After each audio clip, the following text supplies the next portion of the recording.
can't help but wonder, do you wonder too? Were we meant for each other? But Uh-oh. A few seconds later there. What is up, one and all? Happy Mondays. Hopefully you're having a good day on this fine beginning of the week. And I'm going to make it much better. Because that's right, we've got so many series to catch up on. We're not going to waste much time before we hop into it. So apologies on being a little bit later live. Usually I try to get live on Mondays, I say about an hour earlier. The problem was I had to go have my new cast fitted. Ta-da! I got a new one. There we go. A little bit tighter fitting. So that one, yeah, that took a little bit longer than expected. I was stuck waiting on the ward for a bit. But that's now in place. We pray we don't get arthritis. We go next. And up next, Liquid's DeMu versus CSO is how we're going to kick this one off. So pretty cool way to open up. I think my goal here today, maybe like 5 series. 5, maybe 6 series, we'll see.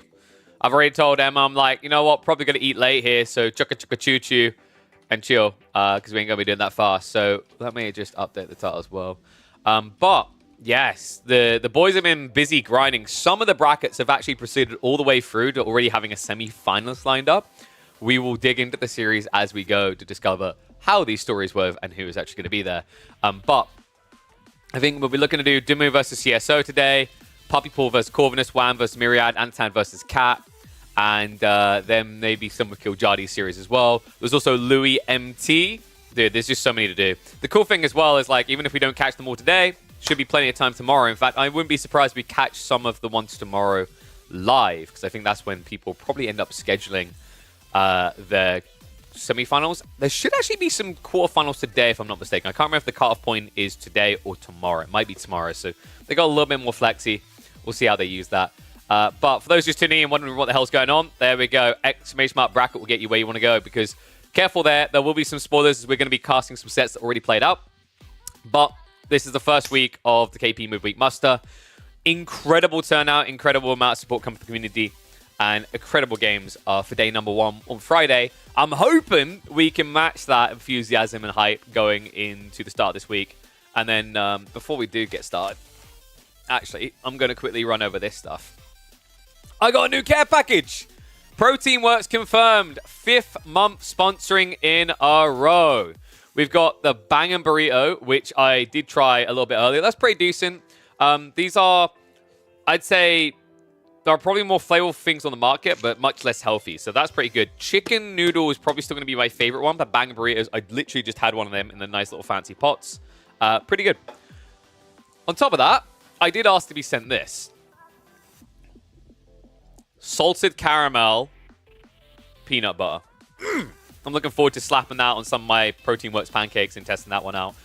They did send me another coffee order of caramel latte. We had this before. I'm not crazy on the coffee, but Emma is an absolute junkie for it. She highly recommends that. So Emma is a coffee drinker. For those that don't know, Emma had a career as a coffee barista, so she'd know better than me what makes damn good coffee, and she rates that highly. So definitely worth checking out on that. You can have it cold or hot, from my understanding. On top of that, we do have a new order of meal replacement coming in. I might have to restock halfway through the month, actually, because I eat them so quickly. This is strawberries and cream. I'm excited to try this one, actually, because I was really impressed by the banana flavor one they sent me last time. So got a feeling that I will enjoy the strawberries and cream thoroughly. They even have a strawberry shortcake one, so I might have to get that also. And then, can you hear the scrunching? Boom! These are important right now, guys. Loaded Legends. I literally just ate one of the chocolate hazelnut ones. That's where all this energy is clearly coming from. I got chocolate hazelnut. I have got chocolate fudge. I've got salted caramel. I know the cookies and cream. I've still got a bunch of them as well. The cookies and cream and the chocolate hazelnut, I think, are the two right now. If you go across to their website, they are absurdly cheap. Highly recommend you guys check this out, because basically what's happening is they're approaching the expiration date. They still have a month, so they'll run out on the 4th of December. But if you go across here and you go to Loaded Legends, what you can find right now is in the single format, it's actually cheaper to buy the independent bars than it is to buy the 12-pack of these ones. So these ones are to the 150 price point. These are reduced down to £1. Highly recommend. Just try the chocolate hazelnut. Really impressed with that. I've been munching on the cookies and creams non-stop, so definitely recommend checking those out. But to finish off, they did also send me something I requested. I went, I've injured myself. Bones need el repero. It would make sense for you to send me some vitamins. So they sent me these multivitamin gummies. I haven't tried them yet, so I'm going to pop these open. This has got 60 in it. I think it says to take 2 a day. I mean, dude, like, you all hate taking pills. I'm on them right now. At least mine are painkillers. You take these multivitamins, usually it's like, ugh, dry, terrible pills. They all look the same. So when I saw they had multivitamins in gummy form, I thought, this is great for me. This is great for most people. This will be phenomenal for people who have kids, I think, who need to get them on multivitamins. So let's get 2 of these out. A little bit stuck together, actually. 1 second. So these are the multivitamin gummies. And yeah, you just chew them, right? Ooh. They're really soft. Oh, that's awesome.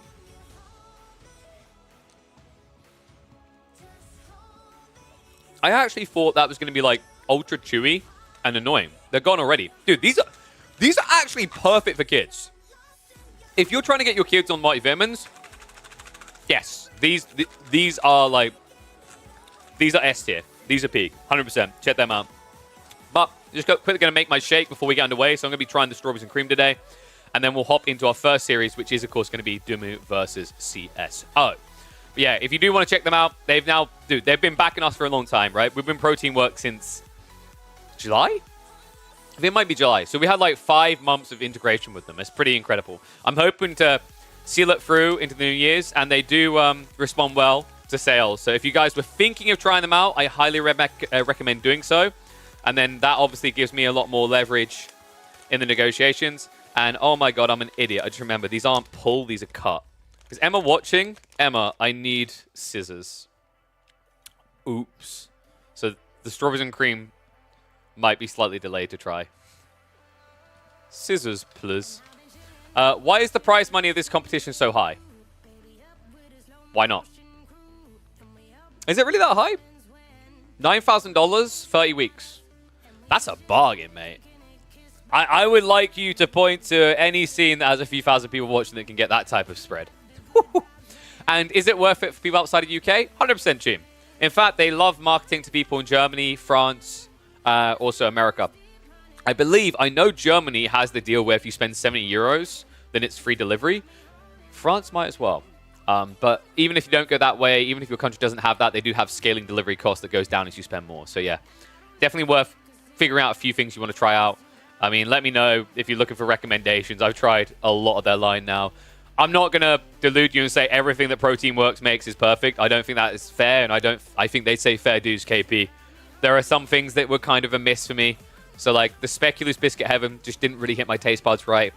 I think the other one was the tomato soup I'm not a fan of. But a lot of the things I've tried, I've been really impressed with. You love the Mass Gainer? Hell yeah, there's Seagull coming in. The Mass Gainer. Oh, wait. I don't think I've had those yet. The Total Mass Matrix or the Vegan Mass Gainer. Yeah, I haven't. Oh, that's right, because you were saying, I remember, yeah. I haven't tried those ones yet. Thank you, Emma. Appreciate the assistance. So, we're going to make this up. Thank you. And then I am going to get ready to cast DeMu versus CSO. So, one of my biggest critiques of Protein Works, because it is a little bit weird, is a lot of these meal replacements are 1.5 scoops. And I've got to ask the question, why not just make a bigger spoon? Or a smaller spoon? It's very weird being at 1.5 scoops.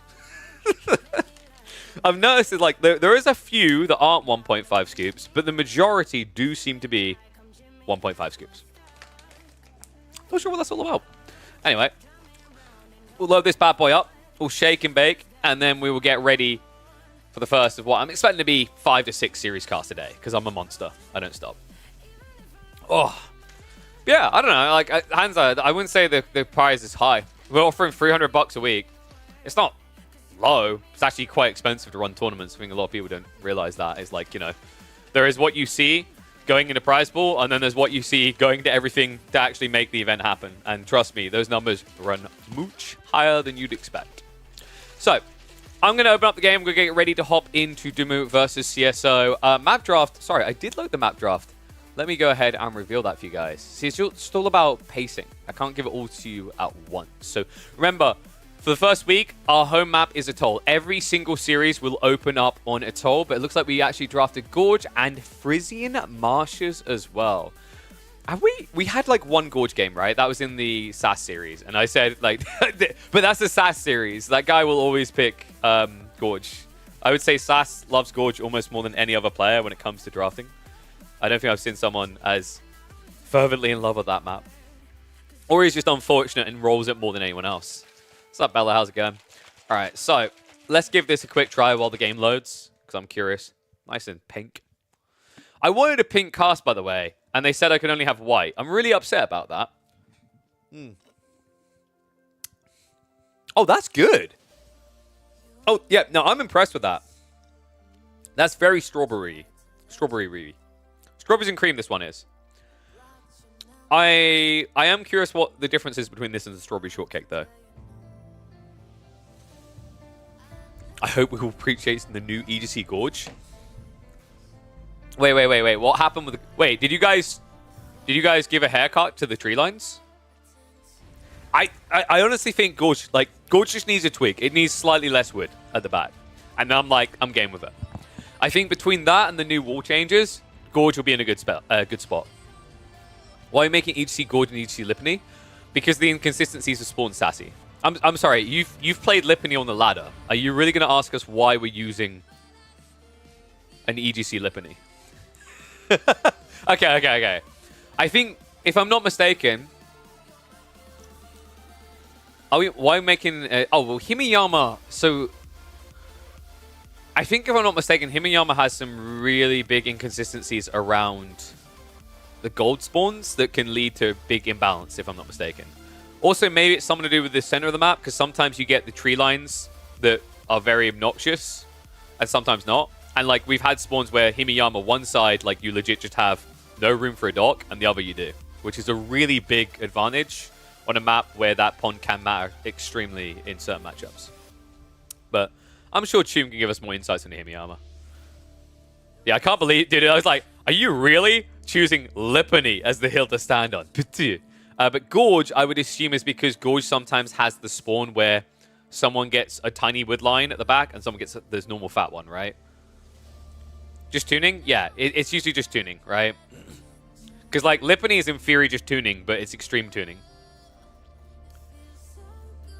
Like, a lot of these ones are essentially tuning. It's just the degree of tuning required, because sometimes it is a clown fiesta. Right, what is DeMu? Oh, sorry, I need to find DeMu's account. What the hell has he called himself on the ladder now? Bordemus Maximus back? I love Gorge. I think it's just fun. I feel like, dude, when I do see you in tournament play, if Gorge is in there, you're on like a card. Like, you're Super Myriad. Like, I saw you'd home picked. I was like, I'm not surprised. I don't know. It might be one of these things where it's just I see a lot of you on that map. Like, I said this to I said this to Voldemort the other day, because he banned like Himiyama. He went, "Oh, I don't think it's that bad of a map." And I was like, I guess the issue here is you play so much of it. Because like when I go to like look at Voldemort games, I've seen more Voldemort Himiyama games than any other player on Himiyama. So maybe you get it a lot more than you realize. And I've noticed it. Like, you know, mental note, I'm like, oh, that guy's always on that map. All right, guys. So map number 1 is going to be on Atoll, and I'm loading it now because my PC's being a bit crap about this. 1 second. Let me close some background apps so we're a bit smoother. Smooth like butter. So it's going to be Marlians versus Juji. That's pretty cool. The Marlian pick, I kind of wondered if people were going to try more of this. We saw it once already, and it looked like an awkward wet fart. It just didn't really have any impact. But maybe CSO, or sorry, DeMu has something in mind because he's going to be playing on them. So let me just check, make sure the stream is running smoothly everywhere else, and we'll get ready to hop in game in just a second. But yeah. Oh, and players watching, if you like, I've been getting some of your feedback, and I appreciate it. If I answer you and it's not the answer you want, it's not that I'm not processing your feedback. It's not that I'm not taking it on board. I'm just seeing it from all the angles. But please do keep bringing that feedback. I know some people asking for double elimination format. There are very good reasons why we haven't done double elim. If it was a bigger tournament, maybe. If it was a 2-week sprint instead of a 1-week sprint, that could also be an opportunity. But I don't think people would prefer a 2-week sprint instead of a 1. Some people had issues around the prize pooling, but the way that I like to put it is you have 30 opportunities to make money, whereas in an EGC tournament or an Age of RTS tournament, you have 2, right? And you might not make money. So, like, from that POV, there's a lot more opportunities. And the goal here is to provide an environment for people to improve. Map pool-wise, I just noticed the recent comments around having more of the standard maps. Yes, no. I think it's okay to have non-standard because, once again, you can see this as a practice ground, as a scrim ground, and also an encouragement point to get people to keep scrimming out of just the midweek muster. And I think that's a big thing that players need to get used to is, like, the ladder is not pro play. It will never be. And you can ask some of the most knowledgeable people in RTSs, they'll tell you that ladder play doesn't necessarily equate to good practice for multiple reasons. For a start, you just grind way too much, and you can grind too much, trust me.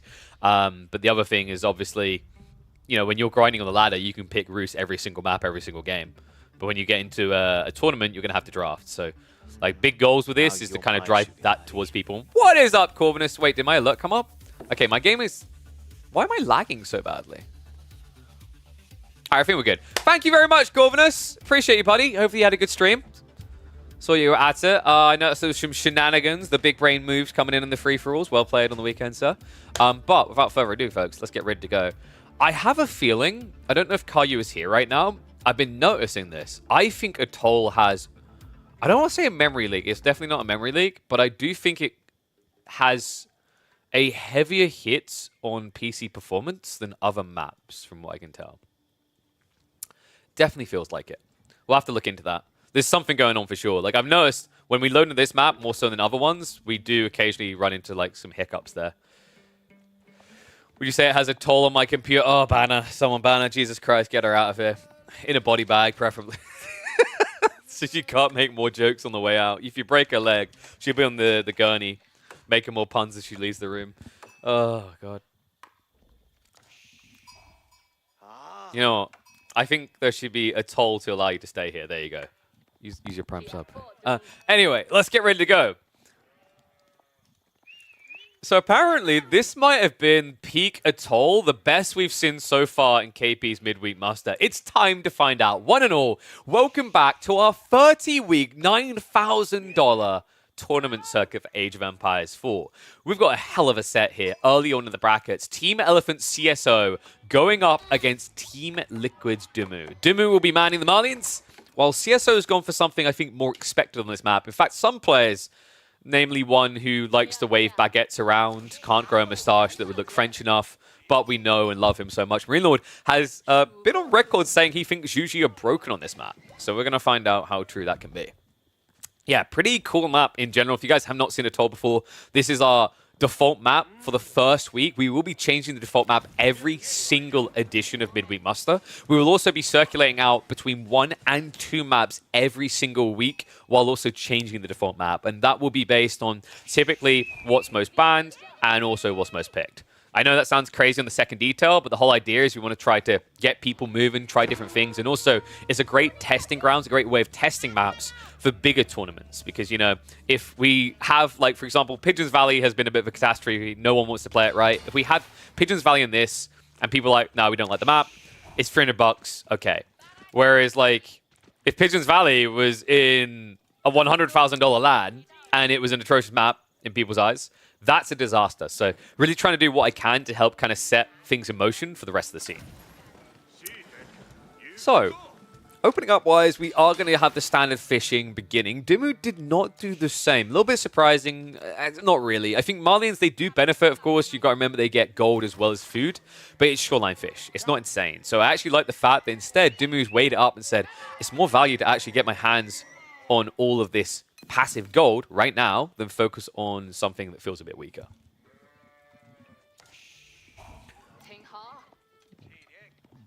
We're not lagging, are we?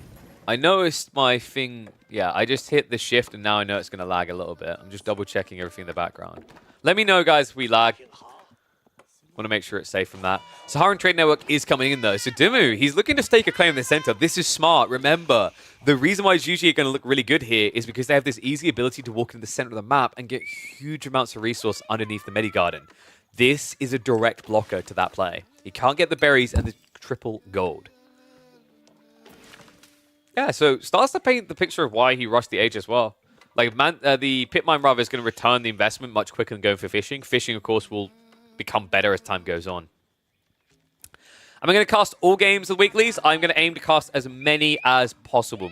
I can't promise every single one due to match history limitations, but I'm fairly confident in saying that I would feel capable of catching probably about 60 to 70% of the games for every single weekly. And wait, what's going on here? Oh, the boar. This should be safe though, right? Yeah, a little bit of an over-panic there from DeMu. I think he just wanted to double-check he wasn't in for some weird shenanigans. So Trade Network is going to be coming up. Other side, CSO, it has to be Medigarden, right? The problem is there isn't any good ones. Oh, that's not too bad. So he can drop the Meditation Garden on the Stealth Forest and delete it. And that'll get him 36 food, 25 gold, and probably about 30 wood. It's not crazy. It's not broken out of this world. But to be honest, when your opponent drops a defensive landmark in the center of the map, you kind of don't have many options. In fact, this is very reminiscent almost of a game we had between MSN and Dragovan, if you guys remember, where there was a Meditation Garden drop in the center, and then there was a response of a Barbican, which completely ruined the plan. So it's better actually for CSO that he's kind of coming to this on a delay so that he doesn't suffer the wrath of the play. I'm a little bit surprised by this, though. He chooses the stone over the wood. I might be wrong, though. Like, it might be he's getting more trees here, because you have to remember these deep tree lines are a little bit deceptive, whereas you've got a lot of straggler trees around here. Unfortunately, though, this puts him close to the ball, and he doesn't realize. Great pull by DeMu, and he's not done yet. Moves in for additional villages. This is an absolute disaster right now for CSO. It's going to shift across the north side, but the ball's still chasing! What is going on in this game? And he gets him low as well, so that could be a villager kill if the scout's quick enough here. Boar is still chasing another villager insanely low. In fact, he's going to get the love tap. So that's 2 workers down for CSO. Make it 3 because there's no way this one gets back in time. What the hell is this game?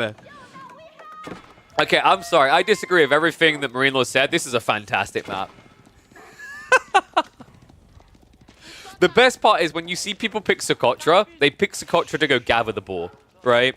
But for some reason on a toll, it's never to gather the boar. No. It's simply to tickle the boar and then make him murder someone. The boar does the gathering in this one.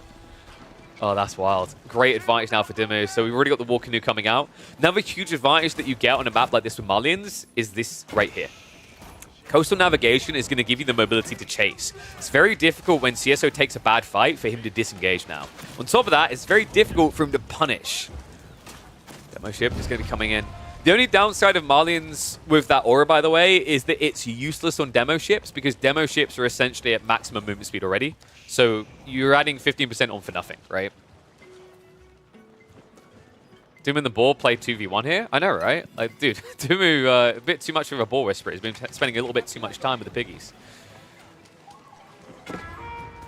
Also, this spawn. Double pit mine like this. Okay, this is outrageous. DeMu's thought about this one, clearly. War canoe is going to look to poke this away. Second one's going to be coming out. CSO is prepping his own demo ship response here. He's going to have to play the age. I mean, one upside for CSO is as time goes on, he will be able to get into the naval arrow slits because he does have the stone passively coming in off the Meditation Garden. I'm just not sure if it's that worth it. It's a big difference, right? Like when you play on a standard water map, the deep water has fish. So you have this retraction point, you're always playing around this nearby. Meanwhile, here, you're going to need to extend more of these docks up the river anyway, or up the oasis, shall we say, to reach additional fishing. So remember, shoreline fish are not permanent. And there's that 2 movement speed I talked about. So look, 2 versus, wow, 2.3! And they're not quicker. Is he going to give more value? He does. Here's the fishing boat as well, so perfectly done there. Second demo is having a bit of a coffee break. Counter demo play off the mark, so DeMu just flexing on CSO right now. And the worst possible time to produce another war junk here. Demo detonation comes through. Another one down, and CSO He's still trying to fight back, but he's on the verge of being eliminated from water here. Yeah, now, this is one cool thing about Atoll, though, that you need to be mindful of, guys, is although winning water can be a big edge, it doesn't end the game. That's the beauty of the shoreline fish. This is not a substantial resource long-term. It's a substantial resource short-term. So, from that element, CSO, although he may end up forfeiting water entirely, he's not out of this game by a long shot yet. I say that, the work it kills on land hurts him more than all of what happened over here. Canoe. Oh, cheeky. He's going to snipe out the berries. CSO... Oh, God. Yeah, was that a miss micro or just a miss rally? Either way, another villager down. I was about to say, CSO does have a little bit of a comeback here. He could have rushed up an outpost and got hand cannon slits, but didn't bother at all. Instead, now we have the full land switch. Double archery range for the Juganu spam. Meanwhile, Dim on the other side, he's getting ready for castle. He's chilling. And DeMu's on point, man. I'm not sure how much Ben was able to practice this map in advance, because I do think Atoll plays quite a bit different to Socotra or other maps that we've got, right? But, so far, this lad's on point. Winning the water allows you to deny a lot of resources? Yes, but it depends on the spawn, right? So you've got these backup resources. So, for example, a popular play is like, if your opponent's going to take water, it's actually really good to play center map because of all the resources. And typically, from the spawns I've been seeing, a lot of that gets shoved onto the eastern flank. Short boats can get here, but it takes an insanely long time from inside the harbor.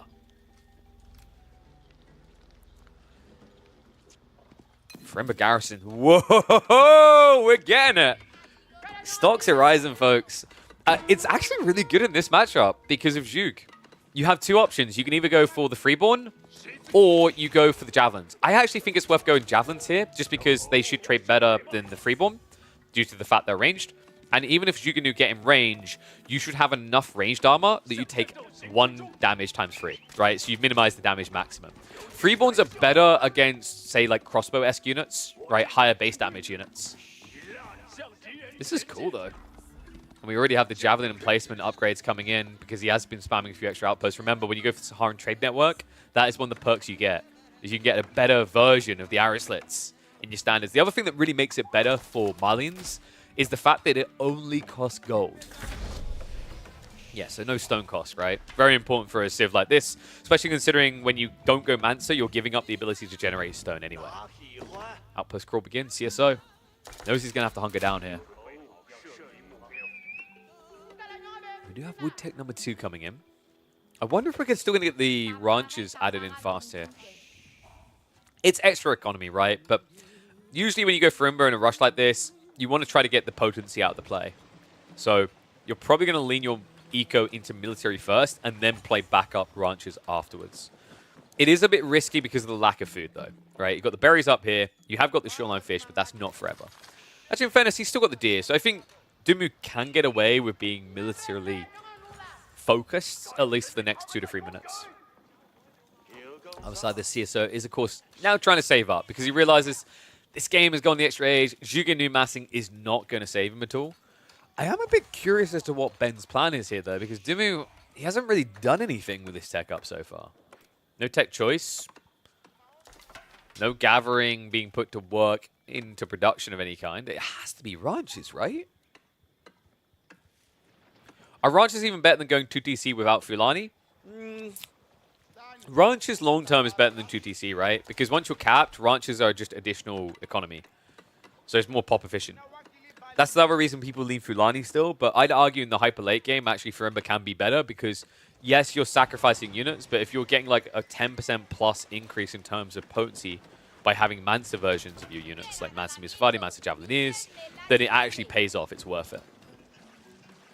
Do the trade ships benefit from the trade network? I don't know.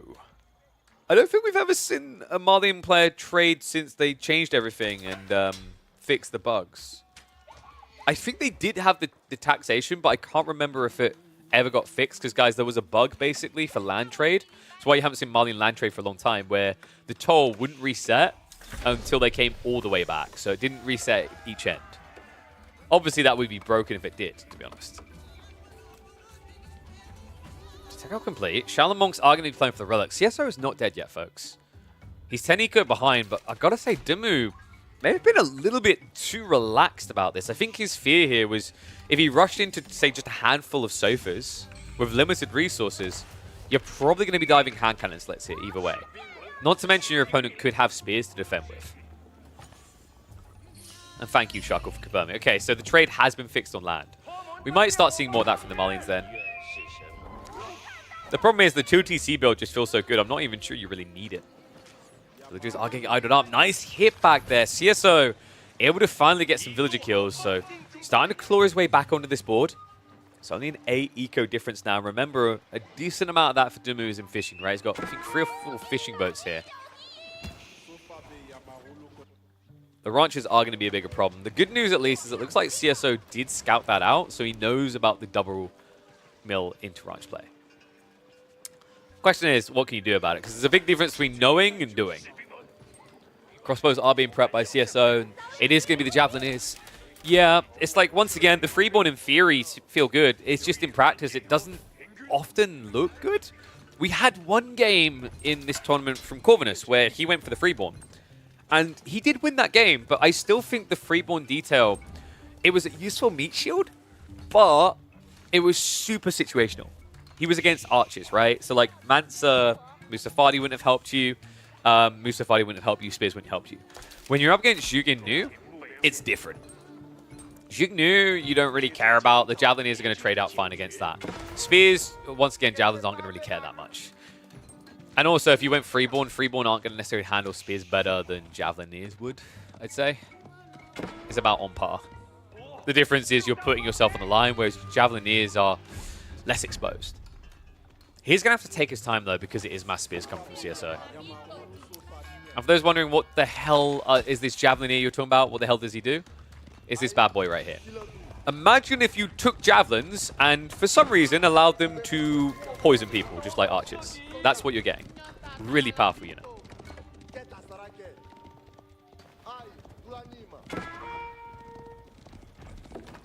So we are getting a shove out here. I can't remember if they get... I think they did get an extra 1 ranged arm. I'd have to confirm that, though. They do get better movement speed, is another nice thing with these Javelineers. Kind of surprised DeMu doesn't have more pump coming, but once again, remember, he's putting a lot of his resource into eco. CSO, however, is doing something I never would have predicted here. He's rushing Imperial. What? Okay. What's the out then? I mean, you're against Mass Javelin. I guess Nesta Bees could be good. But getting Imp doesn't really change too much other than the +1 range, which is decent here, actually. To be fair, Zhuge may have been one of the biggest benefactors from all the changes, not just because they got buffs like the Dali horses, which gives them better attacking cavalry, but also because of things like the Temple of Sun, where you can get the +1 ranged. The +1 range on gunpowder units is pretty handy here, especially now that there isn't really a clear counter to like Siege the same way it used to be, right? Because it used to be Springles would deal with Nesta Bees and Mangoes very well. Now it's going to be much more difficult. You can have much more reach with Bees. So it feels like CSO is looking for a hunker down into maybe Siege style here. He's already stockpiled up 1,500 wood. I can't imagine what else he'd need it for. Yeah, farm transition is going to be needed eventually, but I don't think we're there yet. Is he going to try to creep back on with... No, this has to be Bao Chuan's, right? Yeah, he's just going to try to go straight up Bao Chuan's. Why am I overthinking this? I forgot. We are playing on a water hybrid map here. Oh, this is tricky then. DeMu, he has prepped the Mangonel, but that's not going to be good enough to deal with a big boy fleet. Probably going to need to go back towards these Springolds. I can't believe this. CSO. He is doing it. It's queued up. Bao Chuan's on the way. Grenadiers as well, interestingly enough. Javelins and Sofas are going to start pushing in. I'm starting to wonder, has DeMu waited a little bit too long? Also, the fact that he wasn't blocking a resurge onto the waterfront, that CSO was able to get a double dot like this is kind of absurd. Where is... Wait, is he producing on the backside? He is. So is CSO intentionally hiding the play? It kind of feels like it. He's going to have one coming up behind first, and the next one's going to be 45 seconds out. Wait, DeMu. He goes for the keep drop in the center here. He's posturing, man. This is smart. Against the Bao as well. It should be a good blocker to that play.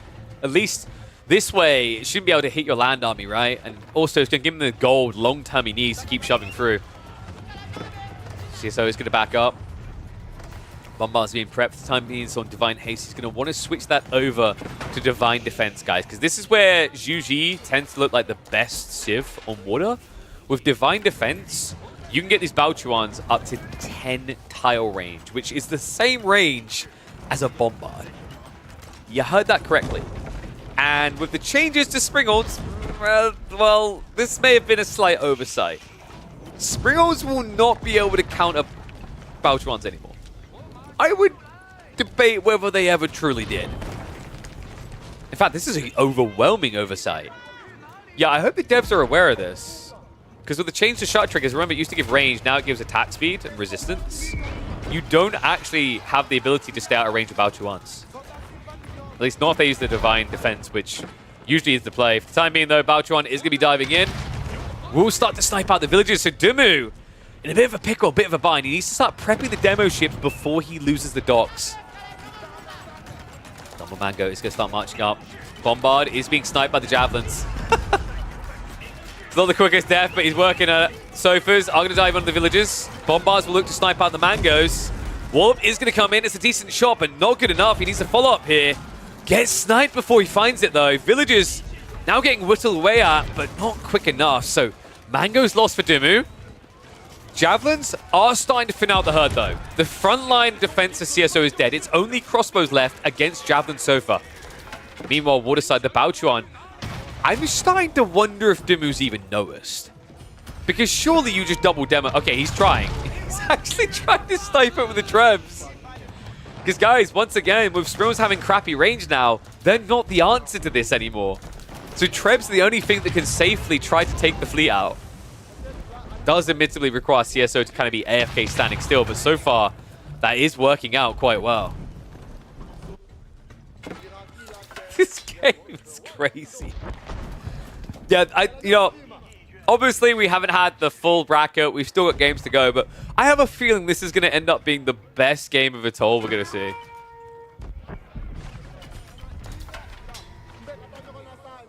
And all because of a certain broken ship. Bao bloody Chuans. He does have one more in the field, right? Yeah. Is he wrapping around the back? He's being cheeky about this. The traps. Oh my god. It is really the only way you can cleanly deal with these now. And in fairness to him, CSO's a little bit too AFK here. He needs to be moving more. Because realistically, this should not be working. Unless Treb's got an update and now they track and I missed something.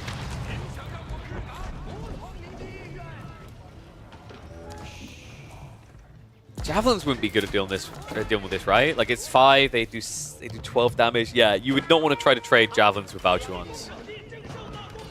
Even more so because... Does he not have it yet? No Thunderclap bombs just yet. It's a bit of a mistake coming in from CSO, though. He still hasn't switched over to Divine Defense. Baochuans are going to creep in again. Once again, another situation where that Nest of Bees would have been handy. Admittedly, though, his vision, check this. He can't quite see it, so DeMu, like a worm right now. Like another player, just hiding in the tree lines here, is going to get found again. This is wild. Treb count now up to 5. Bombards are trying to move in to address this, but it takes a while. Remember, it's 10 tower range versus 16. That means you are going to be exposing yourself. Treb's now countering out the Bombard. What? You've got to be kidding me. Spear count. Getting a little bit low, but the Sofa count isn't looking healthy either. DeMu, he gets the Bombard. Oh my god, you can tell that Trebuchets are having a good time in Season 9. They're countering everything. You know, I was hoping Season 9 would be a nerf to English, but now seeing this, Jesus, we're all doomed. He's at least going to dive in now onto the Trebuchets. Trying to snipe. Oh my god, DeMu. Well, you can tell he's a Terran main because this has siege tanks written all over it. Javelins do need to steal with these crossbows quickly. Trebs, in the meantime, just basically like, what can we actually attack? Villagers are going to now be pulled. The good news is he actually did snipe out the Zhuge, so it's still going to hurt because it's crossbows, but the Zhug, the better villager killers, aren't there. So Nestabees will be taken out. He's like, screw it, we ran all this way, we might as well take the Bombard as well. This is such a scrappy game.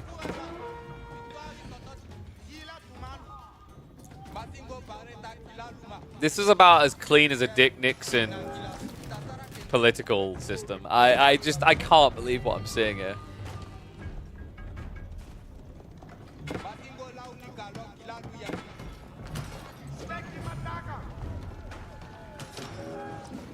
The structures are now falling, so like CSO kind of has an issue on production rates, right? He also has all this wood. It's almost like he needs to just set up farms, but has been hesitant. Kind of understandable when he didn't have water control. Makes sense now that he does, that he should be setting up farms though. So Jiangnan Tai is now on the way. That means it's going to be a while still. I mean, he is an age ahead, but the reality check is we don't have a uni, right? I'm pretty sure there was never a university, which means we don't have any sort of tech upgrades that really put you in Imperial Age here. No things like the incendiary arrows, no library to give you those upgrades either.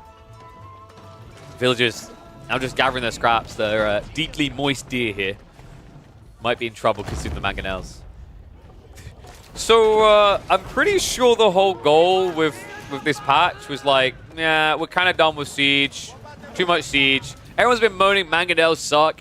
Yeah, I'm looking at DeMu here, and he is playing Terran Mech.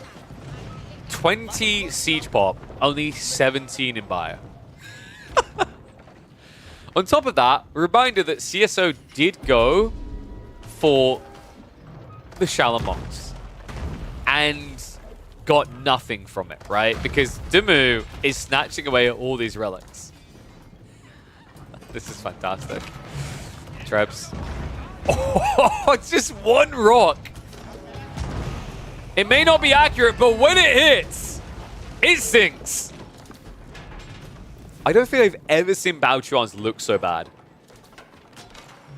Let's be real, right? Like, how many? Once in chat, if you absolutely find Baochuans vile and hate having to encounter them, because I'm impressed with how easily DeMu is dispatching these. You could argue CSO is just not moving enough. That's fair, but still, this is impressive.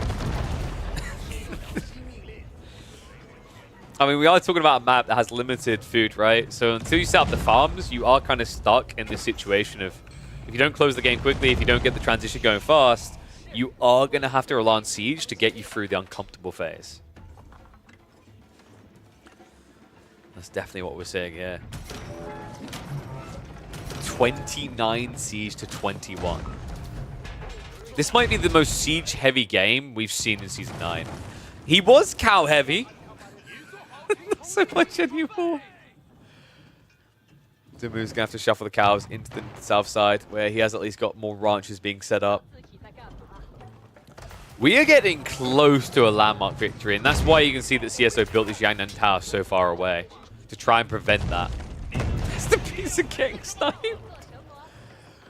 Okay, I have a feeling that CSOs are just being a bit too complacent here. He's sitting still way too much with the ships, and now with the nest of bees. Like, the trebuchets are sniping everything. Once again, reminder, English are a thing, and they have better trebuchets. They actually have AoE slash. So, you know, coming to games near you soon.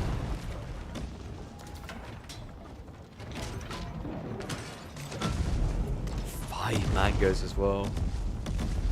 Yes, let's definitely make sure the Temple of Sun's never built by attacking it instead of the one guy who's clearly camouflaged, guys, because he's wearing a straw hat against a yellow background. You just can't see him. How is this guy not been killed? Reminder, by the way, this is just the first game. We still have potentially 2 more to come after this. Absolutely wild. CSO, what's the way out of this? He is upgrading the Palace Guard, so maybe that's just the plan, is rush out with those bad boys. Sophus can deal with that reasonably well, though. Like, realistically, mass spears can kill everything that DeMu's doing. Finally, not even the mangoes, guys. He uses the trebuchets to try and snipe the villager. Oh my god. That's true, we have got Luffy here. It's a good thing you bring up anime, because I have a feeling that CSO is going to have to go the one-punch route here. Actually, it's not even going to be one punch. It's going to be more Naruto-esque. 1,000 cuts, really. Nest of V's, Baochuans. He needs that mass saturation that needs to hit hard here. He's running out of time. DeMu now moving into the primary TC. It may not be quick, but it is progress. Keep drop behind this. Remember, CSO does have that Jiangnan sitting in the back, so losing the town center is not going to GG him out here. One of the perks of playing the Chinese civs, of course, being that you can get more landmarks than anyone else. Another reason on a long list of why they're so good in free-for-all environments as well. So we do have a lot of Sofa and Javelins here, but we mentioned already that Mass Spear should counter that. Palscard will deal with it quite well as well. There is a growing risk that DeMu's quality isn't there. His army is essentially countered. And remember, it's not just that the direct unit comp should be good against yours. They're also imped up, so they do have the elite techs. STB's now moving in. He can't turn around for a shot, right? The mangoes might be left behind here. Mangoes from both sides actually being jumped on top of. CSO with the split. Javelins have to retreat further back. The Surfers are trying to break through, but the mangoes are completely demolished here. All wiped out. Nestabee's still alive. I can't believe this. DeMu, it looked like he had this game. It looked like it was his to claim. But CSO, with the power in STBs, may be able to bring it all down. Trebuchet count is still good. Sprills have been converted into now. But a trickle of troops keeps on coming. The Baochuans are now able to start moving in. And DeMu has gone for a mass switch now into Sprinkles. We are still on mass siege. Because, you know, when you lose your front line, your first thought is, we need more siege.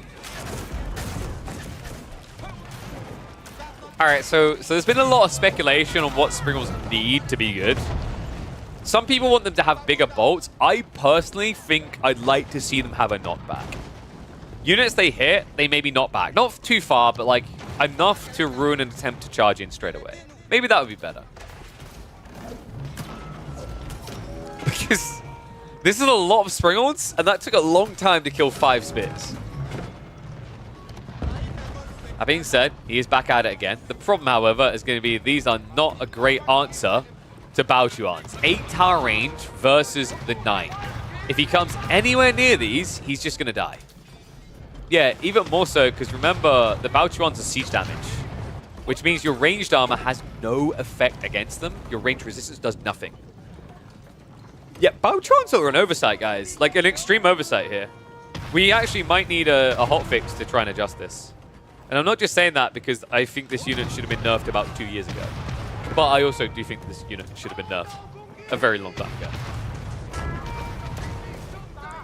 Time for a taste of his own medicine. CSO now trying to move in to deal with DeMu's landmarks. This is so silly. Holy crap. 46 siege. I don't think this is how you're meant to use trebuchets, but thanks. That's a perfect thumbnail.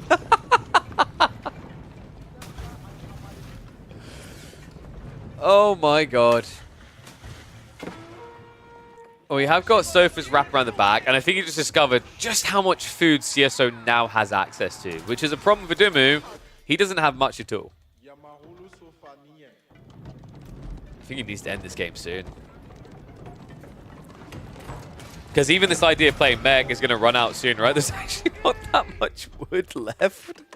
He has at least taken the center woods first.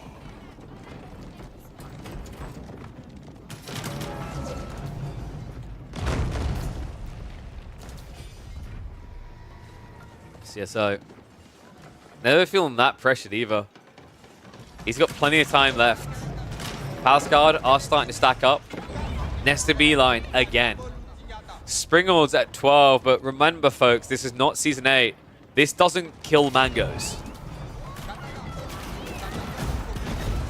Looks like he's going to march out now. Palsguard popping in once again. There's only 5 sofas in total. That's not going to be enough. The Nest of Bees looking to chase away the Javelins already. Mangoes have been reached. They'll be picked apart. The Trebuchets are also being taken down. DeMu, he's going to need to go for a wall roll, just try and buy some time. But the Nest of Bees, 2 pushing forward, another one coming behind this.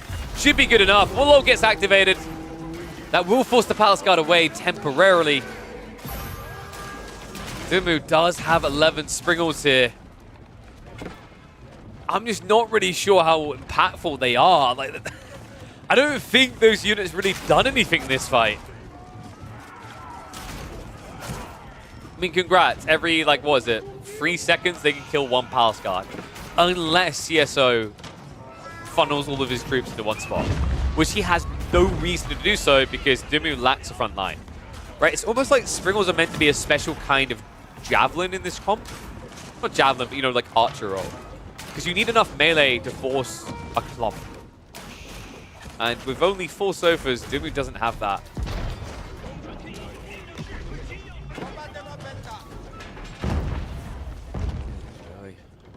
What a game. How has this been 30+ minutes? It's crazy that CSO is still alive, but oh, crap. I was about to say, but he hasn't, like, reached true imp yet. That's about to change. Elite army tactics now on the way. The military also neck and neck.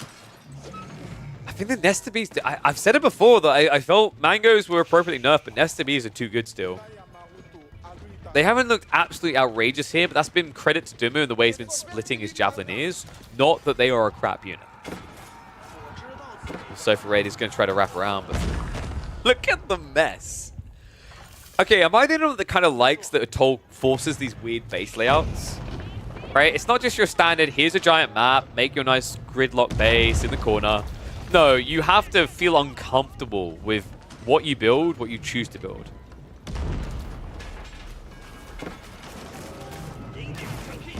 Bees are going to move it again. Oh, Springles immediately regret hanging around here. They're going to be hunted. They're going to be chased away. There's just no answer to the knobs.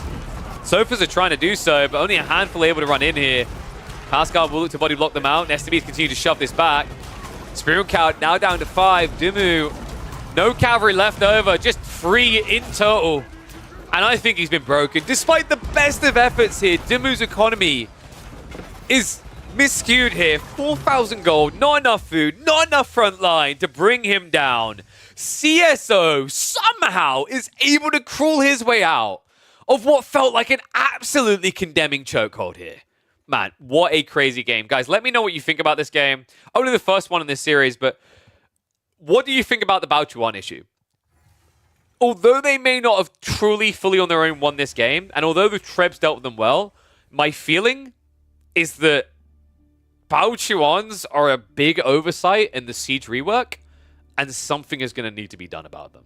Let me know what you think in the comments, and I'll see you all in the next chapter. All right. That was... Oof. Game was crap? Nah, dude, that was crazy the way that one played out. It might not be Michael Bay explosions, but I think that was a good game. That was actually a wild game. I wasn't expecting entrenched siege warfare on a map like that. Like, in theory, it shouldn't be happening on a map like that. I think it's a bit tricky, right? Because the Springles, the Springles were obnoxious and stupid for... So, here's the thing. Atoll really made sense on Season 8 for the Springles to be a combat mechanic against water, to a certain extent. But now with the nerfs to Springles, they don't even do that, right? We stopped them doing the really stupid thing they done that was not fun, but now they don't even do the other thing. That's kind of a problem. So what do we do? What do we call that one?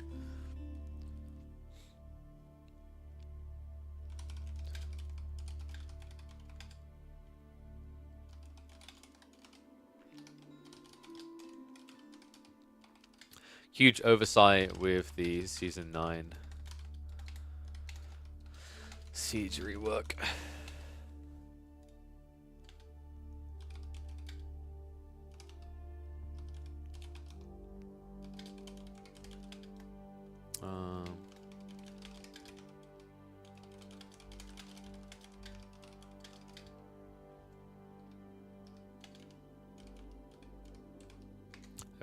type that in.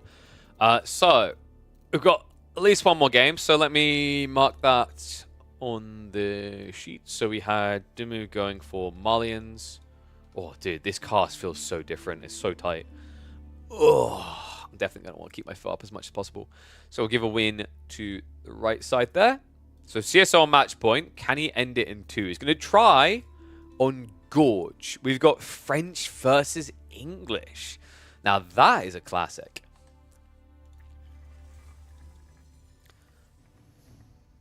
So let me catch them in chat. Damage Springles versus Siege is just pathetic. They were too strong before, but now they're trash. Yeah. But do we feel like this is an improvement over the old Springle system? That's the more important thing. And my feeling is it is, because I think the Springle meta was just bad. It returned in a much, almost as bad as like the immediate release AoE4 way. Because you get to a stage in AoE4 where it is just a Springle measuring contest. And I don't think that was fun at all for the game. There was also mangoes were way too good, like at the start of Castle. One second. I'm going to restart my game because I think I maybe... Sometimes AoE4 is like this where it gets really weird. So just bear with me 1 sec. I'll restart game and then we'll hop into game 2. Yeah, old Springles were not fun at all. New Springles suck for a different reason, but it's not an anti-fun reason, right? It's just they need to be fixed.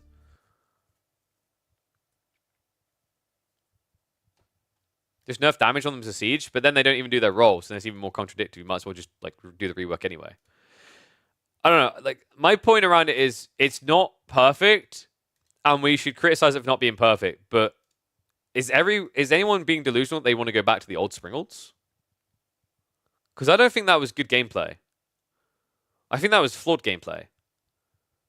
So like, yeah, the current Springles suck, but that can be fixed, right? Like, can we actually like criticize the devs that you want them to like make this change? Great, but let's not like.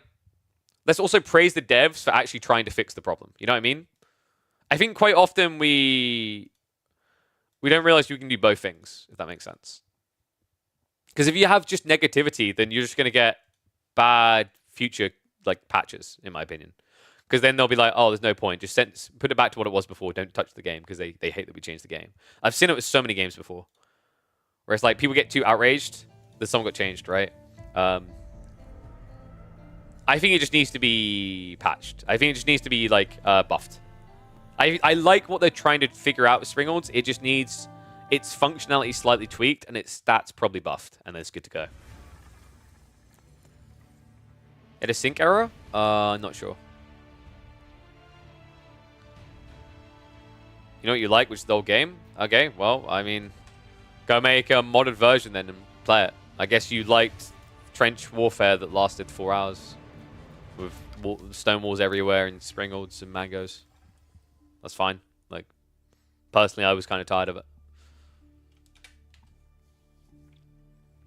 I don't know. I'm going to guess you didn't like the wall change for Palisades build speed either. But I said the other day, I think that was actually one of the best changes they made in the last 3 years. So it might just be that they're catering to a different audience, mate. You love the wall change? Okay. But like, you like the Springled Wars, where it was legit just build more Springles. Really. Because like, here's the thing that I think people, like, you need to keep in mind with the Springle system, why it was such a flawed concept. When someone builds a lot of spears, you build a lot of archers, right? When someone builds a lot of archers, you build a lot of horsemen. You have a triangle, right? When someone builds a lot of Springles, what do? You build a lot of Springles. It's the dumbest crap ever. Literally, the answer was just build more Springles. Right? Imagine if every single other element of AoE4 was that way. Like, oh, he built archers, I'll build more archers. Right? Now, don't get me wrong, there are people who tried to do that in games, but you have other options. With Springles, you didn't. I know yeah, I think a Springle race is underwhelming, though. That's my take. I actually think this is like, although it's not the end point, there's still more work to be done. I think it's an improvement what they've done. You do have like a dead, useless unit, but like, did anyone complain when the Magadai? Well, maybe like a few people that played Magadai. Did anyone complain when Magadai was a dead, useless unit for like over a year? Nope. I think it's fine to put something on timey out while you figure it out, rather than let it continue to plague your game. But like, knobs are a problem, yes. Once again, knobs can be fixed. I've always been of the opinion that knobs are a poorly designed unit. And I think my hopes is this kind of exposes that. Because even with the old Spiral system, knobs were still fundamentally, like, ridiculous. Because if you played against China, you couldn't win because, congrats, clock tower. Right?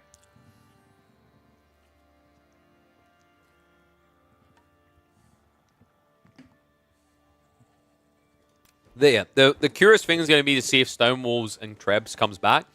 Because I think that could be a problem. So we'll monitor and see. But like, you know, I think one thing I said that would be cool for Springalds is they could actually adapt Springalds so that they have a deploy option. And when they deploy, they get boosted stats. Maybe it's like they got up to 10 tar range. And maybe it's like they get an extra 5 damage. Something like that, right? Or they shoot a bigger bolt.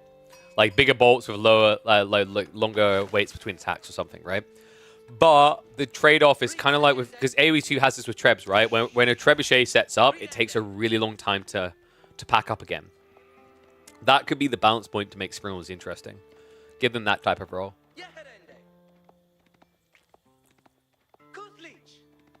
And yes, elephants are a bigger issue for sure. But elephants were a problem before this patch. Elephants actually got a nerf on this patch compared to the last one. So like, once again, if people are like, oh, well, elephants are broken, we go back to the previous... Dude, the previous patch, elephants were more broken. Elephants... I believe they've got a health nerf slightly compared to the last patch.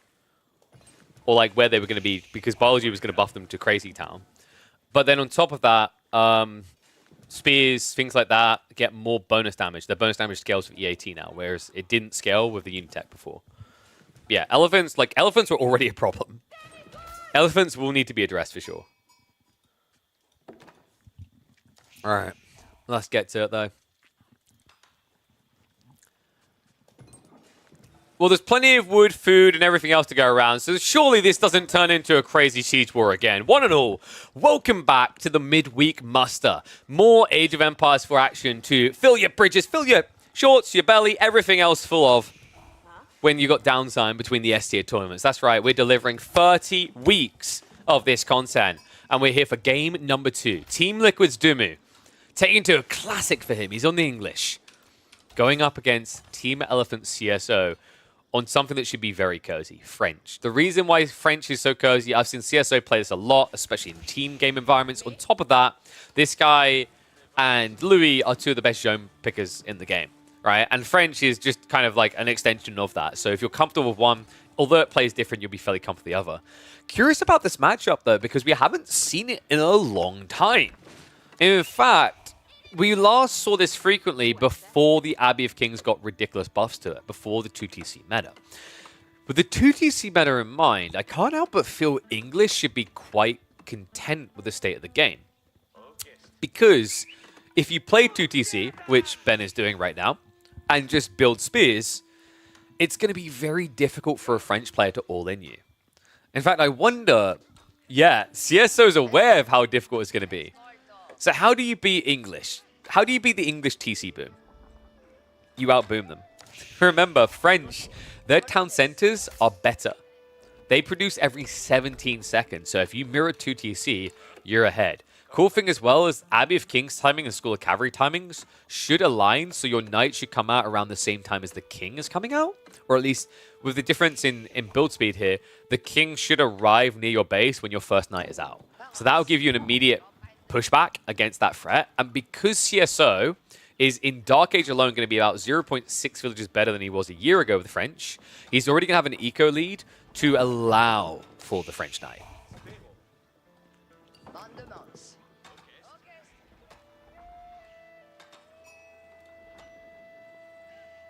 Okay, so to that comment around like Springalds being nerfed and Mangoes being nerfed, the problem is Mangoes were too good.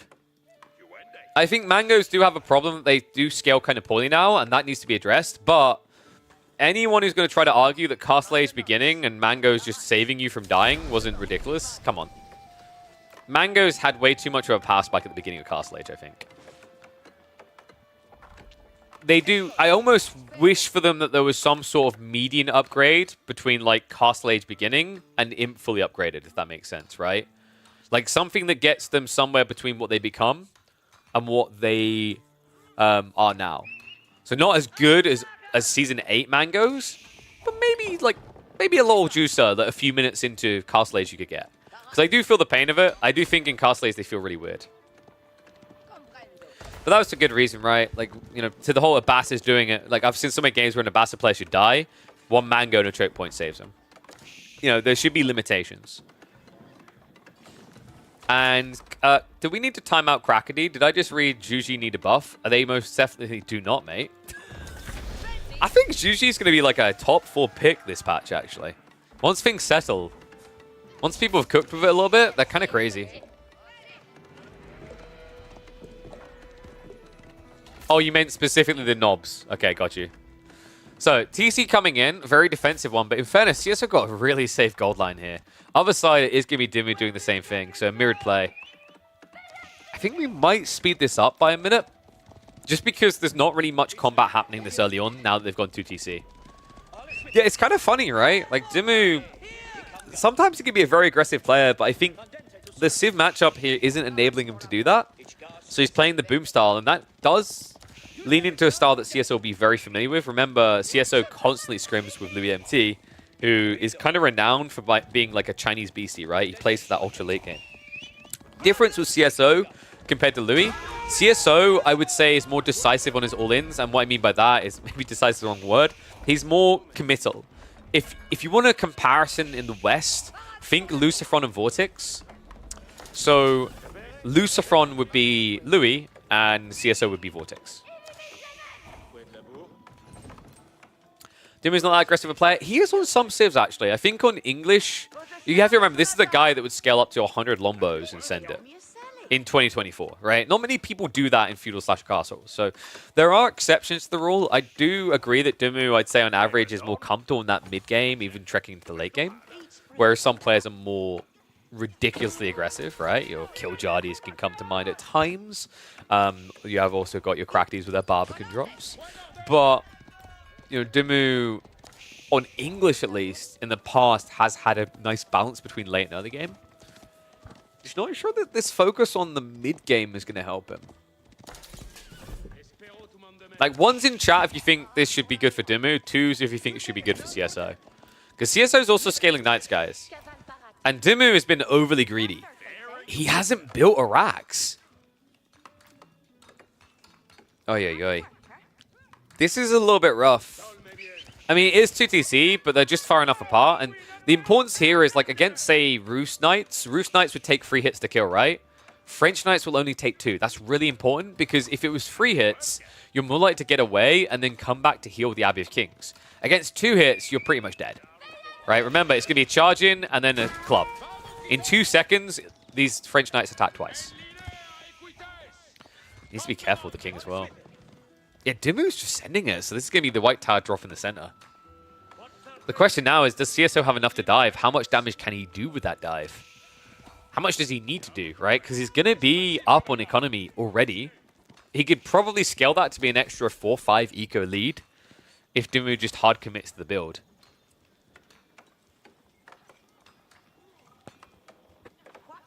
This is pretty interesting, though. Because I think the last few times I've seen French, they've just tried to all-in.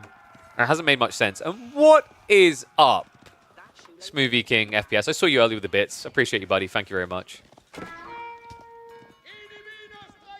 Getting textiles. Okay, so 3 hits to club down now, right? Because remember, you get +3 damage. So it'll be Lance attack for 30, then 23, 23. So that'll do 76. So very interesting thing with French Knights is unless you get the insulated helms, you aren't going to be protected from the 3-hit kill. One's going to go down already. DeMu's going to hard commit to this, you can see. King's going to hold the choke point. Nicely done. The position was perfect there. It's stopping the Knights from fully surrounding. This is still buying more time, though, so the white tower can begin. Hasn't chosen to yet. CSO, meanwhile, is already up to 9 Knights, and there it is. White tower. He knows. CSO's looking for his angle. King is going to be brought low. Villager's going to be yarded up here. Now, there is a sweet spot kind of to the east where you can minimize the damage you take when you keep charging in. Instead, just going to commit King down to 1 hit here. Another knight is coming in, so the King should be dead, but instead he goes after the villagers. DeMu! He isn't even reacting right now. He's shuffling one group of villagers. The ones on the farms are just standing their ground and dying. What is this game right now? DeMu, he has to get this up. However, the knights are on top of him. And guys, remember, it's kind of awkward either way, right? Like, you can't rely on the TC defenses. Not against these knights with the +1 armor. He never went blacksmith, so it just doesn't hit hard enough back. And this is not stopping. He even has the melee armor coming for reasons I cannot explain. CSO. Oh my god, DeMu's gonna get beat 2-0 here. Man, CSO is just on point. I don't know why he's going insulated helm still. Like, it wouldn't matter here because your opponent is going to ranged attack, not melee attack. That's also the double damning thing, is you can't defend yourselves as easily against knights when you're English like this, right? Because if you're another civ, you'd have shivs and stab them.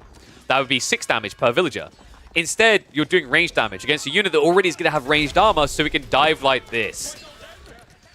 Age up complete, but what the hell is that economy? I know we're English, but we don't need to roleplay 2010 English economy. Actually, no. This is full Brexiteer economy right now. 31 villages to 63.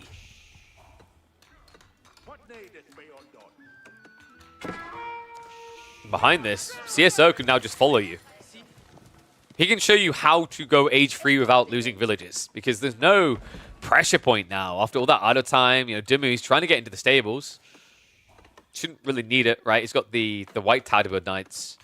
Pretty confident of him to think that he can actually afford Knight Pumping and Monasteries on such a small economy. And yeah, this is like the classic English want fast castle syndrome, right? The Rax was the play to counter this. But DeMu seemed to believe that he could just get away with it, that his timing would be good enough. I don't think he was really expecting just that many knights coming out of CSO. I know, the White Tower doesn't defend the farms, but this is typical. White Tower goes between the two TCs to bridge the gap. He just didn't have room on this Gorge spawn to then slap some farms down in there.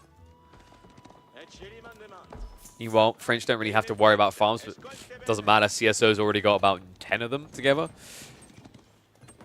Wolves are going up because he knows there's a knight spam coming, but this is now another tricky part about this matchup. When you reach this phase of the game and you have to go into knights, your opponent will just have better knights. They were always going to be better if we're being totally real. It's French knights after all. But with Royal Institute, you're going to have cheap cantled saddles. You're going to have access to royal bloodlines. DeMu, in a game that started off with him needing spears, once again needs spears.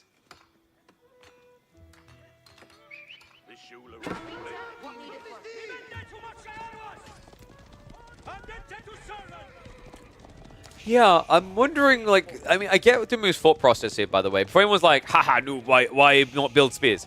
The reason why he doesn't want to build spears now is he's so far behind that he just needs to kill economy. If he's staying at home with spears, he's going to lose the game. Because his opponent will go Imperial before him, right? And on top of that, you're playing on a map like Gorge. Gorge has very limited gold safely near your base. You have to expand out either way. So if you try to camp and wait long term, it's just going to backfire. Well, he's going to discover the hard way that these guys are not going to be able to break in. Knight count just not favoring him right now. Royal Institute hasn't started queuing up the techs yet. Cantled Saddles is definitely worth it here for that plus 10 damage. Remember, Cantled Saddles turns your damage output in the first 5 seconds from being an extra 9 to being an extra 30. Because you attack about 3 times, right? Because it's 1.5, 1.5, 1.5. So really potent. That difference would be enough, actually, for French Knights to beat Mounted Samurai if that interaction wasn't still bugged. Is CSO just...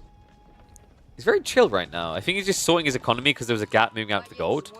It looked like he was getting ready to rush in, but I think it was just because of the gold gap. There's no reason to rush Imperial here. You already have Royal Institute, so you have pretty much everything you need. Backstab coming in. Nice, not able to jump in the back there. Crossbows are being prepped. DeMu's at least trying to convert to a counter. He's understanding that this Knight Mass is not going to win for him. He's going in. CSO's doing it again. This is completely and utterly unnecessary. But just like game 1, CSO likes the number 4 a bit too much. He's also holding an insane amount of stone. So, wait, this could be like Red Palace Rush into Ford Keep Drop, which is crazy to say out loud here against English.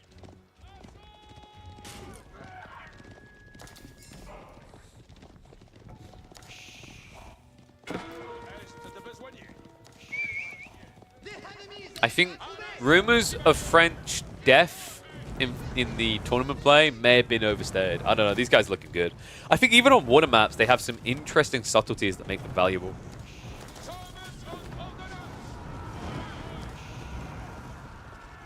It's actually crazy how much economy he had as well when you think about it.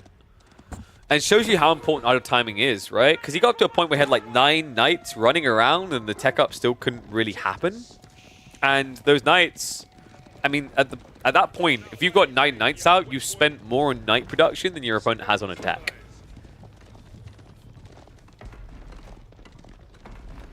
Go fast in, why not go Guildhall? I don't know. I think it's just CSO is pretty much in a do whatever you want phase. Looks like he's finally reinvesting though. We have got Bloodlines on the way. The only advantage you get out of Royal Institute here is that you would get access to your Unitech before you complete Imperial. So you'd have a better power spike if you would tech. You'd get Royal Bloodlines and Elite Knights at the same time. That would be the value prop, but I think, yeah, he was just miss-macroing. He's still miss-macroing. He's sitting on 2,000 food. Holy crap. I'm going to speed this up a little bit. Knights are going to start reaching over towards DeMu's base. He has at least walled out to the secondary gold, so does have some runway in this game. It's going to be difficult to get further out of this base, though. CSO full in on the Zertan strat, just mass knights. And we even have the enlistment incentives on the way to make it more efficient. Yeesh. And just 1 keep drop, right? But yeah, he only needs 1. Look at all the room he's got around this. So spacious. So he's already got, what, 6, soon to be 7 stables that are going to be pumping here. It's healthy discount as well. 112 food and only 80 gold.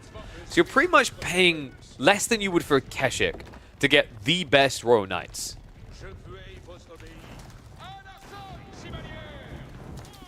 Yeah, I feel like this is now a loss for DeMu.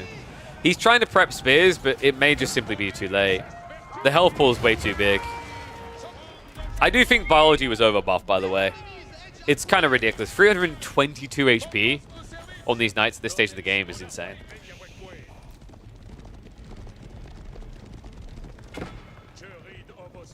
And the reason why CSO hasn't gone in is, like, I think a bit of it is a bit too much respect on English. The White Tower is important, sure, but you could be raiding these farms. You could have a long time ago. I think he just kind of fell back to a chill state. This is pretty typical. When you get such an overwhelming lead, you'd think, oh, end the game. Not really. If your opponent isn't going to, like, GG, it's now much harder to end the game. Like, there's easy ways to describe them. Big shout out to MSNDK. Thank you very much for the raid, buddy. Think about it this way, guys. If you have, say, 2 TC, and I kill all your villagers down to the point you have 24 villagers left, it is now 10 times harder for me to get a villager kill than it was before, right? So that's why CSO backed up, is after getting this overwhelming lead, he got DeMu down to about 32 villagers when the White Tower went up. DeMu has safety netting for, what was this, 43 villagers?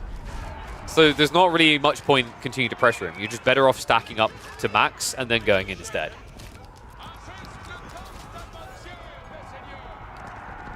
And yes, he did move out. Not for the ball, though. He's taking the gold away.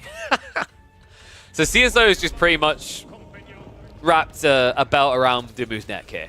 He's just getting ready to boot him off the chair. With mass knights only. It's true. He could lose this game by being too patient, but I don't think he's being too patient. Getting mass knights first is fine. 50 plus right now, right? Crossbow count looks good, but these guys are so chunky. I do think, by the way, Network of Castle still needs to be reworked. It is the scary thing for sure. Network of Citadel should be an activated ability that goes on for 20 seconds and has a 40-second cooldown. So that's a 50% uptime, right? Because actually, I think AoE 4's cooldown start when the duration ends. So let's say 20 seconds on, 20 seconds off, basically. It would be so much better. Another keep drop coming in, CSO. He's locking it all in, man. He's everywhere around him. Make an English player click something. That's not impossible. They occasionally do it for volley.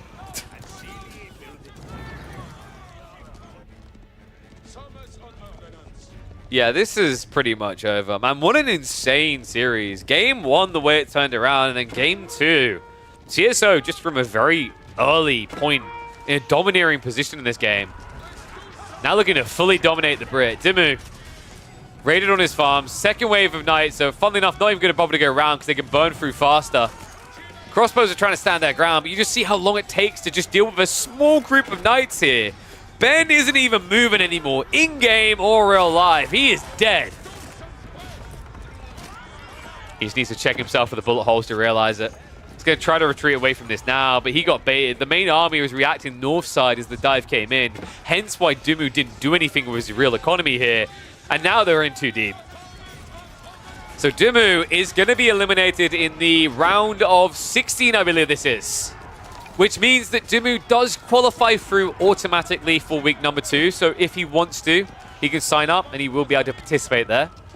Meanwhile, CSO is going to be diving in deeper, making it through to the round of 8. Man. I love that we're only in the first week and we're already getting kind of unexpected outcomes. I mean, I don't know if I say it's unexpected. I think CSO has won against DeMu before. But DeMu, after that opening of game number 1, I thought he was just going to run away with this. CSO did not come to mess around, though. Like, subscribe, do all the wonderful things, folks, if you haven't already. Remember, we've got a lot of people who watch these videos but aren't subscribed. I don't know why. You could be missing out on 2 videos being uploaded per day on YouTube. And also, if you go follow us across on Twitch, you can catch these games live as they happen. I'll see you all in the next chapter. All right, there we go. So, a 2-0 for CSO. Yes, thank you very much, MSN. Hopefully you had a good stream, mate. Guys, the stream isn't lagging at all, right? I just want to confirm that. Everything feels a bit laggy. Feels a bit off.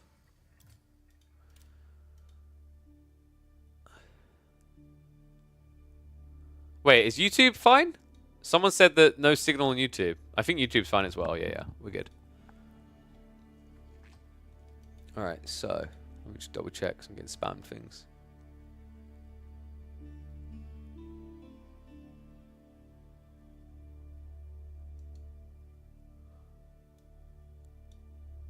Ah, there we go.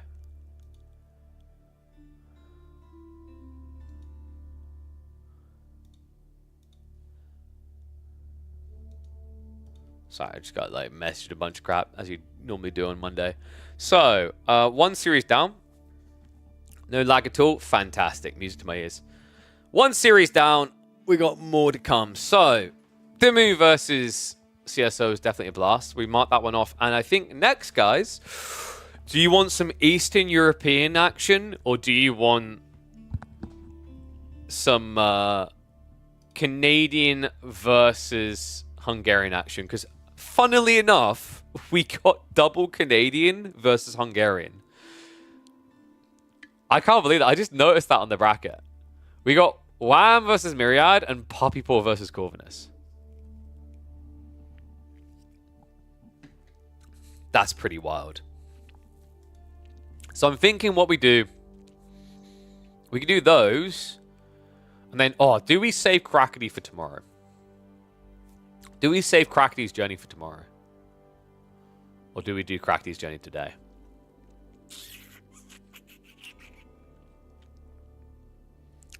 Because we've got Louis games, B games, Poppypaw games, Wham games, Anan games, Kraky games. I'll quickly put a poll up. 1 minute poll. What to do? Kraky or Canadians? 1 minute. Get voting. Go, go, go. I wonder what Kraky will vote for. Yeah, I don't know. I think they've done some of the patch then for things to still feel so laggy all of a sudden. Yeah, you guys want Canadians, don't you? All right, so we'll start off with Puppy Paw versus Corvinus. Yeah, don't check the bracket. Don't ruin it. Reminder, guys, because this is open scheduling, some of these series will have already been played, right? Not every single series is going to be live. Although this should be the place where you come to watch it all. Winky, winky. So be careful of the bracket. If you click that bracket, you might see something you don't want to see. So what we'll do is we'll hop in for the Puppy Paw Corvinus series. Let me pull the draft up now for that one, folks.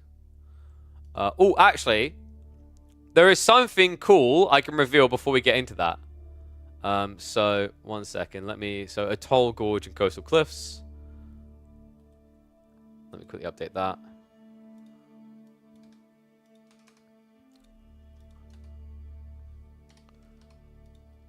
Coastal. And I'll put the draft in. But, you guys like cool announcements, right? Of course you do. Who doesn't like to hear things they want to hear? We have released the map pool for week number 2. So remember, week number 1 is going to resolve with the finals on Thursday, which will be cast here live. Chum, do we have an exact time yet, by the way? I know we were flirting and we were edging between... what was the exact time? Sorry, who am I messaged by? I don't know. We were flirting between, I believe it was going to be 4 p.m. and 6 p.m. UK time. But... in the meantime, what I can confirm is that we have locked in the maps for week number 2. So, a little bit of the draft format. I'm not going to give you the exact science because some players might try to manipulate it by just not playing certain maps. I do take things into consideration such as pick rate, ban rates, but there is a layer of mystery I'll always hide as to how we pick the maps, but we're always thinking about the process. But we have got week number 2 up. And week number 2, Atoll is obviously not going to be the default map. We will change the default map every single week.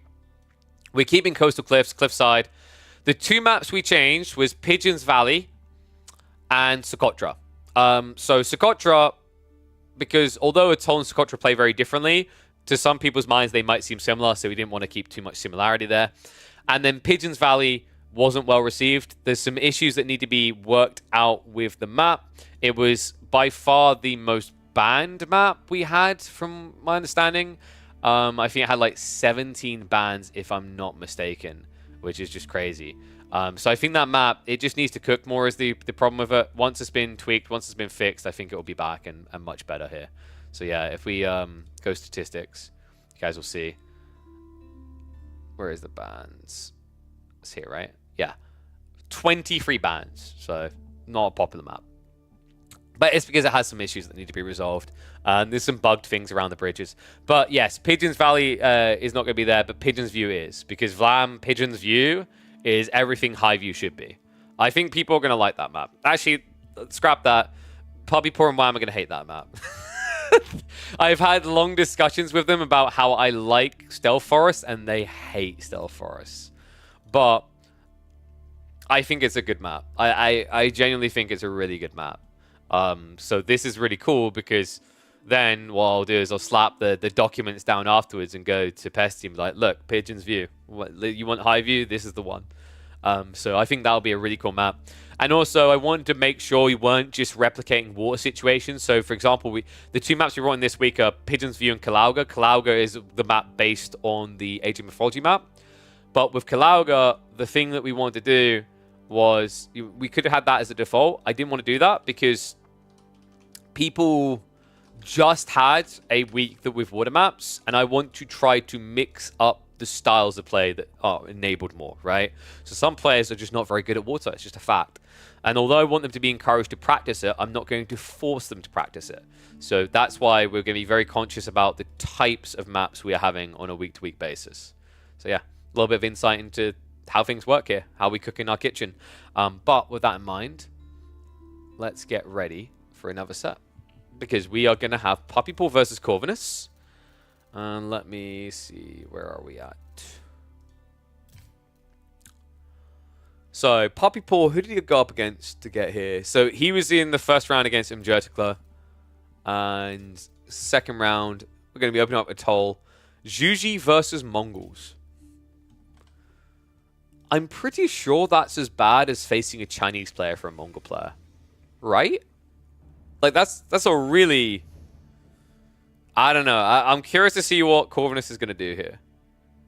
Because I think that is a hard one. Like, for a while, China versus Mongols has been very difficult for Mongols now. And Juji's not, I don't want to say as potent, but can be. Because their timing is more painful. Like, when they switch from Dark Age to Feudal Age, it's more painful because they immediately get Zhuge-Nu. But let's find out. All right. I'm sorry, am I the only one completely put off by the spawn?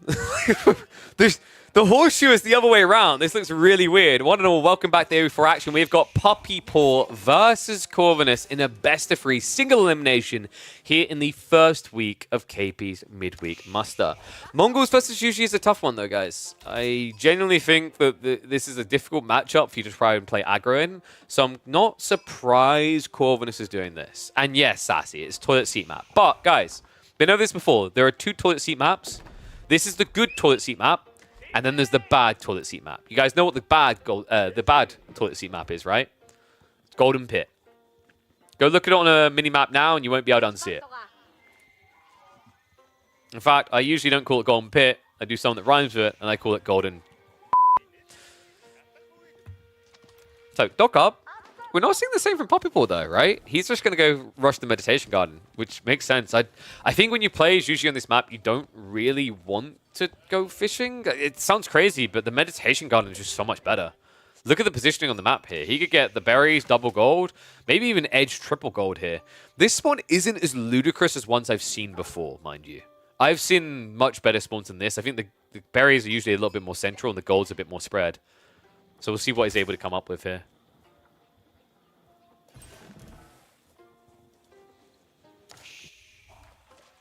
Are you trying to tell me you didn't enjoy your Atoll experience, Sass? What's wrong with Atoll? Mate, I think it's a treat. I'm curious to see how things are going to develop, if people are going to switch up their picks. Because obviously we've seen a lot of Juji and Malians, actually. A decent amount of Malians now. Juji, Japanese, I think, are the leaders right now in terms of picks here. But I can see a few other civs working. If you guys remember, Corvinus in the early round, he played Joan, and that was a really cool strategy he brought out. Essentially just kind of outpost rushing, securing the gold. Medigarden. It's actually going to be the... Oh, what? Yeah, I didn't spot that spawn. Now, it isn't food, but that is a hell of a lot of gold. That's going to be, what, 75 gold and probably about 40 wood? Because there's quite a lot of straggler trees here, guys. I'd say that's like 25 there, and then there's 2, 4, 6, 8. So maybe 35 wood. So... about 100, 105 resources overall, I'd say. And Deerstone on the other side. Corvinus, obviously, you're not going to do Silver Tree here, guys. Very, very obvious reasons. I'm still waiting for someone, by the way, on a water map to do Silver Tree and then just pick up their traders and drop them off with a transport ship. Because if you think about it, given the speed, it could be really impactful.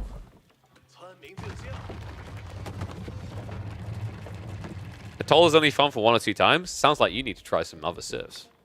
Have you attempted Order of the Dragon? Ooh, actually, I kind of like that idea on this map. The golds are quite tight, but we have seen a lot of spawns that aren't like this one that Puppy Paw got. Quite frequently, the gold spawns are forward. So Medigarden up. Doc comes in on a delay, and now... it's going to be a race for that first boat. But of course, Corvinus is kind of handcuffed right now. Can't produce his first. Can you build enemy tower close to that landmark? What, this one? Yeah, you could just walk up and build it. Do whatever you want. Wouldn't really be worth it. So, if you're asking why didn't the Mongols rush, you can't rush Juji or China.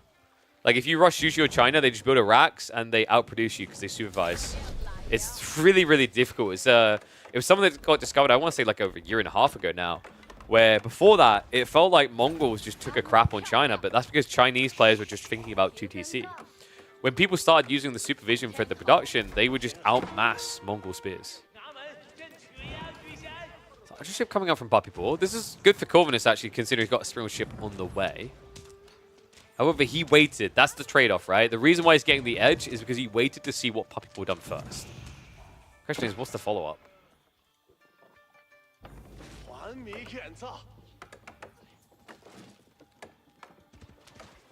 Good demo. Corvinus, he should be safe here with the healing from the dog. The archer ship shouldn't be able to get him low enough. It'd be quite a bit of folly for that to occur. One cool thing you're seeing there, by the way, you did catch that correctly. Yam does impact boats. So actually, Corvinus, he could move the Deer Stone over here. It'll give him a little bit of an edge on shifting his boats around. Still not seeing what the exact plan is here for Corvinus, though, because he's built this dock, but there's no fishing intent coming, right? It's just military versus military. And Puppy Paw, of course, isn't fishing either, but the Meditation Garden is giving him an edge elsewhere. And it was, yeah, 29 wood and 75 gold again. He's going to shove out. Korf. Knows there's a demo ship here. He does see it with the Khan. He's going to look to dive in. Corvinus, wait, what? Okay, this is a bit of a double-edged bait right now. Everyone looks a little bit out of position. Like Junk TV brought low. Another demo comes out just in time there, though. The double detonation impact. He dodges it. He gets both the boats on the other side. Khan is also going to be dead. Are you kidding me? How did he get away with that? And that's an immediate GG. All right, I wondered how this was going to resolve so quickly. We find the answer to it. A little bit of an underwhelming game, insanely short, but I can kind of see Corvinus' thought process. Like when you play against the Zhuji and you start to lose just one or two boats there, like if you haven't prepped any sort of land damage, you're just going to start to snowball a loss. But still a bit of an underwhelmingly quick game coming in. So left side win there, 1 point on the board. Puppy Paw, 1 game away from securing himself a slot in the round of 8.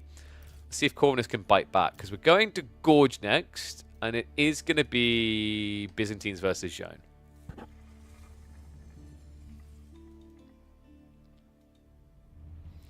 Yeah, it was a little bit of a fizzle, right? It wasn't a big bang of a back and forth there.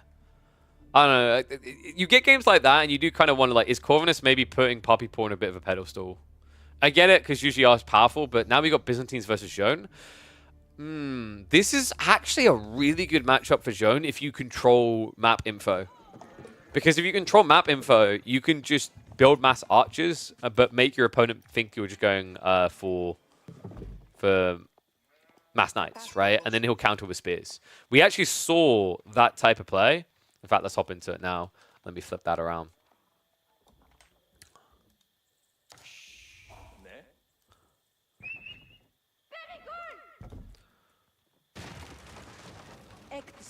If you lose to Biz while playing Biz, you still complain that Biz OP. That's true. So there is hope in this series, by the way, guys. Puppy Paw, game number 2, KP's midweek muster, going up against Corvinus. Puppy Paw will have the Byzantines. Meanwhile, Corvinus has gone for Zhone Dark. I've seen some really cool strategies out of Corvinus with Zhone. He seems to explore a lot more than maybe other players, at least from a pseudo-aggressive role. I think a lot of players have just taken more of a mid-game focused approach with her.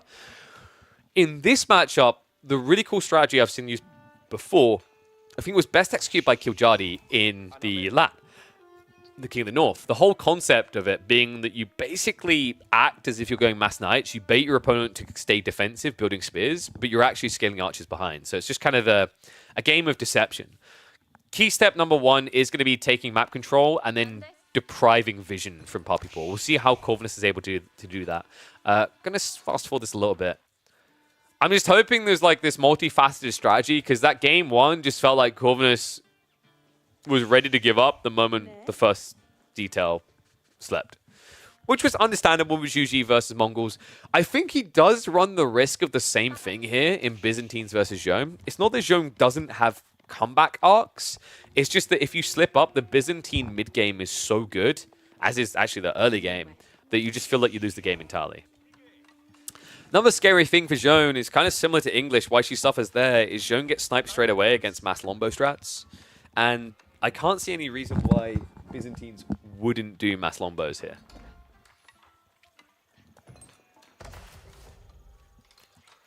speed this up a little bit. So I'm hoping there's no 2TC shenanigans. I'm looking at the berry spawns here. They aren't insane. So Corvinus does have an opportunity to deny, because if you look, they're both on the left side. The issue is he's going to have to play east side at the beginning, right? Because that's the denial point. Papapour is likely going to set up an outpost very early here. It's just great against the initial knight, great against the zone factor, because you can just target her every time there's a dive. Because remember, this is all about resource exchange. Corvinus' resource exchange is he wants to get kind of an even exchange in terms of resources lost in a fight, because the big benefactor is then going to be zone getting towards that level 3. We're probably going to be looking at range form here. I'm saying that while grimacing, because the reason why you're probably looking at range form is because of the aforementioned lombos. Reality is you want to be going melee form. Because if you don't go melee form, you have nothing to deal with Limitane, right? I know, I'm trying to think, like, how bad of a matchup is this traditionally for Zhone? I feel like it's pretty bad if you don't bait them. A melee is going to be? Right? It makes sense. He's going to be up against Limitane, so he needs to block into that threat. But Merc House already been dropped, and this should just be an immediate play into Lombos. No, we've got Silk Road.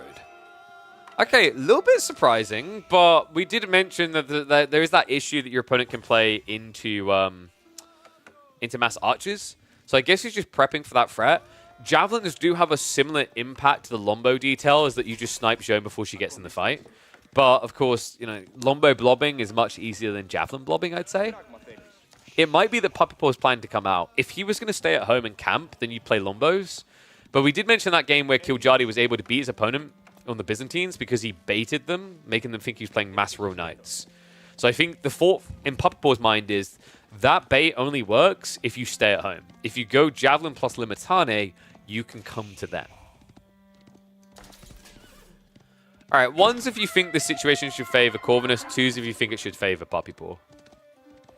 You've got a lot of Limitane already. First group of Javelins is about to hit the field in, what, 20 seconds? We'll probably see a Blacksmith drop by Papapour around about 7.5 minutes. That's a really big edge to have. The +1 is pretty good, actually, on the Javs, just to snipe out Zhone quicker. And John isn't even moving Corvinus. I don't know if I like this. Your opponent is kind of shuffling out into the map.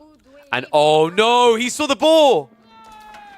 He knows about Zhone. Remember, you can see when balls get taken through the fog of war, but what?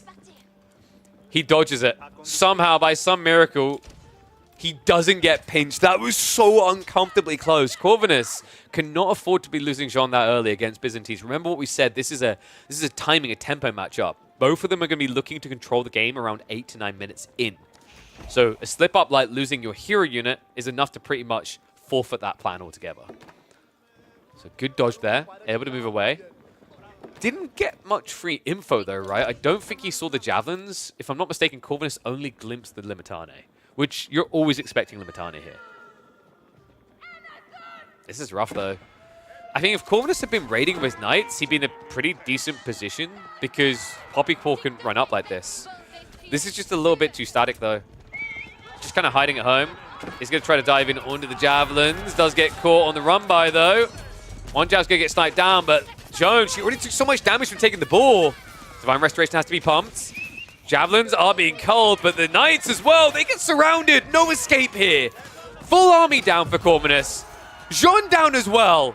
Surely. Just 2 more stabs is all it's going to take. The nice aggro there. The Scout gives his life. So the maiden may live, but she comes back in. Oh my god. Well, that will go down as the quickest series played in KP's midweek muster. I cannot believe how quickly that unraveled. Yeah.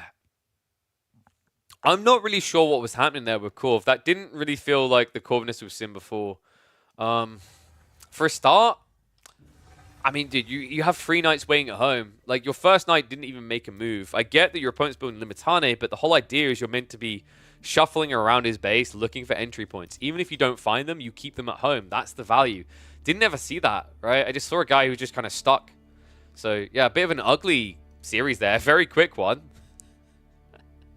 Now, the question mark is, do we sample another showing of Canadians versus Hungarians with Wham versus Myriad? do we go for Kraky instead?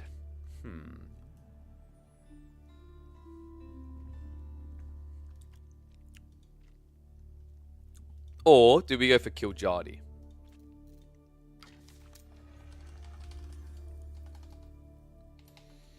Choices. Is Johan here? He's usually here. Curious how good or bad his series was. Oh, we might not be able to see that one. KillJ has privated his data. I'm going to have to remind him not to do that. Kraky's a good boy, though, so he wouldn't do that. There we go. My boy. All right, guys. So, let's get ready for our next series.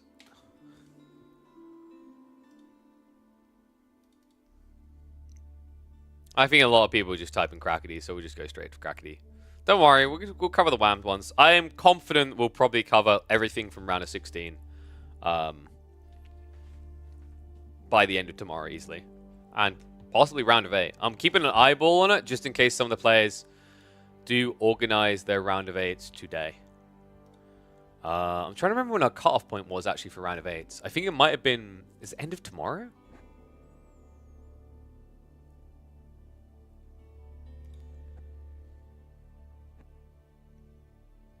Might be. Oh, one sec. I think I'm technically not required to have it on there, but we can add this.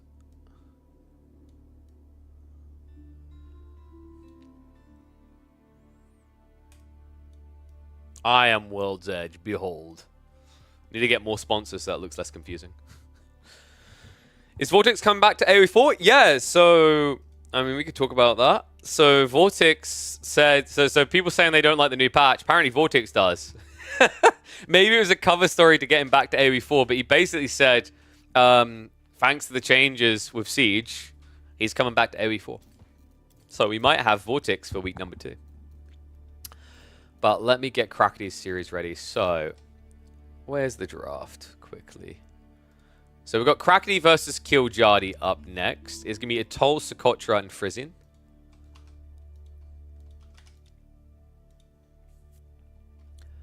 And we'll go reset, free. I said Atoll, Socotra. Wait, he's... double, like, kind of Socotra type maps. I love that. All right, so let me get their series up. Kraky, woo! Chinese, Mongols, Japanese. So Japanese pretty good for Atoll. You can use Rus easily for Socotra. And then he's got, like, well, China or Mongols are both really good for Frisian. I really like Kraky's draft. KillJ is a little bit more funky. I don't think he has the checkmate pick for Frisian there. H3 maybe could. If we got Zhone for Socotra, Atoll rather, I'm quite intrigued. But instead, it's actually going to be Abbasis versus Chinese for map 1. So let me get that loaded up now. Oh.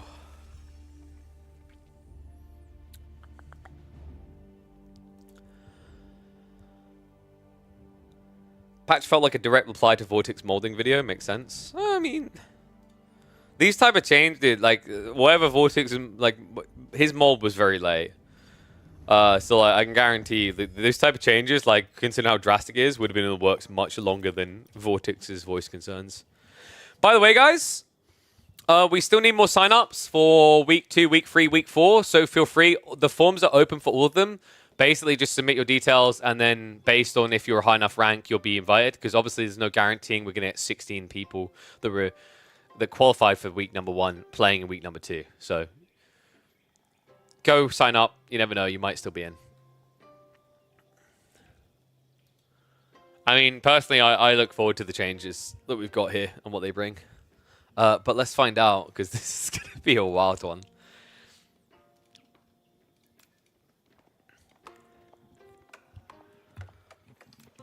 Yeah, I think it was fit, rather. Yeah, I think it was hit perfectly in the chat there. Battle of the Boom, except you can't boom. One and all, welcome back to KP's Midweek Muster number 1. We have got a banger here. Kraky versus KillJ.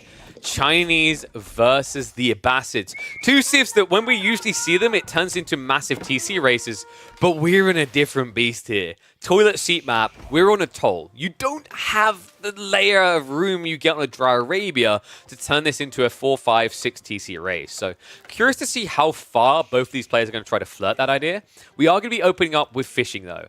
Love this from Kraky. He drops the dock. He doesn't immediately start building fishing boats. Instead, he takes advantage of the ludicrous gathering rate you get on these fish.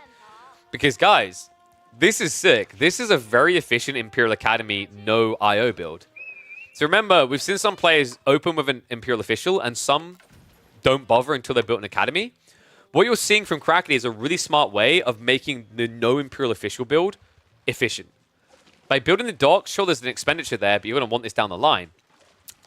He uses the dock as simply a drop-off point for a superior gathering rate, right? You could be on sheep at 0.75, or you could get 1 food a second. So this is going to mean that he spends less time in this awkward phase of, I don't have a taxman.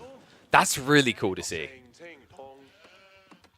Looks like he's going to prep the mill at home anyway, because remember, you're eventually going to end up back here clubbing the sheep.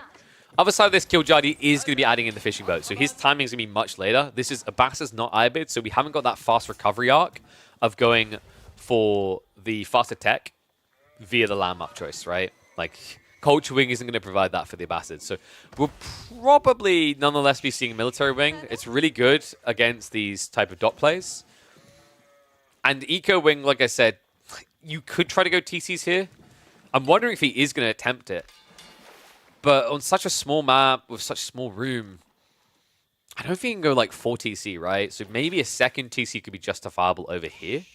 And he has got the stone on the way. So in some ways, the way that KillJ's base is spawned has leaned him to this idea of move out, get stone, move beyond, build TC. The risky runs is Kraky could be going for a Barbican afterwards. For now, though, Imperial Academy now on the way. And interesting, KillJ, he goes for the Culture Wing. Are we going to be seeing a fast castle build here out of the Abbasids? This is kind of peculiar. The traditional reason why you went Culture Wing is because Preservation of Knowledge works on Naval Arrow Slits. But I don't think Naval Arrow Slits is really worth it here. So that really does only leave Fast Castle, which is kind of crazy. But we did mention the TC race doesn't feel good. Also, how's the sheep count looking? So 9 sheep one side, 14 the other. Imperial Academy is up, so taxmen should be on the way shortly. And that's where Kraky's economy is really going to begin to inflate. He also already has an archer ship on the way to play blocker against the fishing. All right, guys. 1's in chat if you think Kraky is going to win this game. 2's if you think KillJ is going to dub it. If you got in this and you saw China versus Abbasids, what would you favor? Because I feel like Abbasids has been on the rise consistently, looking more and more scary as time has gone on. Whereas China, they've remained strong.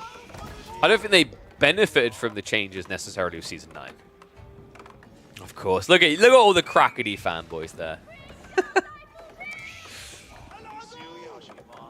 Hard to bank against him. Probably his most played Civ still to this day.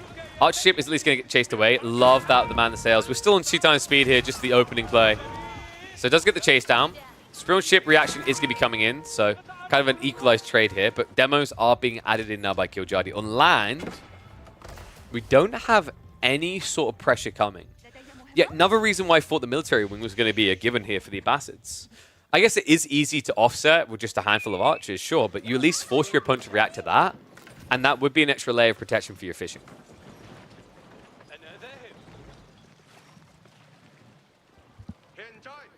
Kraky. He's going to try to prep the appropriate defenses, so a little bit of a micro war going in here. Now, I believe Marine Lord's words for KillJ's micro on water cannot be repeated here. He's never said anything about Kraky's though, so I'm curious. Demo ship is going to look to shuffle out. Does get clipped, trying to bait him. That archer ship is low though, so KillJ may have already overexerted himself here. Demo is brought extremely low. Looks like he's going to have to back away. So yeah, just a little bit too much damage being done there. So Kraky able to shove him away. Doesn't really get much out of this. But he does have the Imperial Academy adding in these taxmen, right? So that's where his eco is going to inflate. And that is why KillJ is stacking resources. Castle soon on the way. And remember, guys, Preservation of Knowledge does give you a 20% discount on your 1800 resource castle age tech. So 360 resources saved. I've also got fresh food stuff now on the way, so a little bit more efficiency coming in there. Demo. Wait, KillJ. What?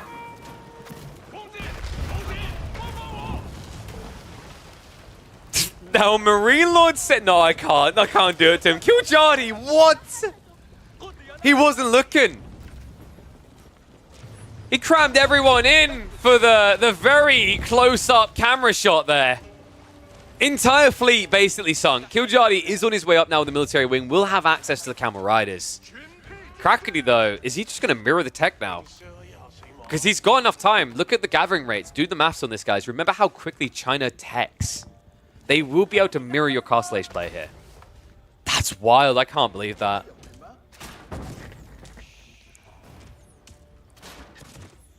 Kraky wasn't looking either. Okay, so what we're learning here is when both players aren't looking, just commit. It is crazy, actually. If KillJ had just continued on by, he might have been able to connect with his demo in return and made it a bit more even.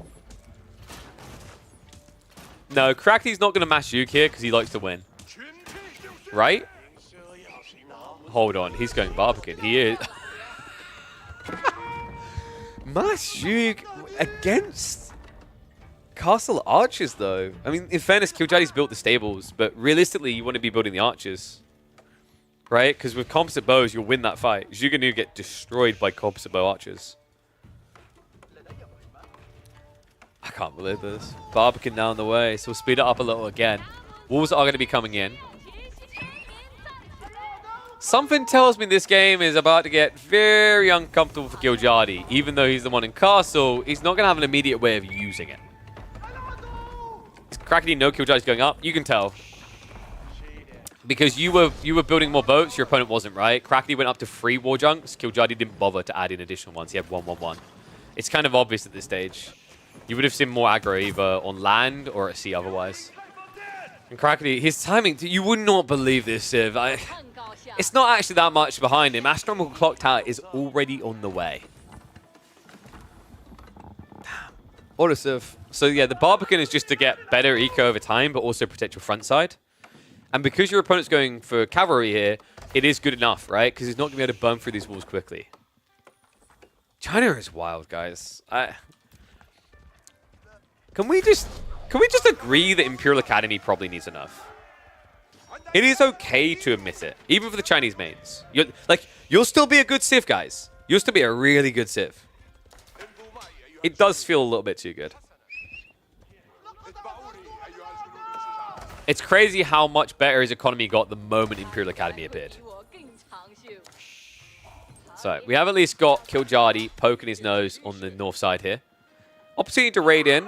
However, the outpost is going to make that almost impossible. And we do have Spimmer now being prepped by Kraky. Love what KillJ is doing as a reaction play, though. Going for relics. He's been given map control because his opponent's hiding. By the way, do we... Okay, KillJ has scouted that. Oh, that's so sneaky and snaky. I can't believe the relic spawned behind like that. Saying China is too good when we have the broken Abbassids. The funny thing is Abbasid's win rate is worse than China, no? I feel like Abbassids actually haven't been winning as much as China in tournaments. Although it's going to reveal what's happening here. KillJ is marching for the center relics first, so good grab there. Kraky already up by 9 villages, though. Another thing is also on water maps. I feel like I'd take China over Abbassids every day of the week. The matchup as well feels a bit weird for Abbassids. If they can't force a mass TC boom, China should be favored, right? Because Abbassids are terrible at dealing with tempo civs that are based around tech timings because you can't mirror them. And China's like one of the fastest teching civs in the game. Like, what's the record? Someone in chat will know. Isn't it like 6.5 minutes to get Castle with China? They're one of the fastest, if not the fastest civ to get to Castle Age. Even HRE doesn't look that fast compared to them. Because remember, HRE can't expedite the build speed. Gonna dive in here. Looks like the Lancers. Gonna try to hold this back, but it's crossbows and spears. So not a great exchange for KillJ. Is this gonna try to heal that Lancer? But crossbows should win that fight. Would be much easier if Kraky Spearman weren't taking a coffee break right now. That's true. Sushi's fast. So what you're just saying is there is one civ quicker than China, and it's the other China. I rest my case. Love what Kraky is doing with the boats here. High pierce damage, so Lancers really don't want to be running into war junks, and it looks like KillJ has lost track of this night.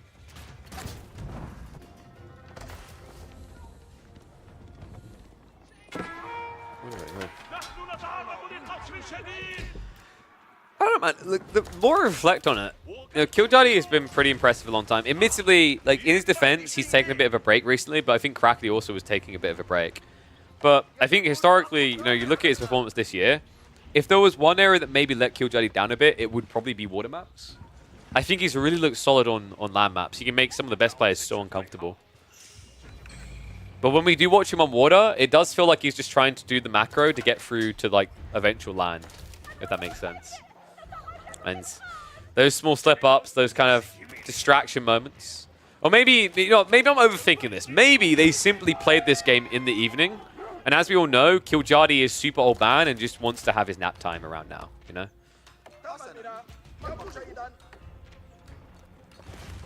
KillJ in an awkward situation though. He just went 2 TC with 0 food. Wait, what?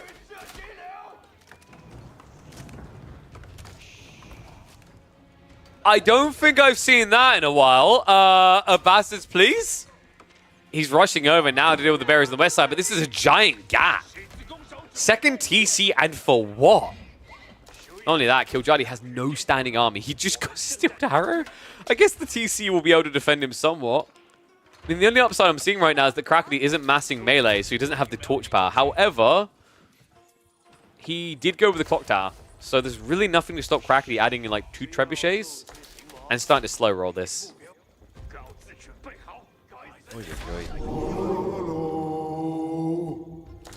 Well, I was at least going to buy a little bit of time. Ooh, that was min-max. Kraky at the very edge of actually losing that spear. So we'll be able to chase this back. Is KillJ going for a keep? Okay, this guy is truly just playing a tower defense game at this stage.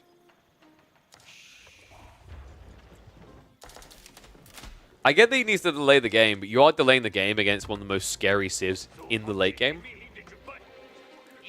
And we have transport ship shenanigans. Ah, yes, Kraky. I love a good transport ship usage. I feel it's underutilized, and that's another thing that I love about Atoll is like the edge you get isn't necessarily all fish me unstoppable. It's the mobility you get from water control. Spears, crossbows, and a power scarf moving in, and KillJ. Congrats, enjoy the food. Time to fast. Sorry, you've used all of your meal coupons for the week. You can't buy anything else. 3 villagers going down, make it 4. Could easily end up being more than that, especially now that he's running by the spill ship. Wait, what? A questionable retreat route from KillJ there. Will cost him more. In fact, that Spearman should get that final shiv in. So 45 to 57. It's still only 1 TC for Kraky, but he doesn't need a second. I mean, KillJ has 45 economy, but guys, what can he really do with 45 economy? I guess he can gather this screen. That's about it. And we do have a dock attempt here. He's going to have to be rushed up by all the villagers in the end. Trev's now on the way from Kraky. We'll speed this up again a little bit. So, congrats. You have survived. However, he's now trying to produce Lancers to deal with the threat. Lancers, which, by the way, are counted by what you're producing them into. I think KillJ instead is probably going to try to raid with the Lancers. There's no way you can fight the army directly. And also, you don't have the long-term food to afford mass knights anyway. I do like the archer detail, though. Like, the archers give some hope. He did go military wing, right? So we should be getting towards composite bows eventually. And that should give him a little bit of a bite back here. So no TC is going to get targeted. A little bit surprised he didn't go straight for the keep. With 1 Treb, it's worth going for the keep because you won't have the resources to repair. You should really be targeting the TC once you have enough to kill it. But at the same time, as you creep the trebuchet count up, this is going to force your opponent to invest more and more villages to repair. And remember, the impact of this isn't just that he's now wasting 4 of his economy to repair, it's that he's also paying for that repair with another 2 economy units. That's where trebuchet creeping gets really brutal. Yeah, as a guy who's like short attention span, I will say the one downside of the Season 9 meta being Trebuchet oriented is it's not quick. The upside of the Trebuchet meta is that the way it scales is gradually a direct counter to turtling players. Because turtling players can't just turtle anymore, they have to address the threat, right? So I wish there was a fancier way of doing this change, but although it may not lead to the flashy moment you'd expect, what it at least does is pushes towards an endpoint. These knights are getting ready to ride in. Problem is there's not much here, only 3 gold workers. Everything is shifted center side, where you can easily guard it. In fact, Kraky, yeah, he has got another 8 on the gold, the 4th gold here. So the raid is going to come in and hit, but the spearmen are there to react straight away. Another pesky thing about raiding China is all these villages that they can put their villagers in. Trebs, they've dealt with the TC. Yeah, I'm struggling to see what KillJ's recovery point is at this rate. He hasn't really chipped that much eco. However, hold the phone and follow up with a very long beep here because he has actually just done it. He equalized with this raid. Sick hit there. I thought KillJ was just going to get shut down, but the spearman reaction, underwhelming from Kraky. He only pulled 3 spears to deal with this. The villagers are still being killed off. On point move by KillJ in a game where he was starting to slip away. He shrinks that eco lead. Kraky. Wait, pause that because we've got a counter raid coming in. Kraky able to find him on the goal. KillJ a bit slow on the reaction, so just as many villagers lost there. As soon as I praise him, he dies. Oh man. And Castle's down now as well. KillJ is running out of time. Marine Lord is running out of hair follicles on his head as he molds about Atoll again. Marine Lord, do you not like Trebs? Is that what it is? Are you racist against trebuchets? Wait, weren't trebuchets created by French people? Actually, no, I think I looked this up. I think it was an English creation, if I remember correctly. Or we hired the engineer. But it's called trebuchet because English people like French words.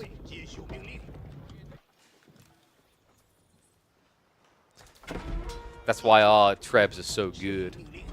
Oh, sorry, no. Reboldequin was that way. Reboldequin was actually an English creation. Trebuchet, I think, was French. So really, Marine Lord, this is all the fault of your great-great-great-great-great-great-great-great-great-great-great-granddad, okay? He's to blame for Season 9. Treb's now moving in. Nest of Bees have also been added in, or as I like to call them, Nest of Rees, because they create a lot of Reddit threads complaining about them.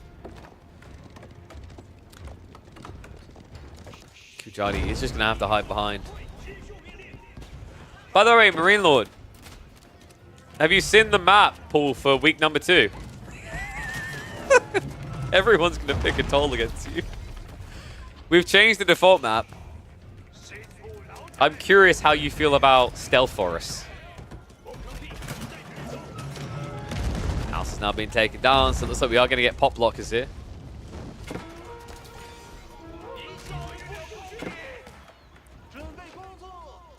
A little bit of poke damage being done, but those arrow slits, or rather hand cannon slits, are proving problematic.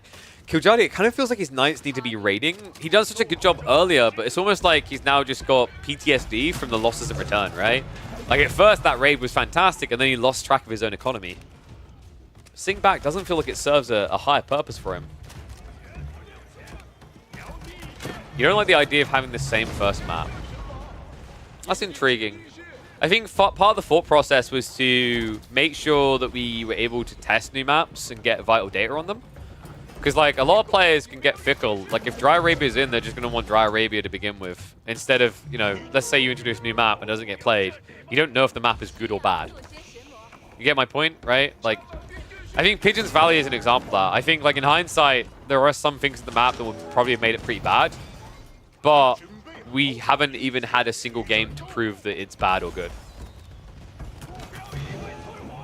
That's the tricky part.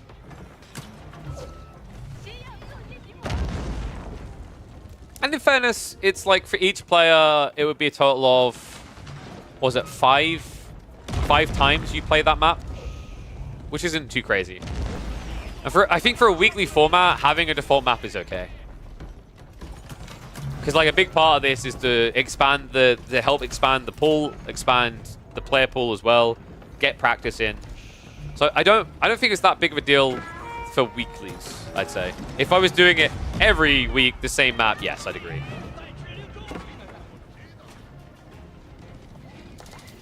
That's a good question, Marine Lord. So I think we're still discussing the full extent of this. The original idea was that it would give the ATR so that we could get a lot of shuffling on the board so people could improve and whatnot. I'm going to double check with Tomb because we needed to touch base with Andre, who handles the ATR board. We were thinking it definitely needs to count for something. But similar to the whole idea of like earlier rounds maybe shouldn't be as heavily skewed, we're trying to figure out the exact numbers. But there is going to be an ATR weighting because I think it's important. I think it's important for it to somewhat impact. Because otherwise, like, it defeats the whole point of why we're going to have these. Nest of bees. I'm going to shuffle up. We've got the wall crawl. Kraky, you're a vile piece of... You're as bad as the recon you once hated right now. It's not a stone wall, but it might as well be. Oh my god. This is brutal. Yeah, it's kind of interesting that today's games have just been Siege Wars and Atoll, because the other games were not this at all.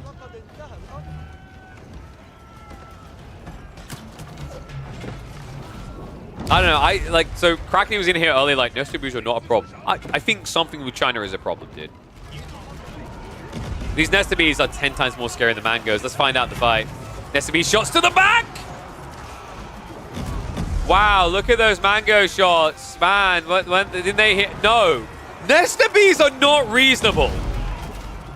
I'm sorry, but no. This stuff has got to go.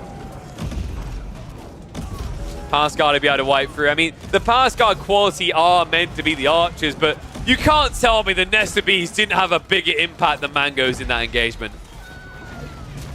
Also, the difference just being that Mangoes are biased. They need to attack range units. Nest of Bees will attack anything, really. That's it. GG gets gold. So the Nest of Bees conundrum seems to be truly alive and creeping upwards in my worries here with the KP's midweek musters. I don't know. I felt like maybe the nerfs could be good enough, but seeing them like that, maybe it's just because they're attacking the archers, but it felt like they were a bit too impactful. Game was definitely trending in Kraky's direction, but the question mark is, did the knobs make it feel a little bit too dirty? Let me know what you think. Was Army Comp difference? Probably.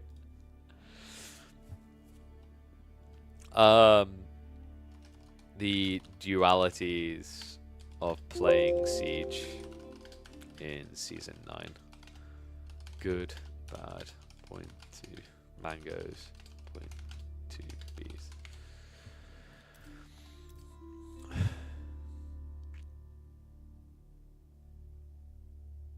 Yeah, so like the point in these weeklies is to fix a lot of things for the scene, right? Is to provide movement and progress for upcoming players and not just have this like elite gap of people who have the experience and those that can't get it. So to give people tournament format experience, to gather and incentivize new map creation, because like guys, there's been so many potentially good maps created by map creators before that never got touched, so they just don't bother. So we're trying to fix that as well. And it's to also try and create a healthy baseline between big tournaments. It's like, you know, I think we've been very ambitious in trying to address a lot of things at once. New players like Kraky for sure. Exactly. All right, game number 2, Socotra, Ibid's Mongols. Are we Ibid believers? I'm kind of curious. I find Ibids can feel a little bit... For a while, people were kind of convinced they were D-Way on Socotra, but it just feels like there's better civs. Mongols, I wouldn't usually rate them insanely highly here. I put them like, what, 5th or 6th? Because you put like Rus, Malians, English all above them for sure. But, oh my god, wait, we did... Alright, we can't waste time. We've got to get right into it, because I was just theory crafting what's going to happen. Kraky hops into game 2, and he's not waiting around. What and all. Welcome back to the midweek muster. Game number 2 of this single elimination format best of 3. And Kraky has picked Socotra. So he loved Atoll. He follows it up with basically a more filled out Atoll. And he starts off by moving his town center into the center of this island. Oh, this is fantastic. So KillJ on the other side, fighting for his tournament life here, because remember, no comebacks, no second chances. He goes to the Iabids. Iabids, at first, when Socotra came out, we saw a lot of Iabid games. People felt good, but I just don't feel like it hit. And what is up, type error dubs? Okay, I'm going to take a look at the subs. For some reason, the graphics are popping in too big. So I'm going to decrease the size of them so that the text definitely shows. Thank you very much, type error dubs, though. To the Mongol Haters, TC Rush back on the menu. I mean, dude, on Socotra, yes. On Atoll, yes. There are some maps where TC rushing could still work. Wait, actually, Socotra is a pub queuable map, right? I think it's still on the ranked ladder, if I'm not mistaken. So, I shouldn't give them ideas. Actually, I don't think Mongol TC rushing would be too impactful on this map due to the backspawn in gold, right? It's like, in theory, should be a little bit of a whiff. Yeah, curious start. The downside of what Kraky has done here is what you're seeing over here. The gold is really, really far away. So there is a risk that if Kraky loses map control, he's just dead. Because then the only thing you can build is archers. The good news is, against an Iabid player in the Feudal Age, what are they going to build? They're either going to build archers as well, so you'll be able to scale equally, or they build Desert Rays and they lose. Horseman, theoretically feasible here. But Horseman always feels tricky to try and like layer in with the Civ, right? Because your economical bonuses aren't that big. 10% gathering is not too bad, don't get me wrong, but it's not crazy. And we are heading towards Desert Raiders, so yeah. I think Kraky is just going to go archers. What if you would force map only for 1 round or 2? I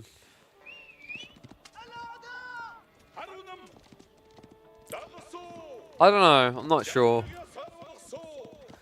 So one thing I will say is like there was some feedback about the majority of the maps should be ladder maps, and I don't necessarily agree with that, because I think I've said this before, it's actually something that needs to change on the development side, and it should change on the development side because let's be totally real, this is an esports driven game. Like they try to push the game forward with the esports quite often. I think the map pool for rank needs to change more often and should actually start to bring in custom maps.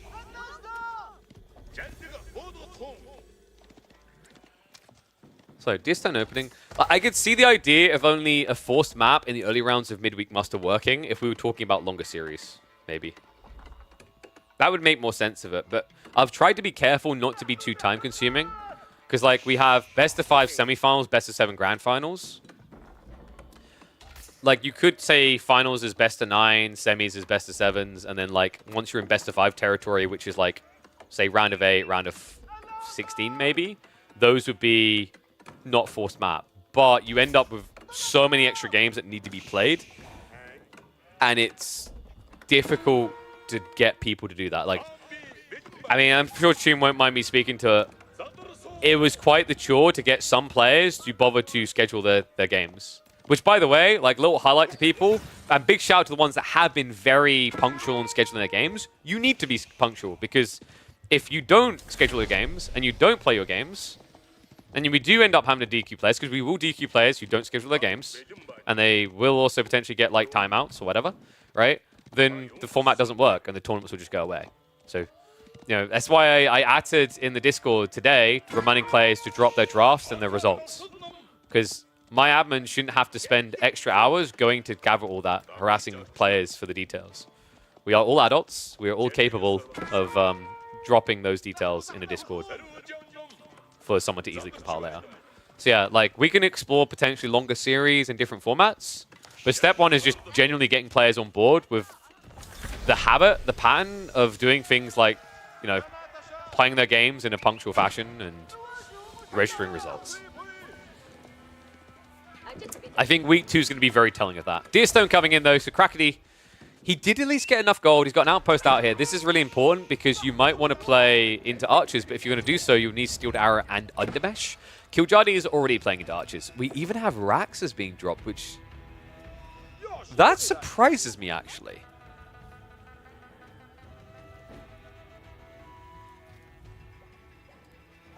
That's very peculiar. Why? Because even if you're worried about Keshiks, you have Desert Raiders, right? So I'm a little bit perplexed by the Spearman play. Yeah. This is, I mean, you meme chill, but this is something that I've said. When you play Iabids, you might as well have the racks blanked out on your UI for H2. It just doesn't register, because when was the last time you saw Iabids with spears? Archer range reactions are going to be even better for Kraky now. Kraky, who, by the way, has been stockpiling a lot of resources. We will still see this committed, though, I think. He's at least going to build a few archers to defend. We even have the good old Magadai coming. Not the Khan Hunter. Was that? That has to be a miss hotkey. I understand the Khan Hunter because you can outrange and outkill. Like, this is why I was feeling like Mongols are actually, like, peak right now. They're as strong as they've been in a very long time because the Khan Hunter play... 0.5 extra tower range doesn't sound like a lot, but the beginning engagements actually is the world of difference here. So yeah, curious about this single Magadai. Especially with Desert Raiders already in play, you're just kind of giving value to KillJ. You can force some idle time on the backside, right? But it's not going to be crazy.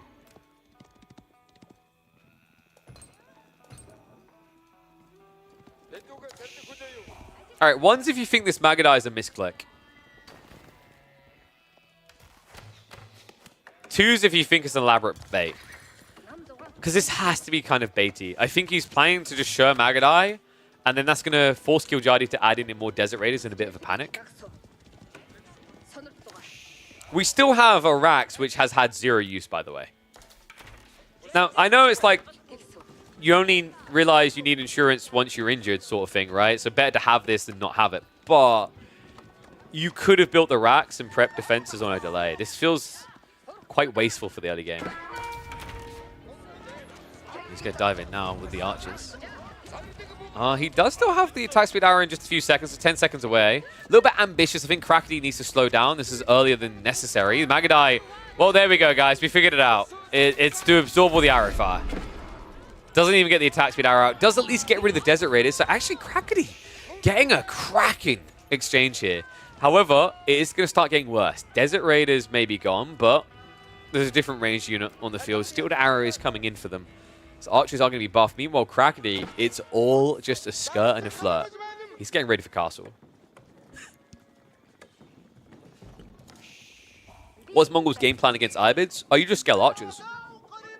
I don't think Iabids are favored if you just scale archers. Especially with Deerstone, because you get the efficiency from this, which kind of equates to the same thing as Golden Age. Golden Age is 10%, right? I think it'd be fair to say you get like 6 or 7% extra gathering rate as time goes on with the tree line from Yam because you move so much quicker.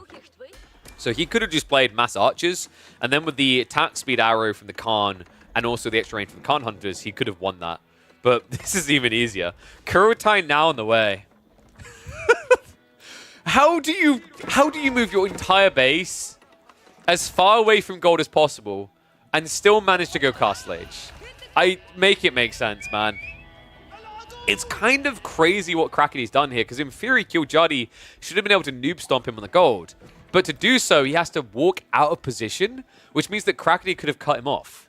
Right? It's similar to the logic of why a longbow army from the English don't go around the back of your base, because you can cut their reinforcements. It's the same thing here. This is pretty wild.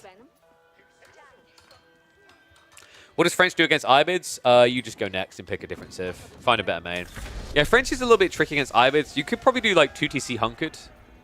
I think that can kind of work because your TCs return value pretty quickly. Because playing Mass Knights is just a nightmare against Desert Raiders. And eventual Camel Lancers. If you can survive that early game though, Arbitrary later feel pretty good. Alright, Dive's going to come in. Villagers say, nope. Peace out. We got all the gold we need. Men-at-Arms immediately get queued up. Undermesh also on the way. No veterancy for the Archer, guys, but the Kurotai is like a pseudo-castle upgrade here. So his units, from 5 damage up to the 6. I'm not even exaggerating. They basically get their Steeled Arrow for free with this. In fact, he still has enough of Steeled Arrow behind this. just like, I need to get home here. KillJ does have his tech on the way, but it's not giving him any edge here. It's advancement wing. A sheer catch-up. Okay, yeah, so Kraky is that guy that likes to park efficiently, so efficiently that you can't open the doors and get your kids out of the car. Right, like, you ever had that person that they park next to a bush, and they park so close to the bush that you're just going to have to, like, wheel the window down and then dive into the bush. That's Kraky with this Kurotai.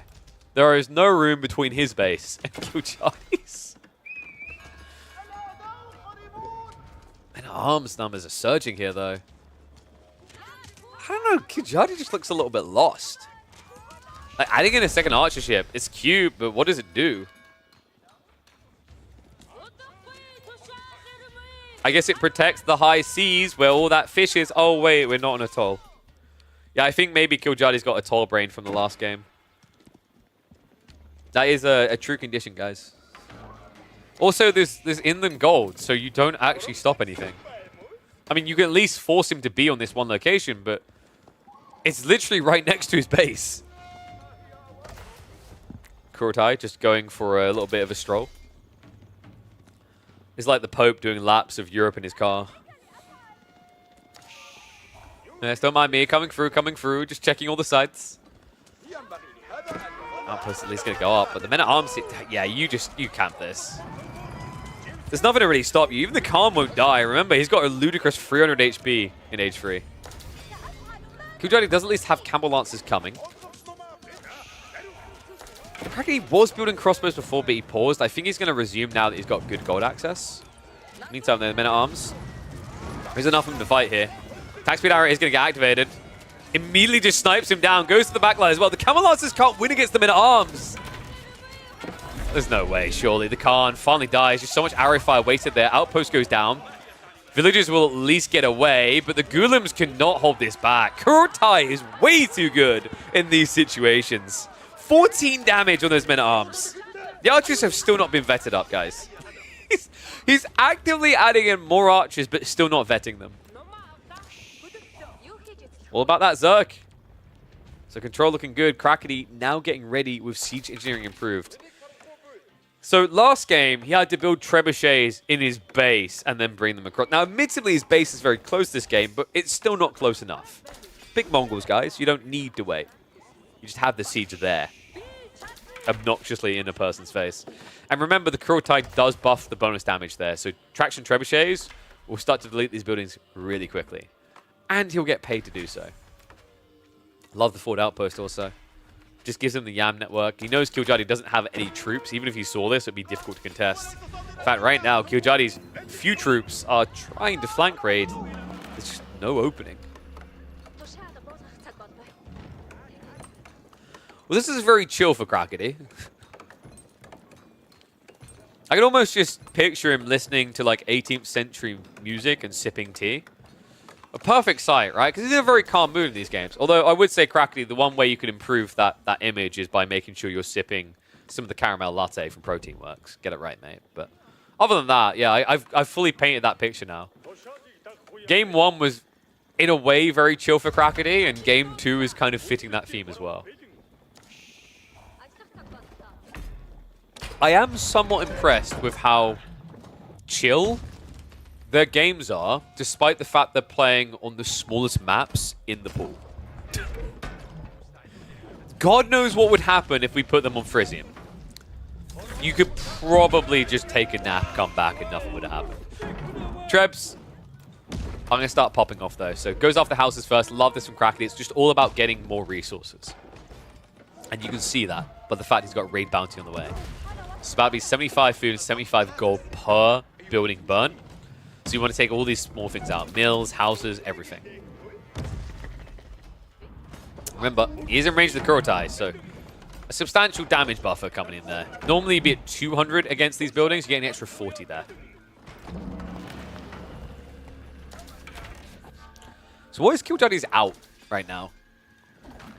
Because he's attempted flank raids, but Kraky was always going to keep his economy close to his TT. Remember, this is a guy that used to build, what was it, like 8 town centers?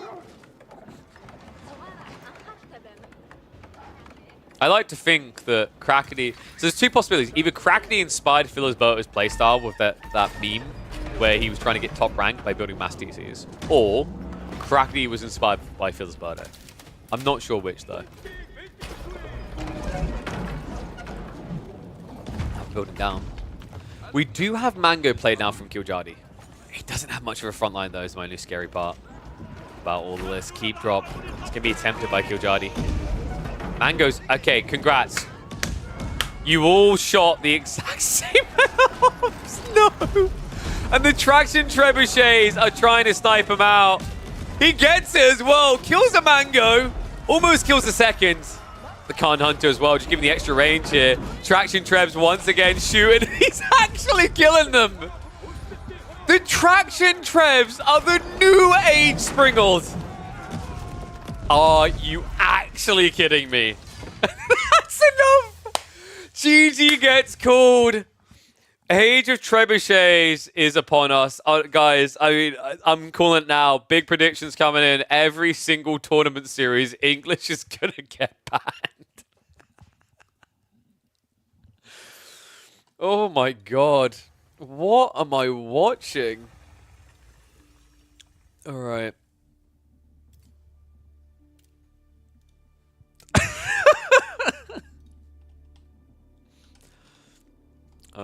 Age of Trebuchet is upon us.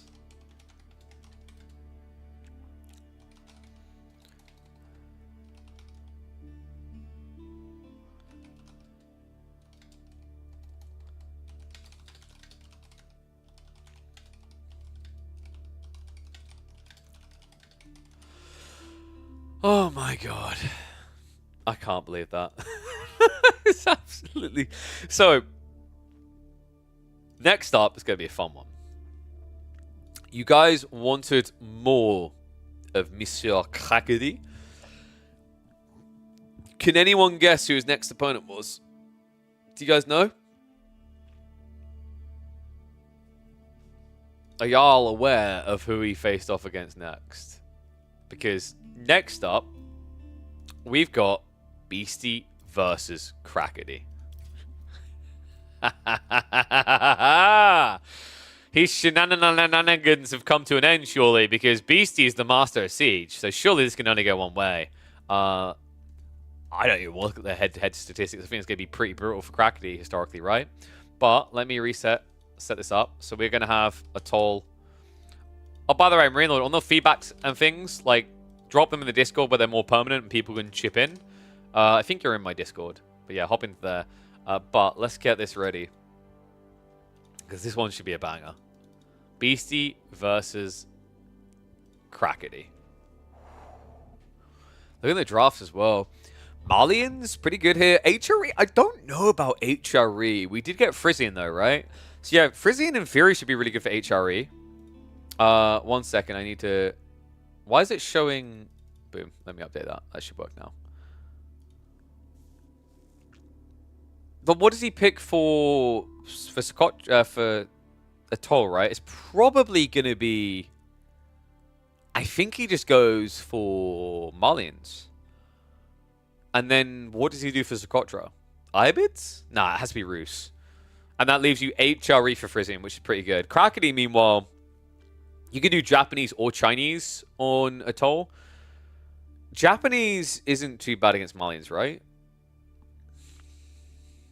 Because you rush cast so quick, but I feel like you probably get more value maybe out of China.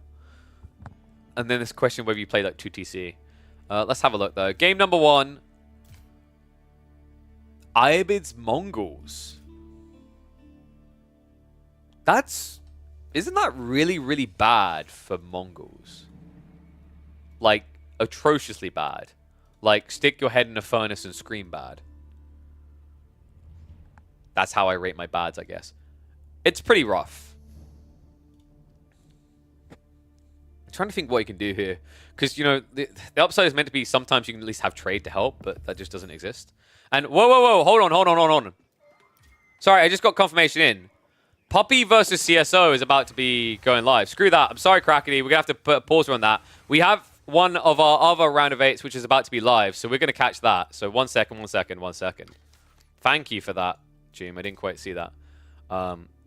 We've got a live series. So live series take precedence here, of course.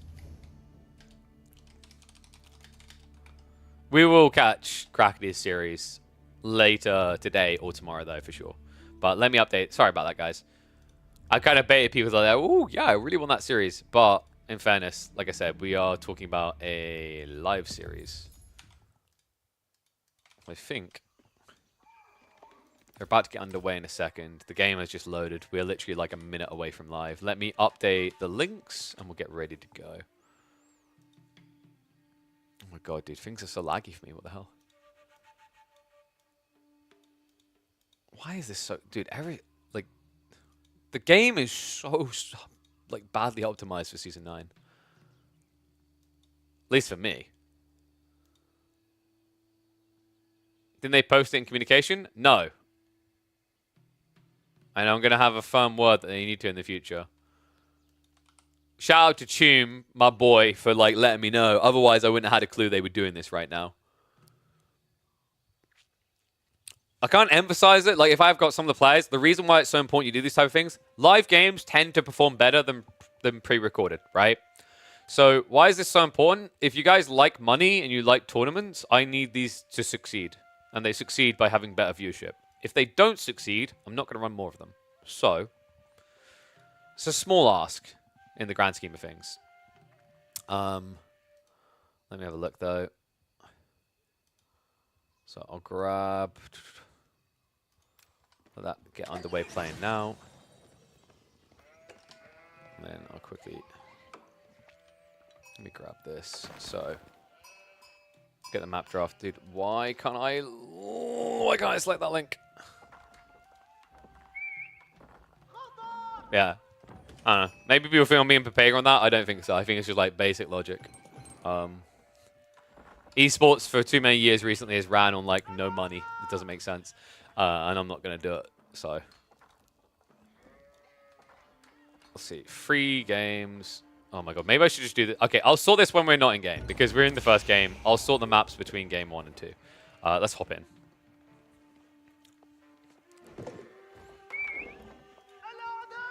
So busy on the weekends? Well, we don't do these on the weekends. That's the true beauty of this tournament. Live midweek.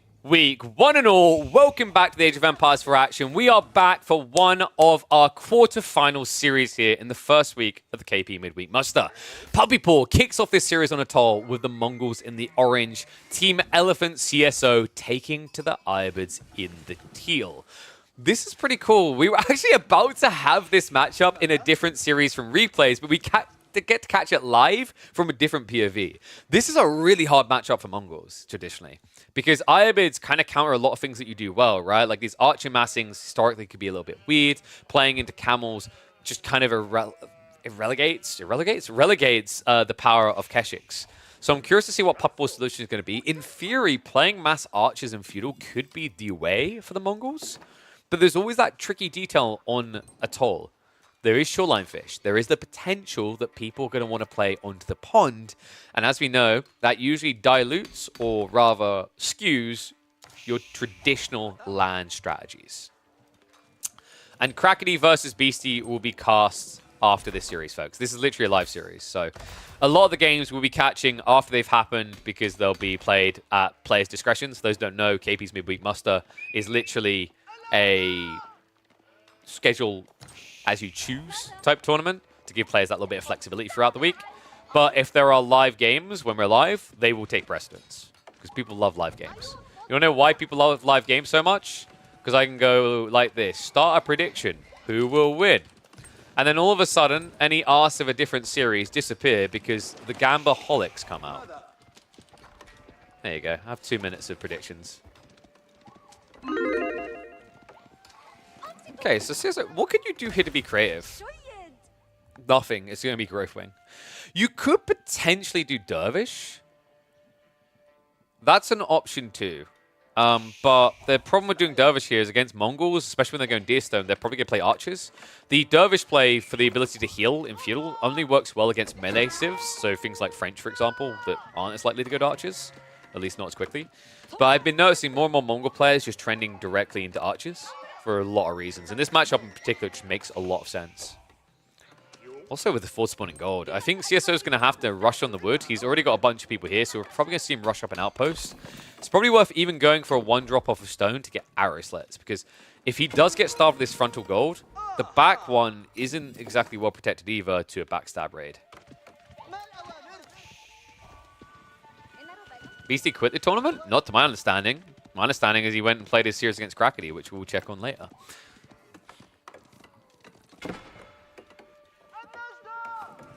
Growth is pretty cool still, though. I think Growth Wing, it's kind of funny that they nerfed Castle's Growth Wing and Feudal is still what it is. Because when you think about it, at this stage in the game, you're 4 minutes in, right, when it's coming through. If you look at his economy, it's under 20 total, so getting 3 villages is a 15% increase to your total villager count. At an insanely early point in the game, that is ridiculous. And we are going to get the mining camp on the stone, so this should presumably just be for the arrow slits.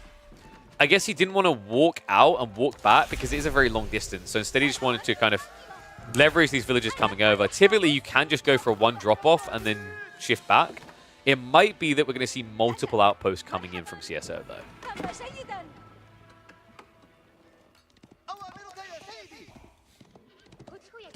And no, nothing is confirmed changed yet, guys. So I'm working on it. I'm confirming everything with the appropriate parties. I will have an update, hopefully shortly, on what we're doing with the streamer delay. But nothing has been confirmed yet. I just want to get everyone's opinion on the matter.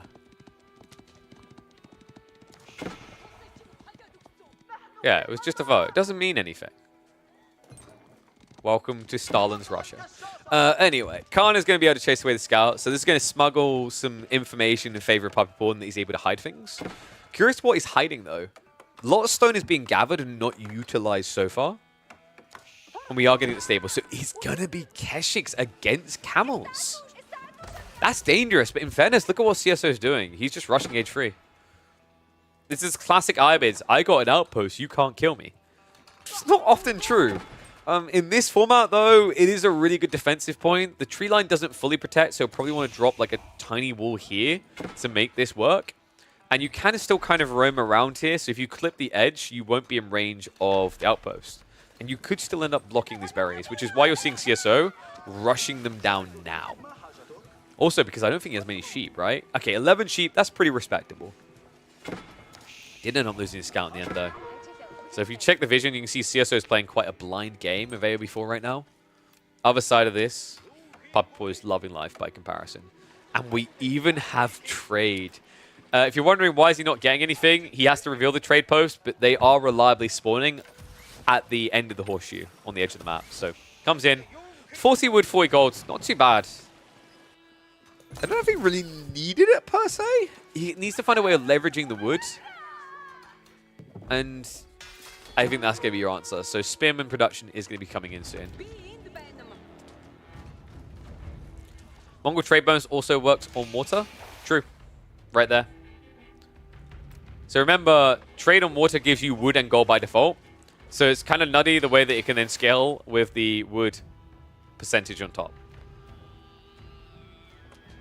He could make this longer by building, say, over here. But remember, it's going to be deceptive because although he'll be trading further, it's a much longer walk around because he has to wrap on a curve. CSO. Oh, wait. Did he see the wolf? That would be insane if he saw the wolf there because the wolf did just aggro for no reason. But remember, that doesn't get marked on map. So Puppy Paw theoretically should not know about this whatsoever. In fact, the positioning is perfect. Keshik's riding out. They're going to reveal it. No! Puppy Paw surely has to see this. He hasn't reacted just yet. CSO. He's actually getting away with this. Tech up is already on the way. It's advanced moving in 10 seconds. No way. No way does this work. If he knew, he would have reacted, guys, because the villagers hadn't completed the Raxes.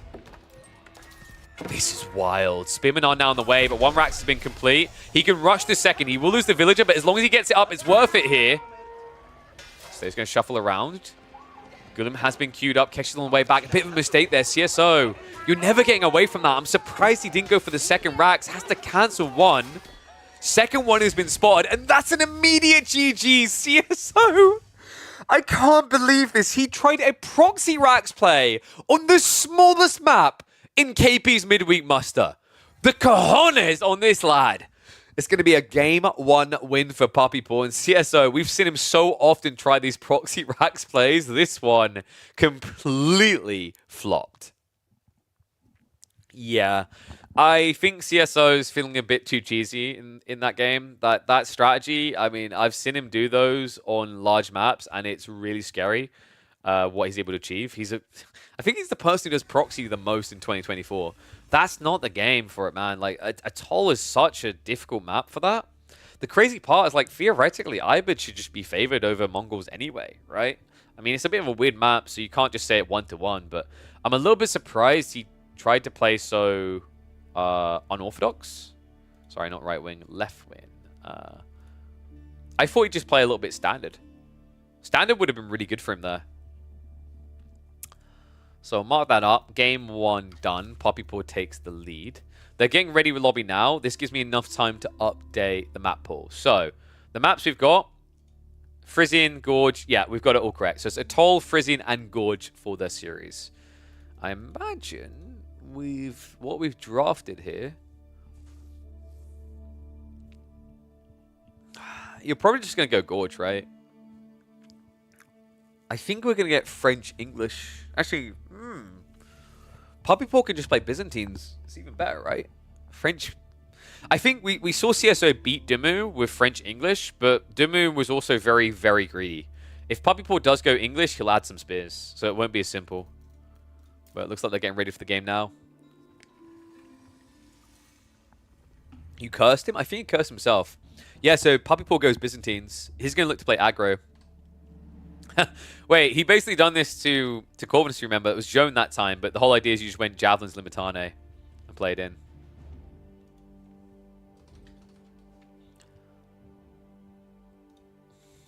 Tricky and sticky is the way I'm going to describe this one. Alright, so we're a minute out from live. Let me sort the predictions from the last one.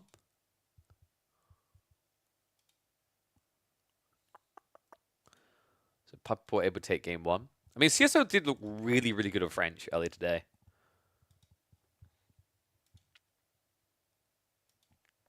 Oh, no. CSO, Puppy Paw game 2. Start predictions. Oh. Yeah, that should work out. We'll be in game in a minute, so you have 1 minute to give predictions. Puppy's draft is busted, right? Right? For like this map pool? Ad time? That's not a bad idea. Oh, actually, I think ads just ran, so we can't run them again. If I'm not mistaken. Yeah. So you guys should be safe from the ads. I can run 30 seconds now. Boom.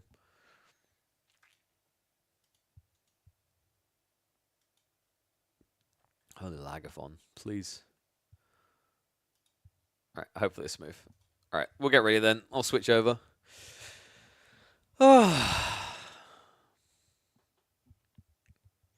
Damn. People believing in that French from CSO. I mean, he did look freaking good with it against DeMu. That was a wild game up against Ben, though. I'd be surprised if we see that exact type of thing again.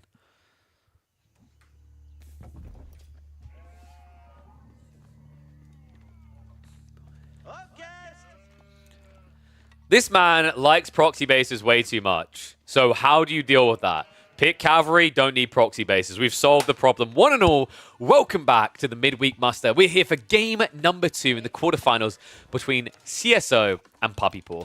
And we have seen CSO on this map with French before, up against DeMu. An incredible game by him that showed you the sheer power of aggression.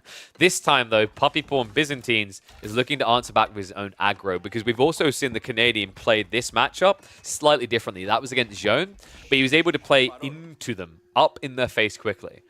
So if we get both players playing for that ultra-aggressive stance, fireworks are going to explode quickly here on Gorge. If you guys don't know what's happening, what this tournament is, by the way, this is my tournament. This is the beginning of it. The first edition, and we're already down to like the final 8 players. It's crazy how quickly it's going. First of 30 editions. If you guys haven't signed up, you are watching this live or later, there is going to be so many weeks of action. You should be signing up because you might be a good enough rank. We are going to be qualifying a lot of players based on their ladder placement for each sequential week. So go sign up. We, on average, will have 3 to 4 weeks in advance available for you to sign up to. So Byzantines versus French. This is a really good one for javelins. Lombos can work too if you're going to stay at home. There are some situations where it's worth going lombos and just camping. Others where jabs make a lot of sense. CSO, if he tries to get greedy, it's going to be jabs in his face.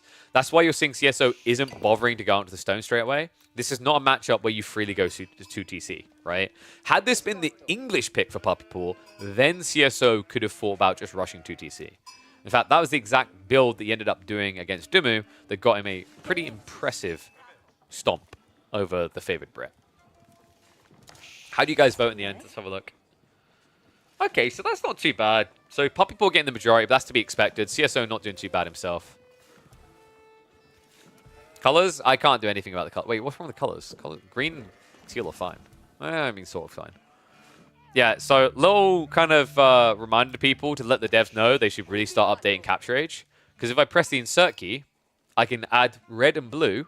But if you look at the mini-map, and also the outlining coloring, you might notice a lot of confusion.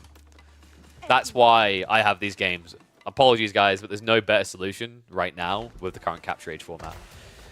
Hippodrome is going to be on the way, though. This is cool already. I wasn't expecting Hippodrome. Is Puppy Pool going for the fast castle build with Cataphracts? Because Cataphracts got buffed recently, guys. They used to be slower than standard knights. Now they're the same speed. They're really scary, especially when they're backed up by Hippodrome power. Obviously, it's not just a naked rush. You're going to have to build units along the way. But with enough sheep, you can hunker down. And in fairness, guys, he has 17 sheep. That's more than enough. Outside the CSO is going to be doing the standards. So School of Cavalry on the way. Jiggly build. Are we just calling the Jiggly build? Okay, so here's what's going to happen. When we get to the stage where people sell olive oil to get a faster castle timing, people will be like, the optimized Jiggly build. And I'm just going to say it now, that wasn't Jiggly's build. That was Soldier's build. Still remember Soldier was the first player in competitive to try and do the fast castle Byzantine build where you sell the olive oil. It didn't work very well, but he was the first to try it.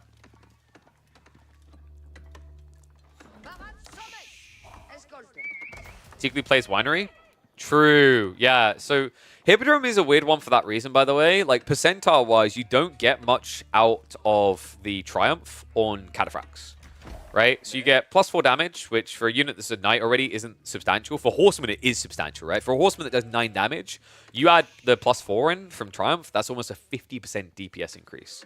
Then you think about the heal as well. Like, you know, this trickle of heal on 125 HP unit versus a 360 unit. Which one's more impactful? Hippodrome has always been weird for that reason. I think Hippodrome in particular has issues in the mid-game where it doesn't feel good on scaling. Late game is great because you just have it on call because there's so many units dying all the time. Early game is also rough because in the early game, the best way to use Hippodrome is to not use it. And what I mean is the Triumph. If you don't use Triumph, it's a threat that's always there. If you use it, your opponent can react accordingly. It's kind of like when a Mongol player uses his arrow, you leave, and then you come back in afterwards.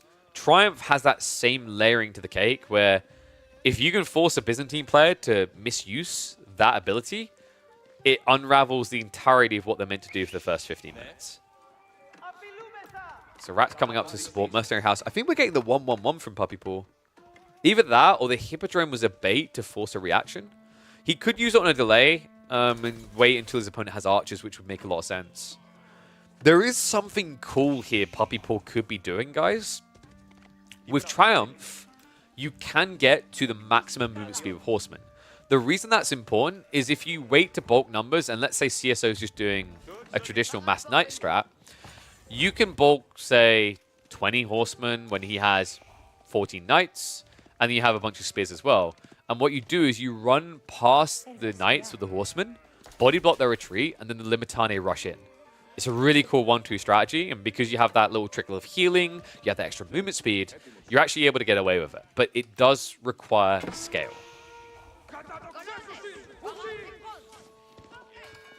So we're at least going to start being a nuisance on the economy. It's a good start by Puppy Paw, right? If you're going to build Horsemen, do not keep them at home. It's the worst thing you do. This is the fastest moving unit available to Civs on average. As you can see, a Knight can try to block you, but he can't kill you. And we have pro scouts from CSO. He's taking them from Puppy Paw's side. It's kind of interesting, right? Because usually when you play Byzantines, you want to be on the olive oil anyway. Actually, in fairness, when you play non-Grand Winery, you need to be on the berries more so. So it's not stripping what Puppy Paw needs, but it's giving CSO a lot of safety at home, which is really important because Puppy Paw is going for the Keshik contract. Now it gets cooler. We paint the full picture, right? He doesn't have that backup plan of something like javelins or lombos up against spears/archers from CSO. I actually think for CSO, the most important unit now is probably just spears. He's in a really good position if he starts to spam spears. Archers would be a mistake. Like, yeah, you count the Limitane, but the horsemen and Keshiks would swarm you, right? I do quite often feel like French Rax Stables play is kind of underrated. We saw a lot of it a few seasons back when French was quite meta because you get French mirrors. Obviously, tournaments have dealt with that. We have drafts now and enough civs that we don't get mirrors. But it used to be in the French mirror, the strategy was you just eventually spam mass spears on both sides, right? I would like to see more spear play for French in general. There's a lot of matchups where it just does make sense. And this one right here is absolutely begging for it. Knights are going to spot it. It's just a big army already, though. Ambitious diving, that doesn't work.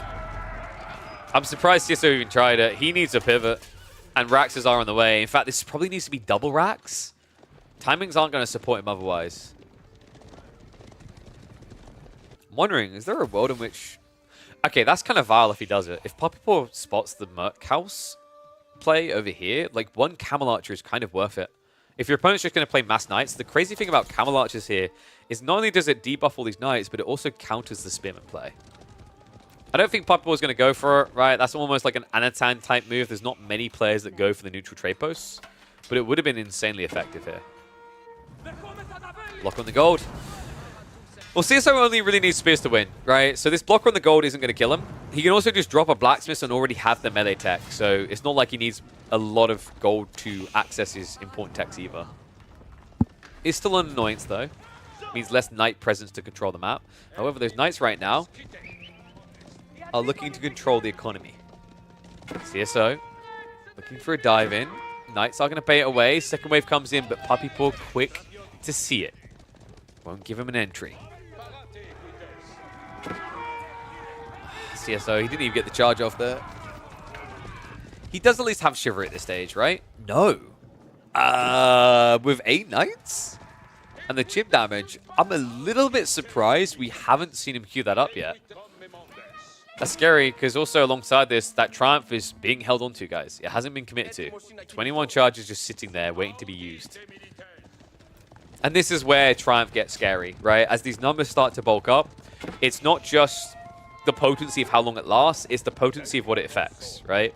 Triumph at 5 minutes, 6 minutes in, it's going to affect 4 units, right? 12, 15, 20 minutes in, we're talking 20, 30, 40 units that can get buffed. And they're going to get buffed even more. Assistant of the first steal is on the way. Puppy Paw aging up. Meanwhile, it looks like CSO is trying to mirror this. Chivalry has been queued up, though. So who benefits more from the castle? I mean, Cataphracts are scary. Royal Bloodlines does kind of bring you on par, though. Right, Cataphracts are at 360 HP. A Royal Knight with Royal Bloodlines is going to be at 322 HP.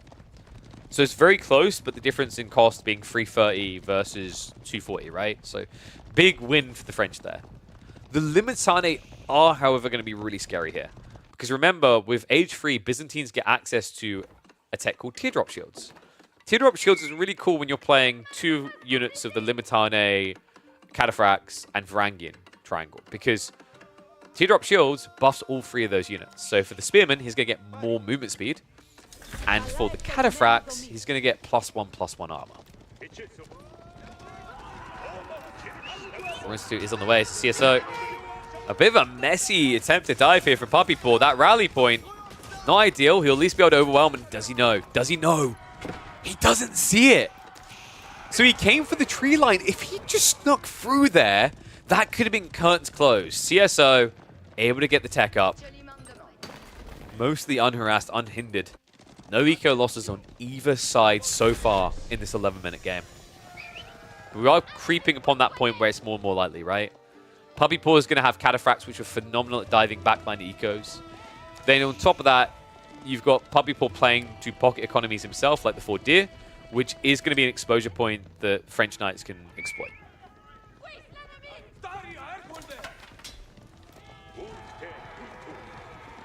So Veterancies are coming in. Both sides. Cataphracts are starting to queue up. Keshiks have also been vetted up. You don't really get that much value out of the alternative to Keshiks here, guys. You don't really want Golems. There are spears, sure, but there are just so many knights. Just building a small group of Golems is going to feel sad. And he's not going to get them randomly, remember, because it was the system of the first heal. In theory, Golem should be really good with system of the first heal because it's a fairly tanky unit, so it will survive long enough to utilize Gulp. In practice, it's just a problem. Like, this is, in my eyes, the weakest contract of the three, because the problem with going for the Eastern contract is your contract routes for castle get countered by the same thing. If you go Keshik Golems, what kills you? Crossbows. Crossbows kill both. If you think of, like, almost all the other unit options, there isn't really a unit that counters both directly, right? You can argue Knights counters Lombo plus Landsneck, but it's not a direct counter. Whereas Crossbows fully counters a single contract. With the exception of Elephants, but we shouldn't be seeing Tower Elephants, usually. Now watch this game go all the way to Tower Elephants. If it does, it's actually pretty scary for the French, because the late game's arbitrary, and that doesn't do well. Knights can do okay against Tower Elephants, that's the positive at least. But outside that, you know, you think about spears. If you have spears, but you don't have mobility or extra range or extra damage on your Civ, you're going to do really bad against mass tower elements. Speaking of those arbitrary, they're coming in quite early. Meanwhile, Byzantines playing into more greed. Second TC now on the way. All right, one's if you think that Puppy Paw is going to win this. Two's if you think CSO is getting us to a third game. Well, that fast castle meta comment, I don't think that's true that we're in fast castle meta, right? Like, we definitely weren't on Season 8, and I don't feel like things have changed for Feudal to be worse. Arguably, fast castling is harder because you don't just have the power of a mango to save you anymore, right? I think the thing you have to keep in mind is this is the first tournament play players are getting on Season 9, and it's a single elimination format. So the reason you're seeing so many fast castles is because it's a best-of-3 single elim format. They're probably quite dubious, quite scared. So they're playing safe. Dive coming in, though. All to chip some economy, not able to find it, though. Good split on the map, the way he's playing this. You see the edge that Cataphracts have now. That movement speed buff from, was it 1.52 to 1.62? Makes the world of difference here, because before, Spearmen were able to chase you down. So is at least now playing for Relics, so a bit of a difference in approach here, and that also ripples in because Puppy Paw didn't go for Grand Winery, so he didn't have access to his own Monk straight away. Spears. Whoa, boy. CSO just about pulling away there. Does not have real bloodlines on the way. Finally queues it up. Looks like he's going to scout out the corner Monk. I love the fact that CSO is like, yes, I will try to avoid the Knights, and as a result has now pulled the Relic further away from his base. Kind of wild to watch this, right? Like, you're witnessing a French player who's being out-caved. The Cataphract buff was good, folks. In a minute, though, he will have the capacity to fight back, right? That's when the raw bloodlines will kick in. That's when your health ball will be somewhat equivocal. Even then, it's going to be difficult because it is assisted in the first heal. So that extra health regen is huge in these fights. You can see there, 25 per second, 6 seconds. That's 150 health you get back. Scouts are at least going to yoink away a few more deer here. Oh, Puppy Paw. I mean, funnily enough, what CSO could have done there is he could have actually deer dropped on there. I'm a little bit surprised he isn't going in for the other deer. Even just sending the scout in to pull these deer everywhere would be immense griefing on Puppy Paw, right? Like, he wouldn't be able to gather efficiently. Spears is going to get target down in small groups. Cataphracts able to turn the favor here with the gulps. They're able to out-sustain. It's like they never even got touched. We still have not seen Triumph used just yet. Notice that because Puppy Paw is still playing flank raids, because this group hasn't stockpiled together, he doesn't want to leverage this strong ability yet. Mark my words, as he continues to scale, it will become desirable. For the time being, it's going to be a shift on the east side. Farms have been scouted. Puppy Paw now knows this is happening. In fact, Trample just came off cooldown, so yeah, good reaction by CSO to minimize any opportunity for that.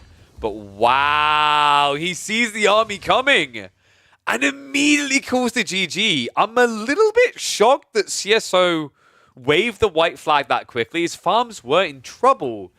But the fact that he doesn't even try to defend them, try to shuffle out of that, I'm a little bit disappointed. CSO is definitely a rough situation. I think Puppy Paw definitely read him perfectly. This mass cataphract, mass spear is a problem right now, especially for French. But yeah, a little bit disappointed we didn't see any sort of attempt to at least defend that. He had no gold. He might not have had gold, but I don't think like gold is the be-all end-all. I think you just needed more spears, right? It's a tough one either way. But commiserations, CSO, he goes out in the round of 8. He has, however, qualified to come back for week number 2. We'll see if he does sign up. Puppy Paw, on the other hand, has now qualified through to the semi-finals. And he could match up against, I'd have to double check this, but correct me if I'm wrong. I think it's potentially Louis or B, if I'm not mistaken. See which one's going to win out of that. I think that series could end up a lot closer. Let me know what you guys think, though. Drop down in your comments below. Actually, I don't know if this one will make it on the YouTube side. A little bit of a underwhelming finish to the series, but cool to catch him live nonetheless. Yeah, that was a lot. I mean, it would have been nice to at least reach the big clash. I think, I actually think week 2 will be a lot more impressive for the games than week 1. Although the week 1 hasn't delivered. Week 1 has had some bangers, I think. But it's like I said, the hesitation is like people are playing for the fast castle because it's a new patch and they're figuring things out. Once people are comfortable again, once they've like settled in, you'll see a lot more of these all-in feudal strats returning. Okay.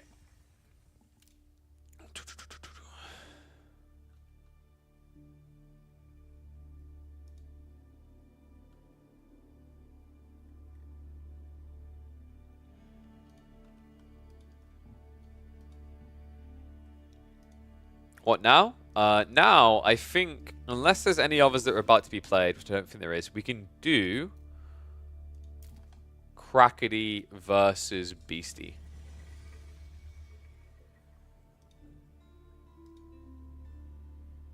All those team tournaments, but I think people want some more 1v1s. I don't know, actually, like, team tournaments, let me check. Because I haven't had any message through from Clearman this week. So I'm not sure. I think it's because these are lower bracket games. Roost completely ignored. It's been picked multiple times. It's been picked in multiple series.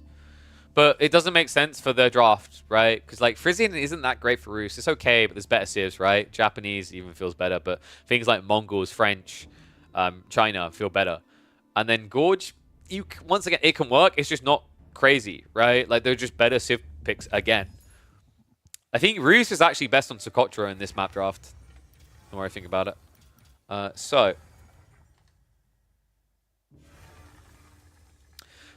the thing with the Outback Octagon is I'm not really a believer in casting games that are like cast by someone else because it's like you're double casting, right? It's already covered.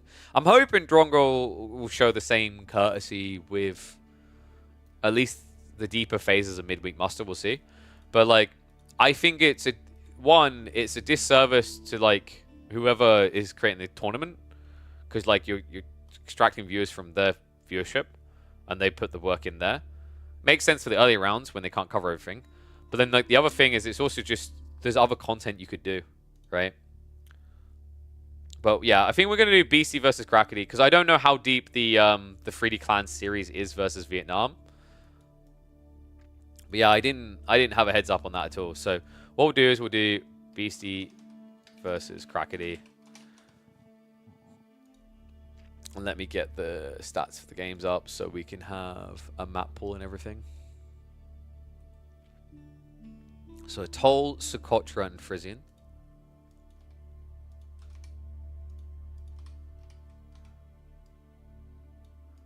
But yeah, I don't know what people were talking about, like Beasty saying he's not going to play. He played this series, so. One thing I will say, I don't know if Chum is here. Have we made the announcement about one of the other players yet? I don't think we have. I mean, I'll wait for Chum's, like, go ahead. I'm happy to talk about it now. Let me update these details. Very commendable stance. I mean, dude, it's just it's like it's cannibalizing. I don't like cannibalizing. I want us to grow the viewership. I don't want us to like cull the viewership, right? I want Drongo's tournament to succeed so that more people are watching, so that sponsors come in and look at the things, right? It's the same thing. I've explained it to the Myth guys, where it's like later on, don't be the guy who's like, if you're working Genesis, don't be the guy who's then also casting on your own channel in Genesis on the day you're not working. If there's different games, sure, do it, but like. You know, a big shout out to Boy as well. I think he cast the other series that were happening and then raided through to EGC. Because it just, if you do that, if you divide the viewership, it makes it so much harder to get sponsorships in an already small scene. It doesn't make any sense to me. It's different when you've got like a watch party-esque person like Gotaga who comes from outside. But when you're all the internal facing people, like you should want each person, you should want each like official stream to succeed. Because like all that free content you're getting, there isn't going to be more free content if they fail. So that's my take, though. I hope everyone shares that. What do you mean Beasty's trying his best to ruin Albag? How? I'm confused.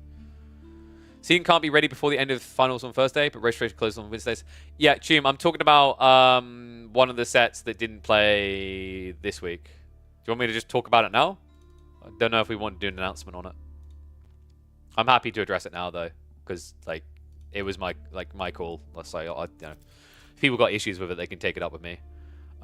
Okay, so guys, before we hop into this set, quick update. In the round of 16, Beasty was meant to face Kyo, and Kyo decided to outright just forfeit his set, saying that he couldn't win.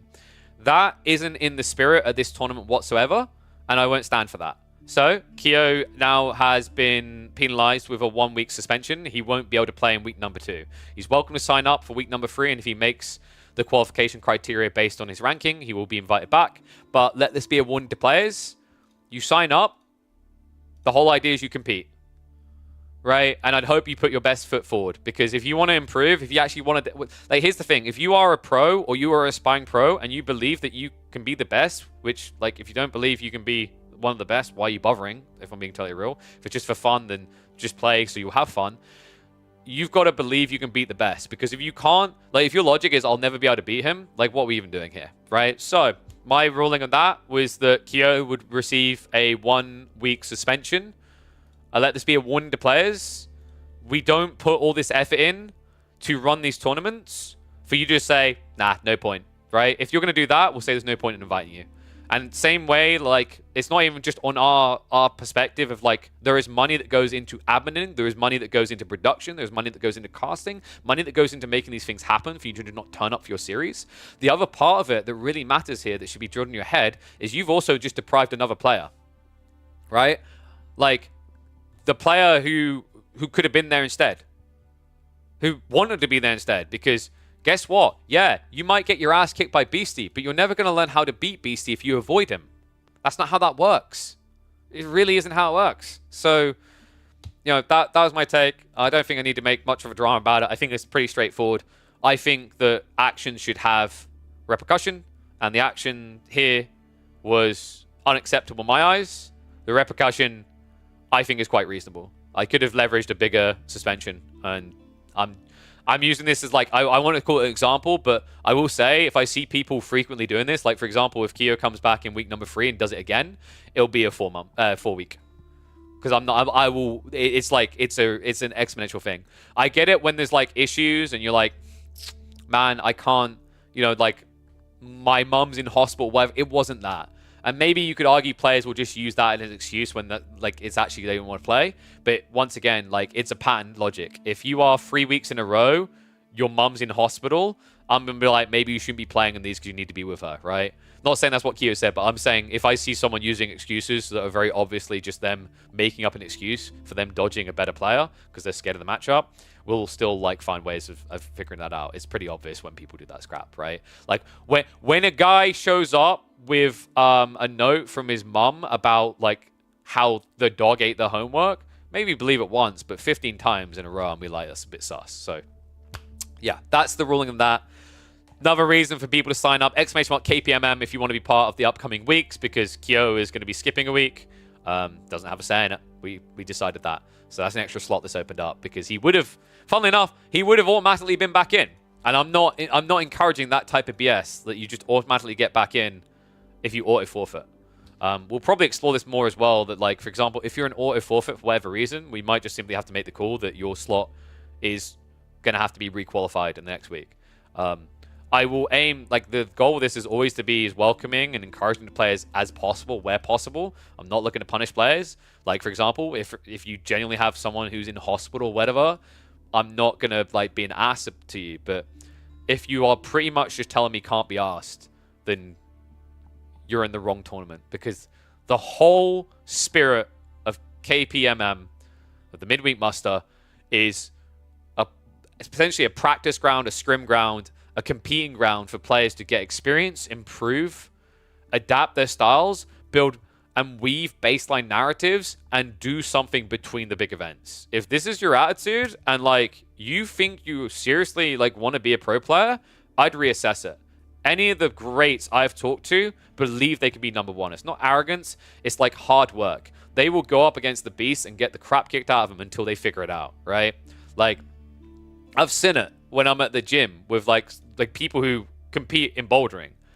They're not the guy who gets up on the wall, drops, goes, that's a bit of a hard one. They will get up on the wall again and again and again and again and again until they figure it out. Decide what person you want to be. If you want to be the secondary, let me know in week number 3, Gio, and we'll happily have you back. Okay, with that in mind, that has addressed the drama for today. We can get ready for the Beasty versus Kraky series. So game 1 is going to be on a toll, and we are going to have the Mongol Iabid matchup. I freaking knew Velvet was going to read. Yeah, you'll so just to clarify, you'll accept the dog eating homework excuse once. Here we go. I mean, this is the thing. Like players could just BS me. I mean, maybe in some ways I should appreciate the honesty, but it's like I'm not naive. If I see you if I look at your like list of players you're up against, and you have issues playing your matches when you're week after week against Marine Lord, Beasty, Puppy Paw, I'm going to call you on it and be like, look, we're going to have a discussion right now, and if I'm not happy with the answer, you're getting sidelined for a week or 2. So, you know, I think sometimes players don't appreciate how much work goes into these things. It's not just a magical sprinkle of nothing that doesn't cost anything to put together. Events cost money to run, right? When you deprive series like that, so it's not even just the obvious of I can't stream. I've got less series to stream, right? Which can impact how I make money from the tournaments. It's also I have staff that I'm paying to help make these tournaments possible, and when you faff them around. Anyway, can we get to the game already? I'm stuck in a 6-hour layover. Just don't be stuck, idiot. Come on. Didn't you see this series, Cal? Weren't you literally there?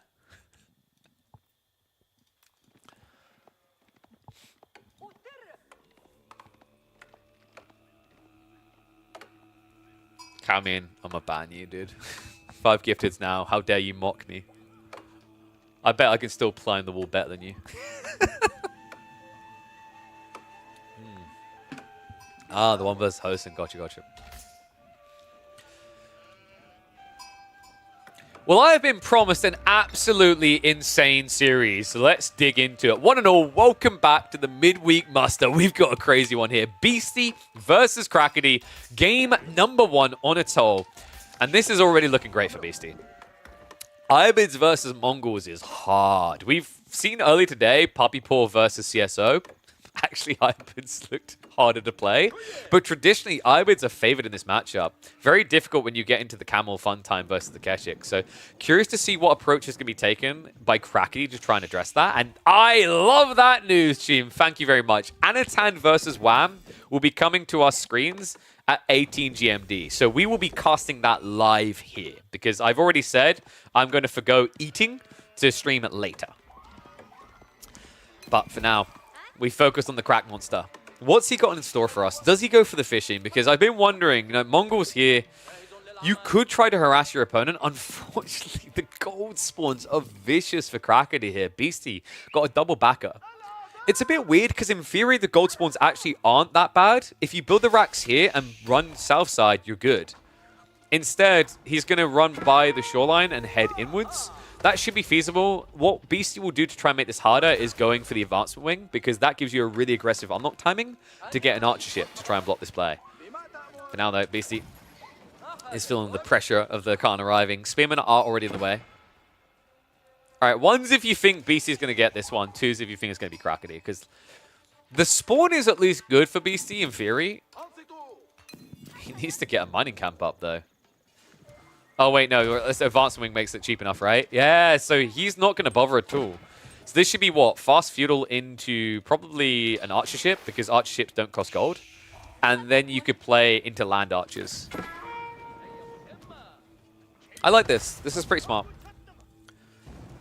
So Kraky's not going to really get that much value out of the outpost rush. I mean, if he gets it up here, it blocks all gold. So at that point, the fair value you've got is you can play Keshiks and archers. Because your opponent can't build Desert Raiders. Wait, instead he's going to go for the outpost on the dock.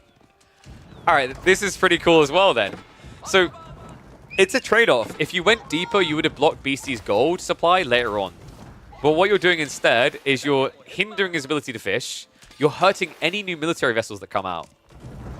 And you may be noticing he's not trying to burn the dock. I think this would have been worth doing. You're only going to achieve a little bit of idle time hitting the fishing boats like this. In theory, unless Beasty missed micros, but that's unlikely to happen here. Wait, oh, what?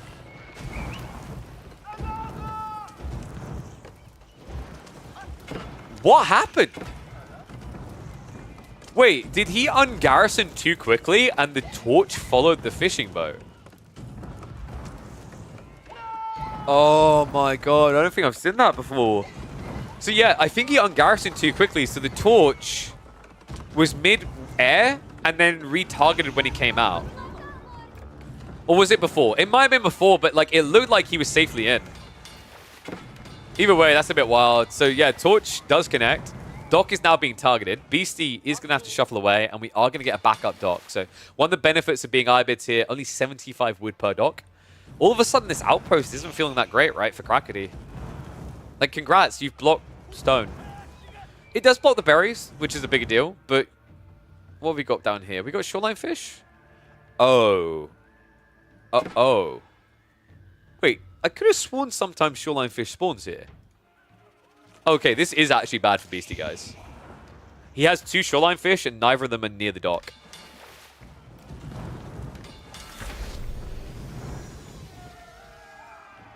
How long for 5 spears to touch House of Wisdom? Gee, I don't want to do the maths on that.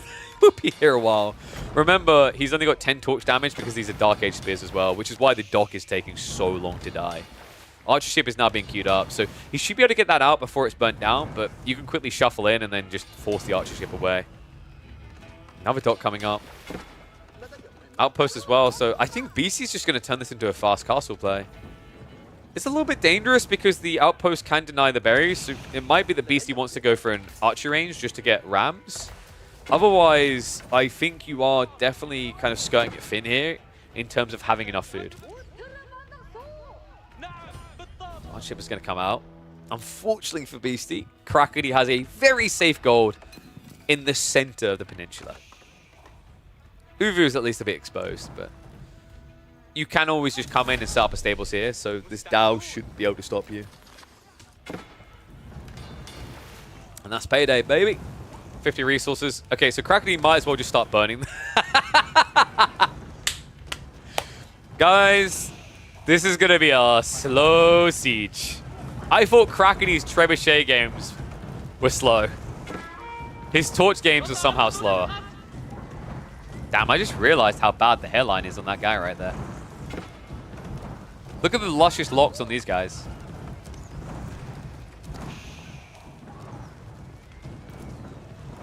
So, Vortex, me. There we go.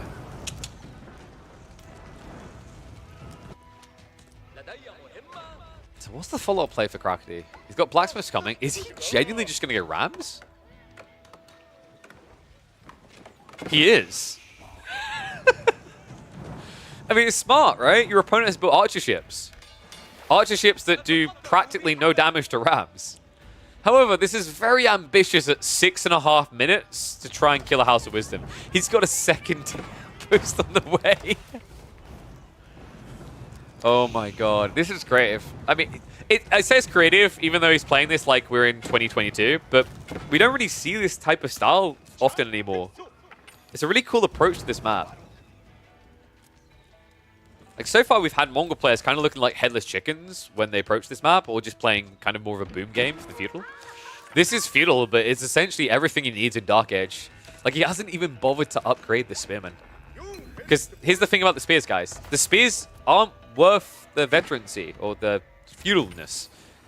They're just arrow sleds and ram builders. So, you know, you could get it quite cheaply, but it's extra resources going to something other than your real win condition. I think it's worth it, though, if I'm not mistaken. No, because they did fix it. I think there was talk about veterancy being attached to torch damage, but I don't think they followed through. So he does have the 13 torch. So Ram now shunting in. Why is it I see Beasty so frequently in these type of games as Ironbits? So veterancy comes through now for the hardened stars. Well, it's only 50 resources, but a very early point when you're just like peaking gold for things like siege engineering, it is a difference. No, we haven't done B versus MSM. We will get to that eventually. Trade ships. I'll stop piling up for BC. They're not crazy good here, though. Very limited returns. He's up to, what, 5 so far? His eco looks so far ahead, but that's fishing boats as well. Well, House of Wisdom is not going to last much longer. Beasty has got archers being prepped, but the outpost scroll is real. Wait, can't he get, like, here? I think you can get this close from an outpost. Oh, this is wild. If he gets that close, he'll be able to protect against the torches from the TC villages. So, there's a big how. And this, well, there was a big how in this game. But the bigger how now is, how does Beasty get out of field age? Rams now hitting into the houses.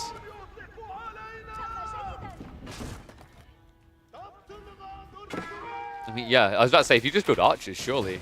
They're on the way. This is crazy.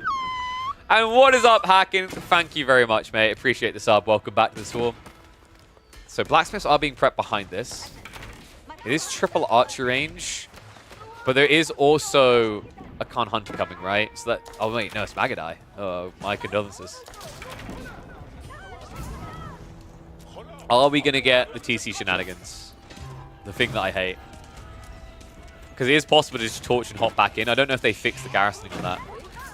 Pressure is being mounted, though. Beasty just trying to bide his time. He doesn't want to waste wood repairing. He needs it for the archer production. And Kraky's moved his tree line up here now. This is crazy. Still works. Yeah, I don't like that that still works. I don't think that... If you want to get rid of the archer clown carring, you need to get rid of the villager TC torch clown carring. It's only fair. We'll see. I think over time that is going to like become a nuisance that really rears this ugly head.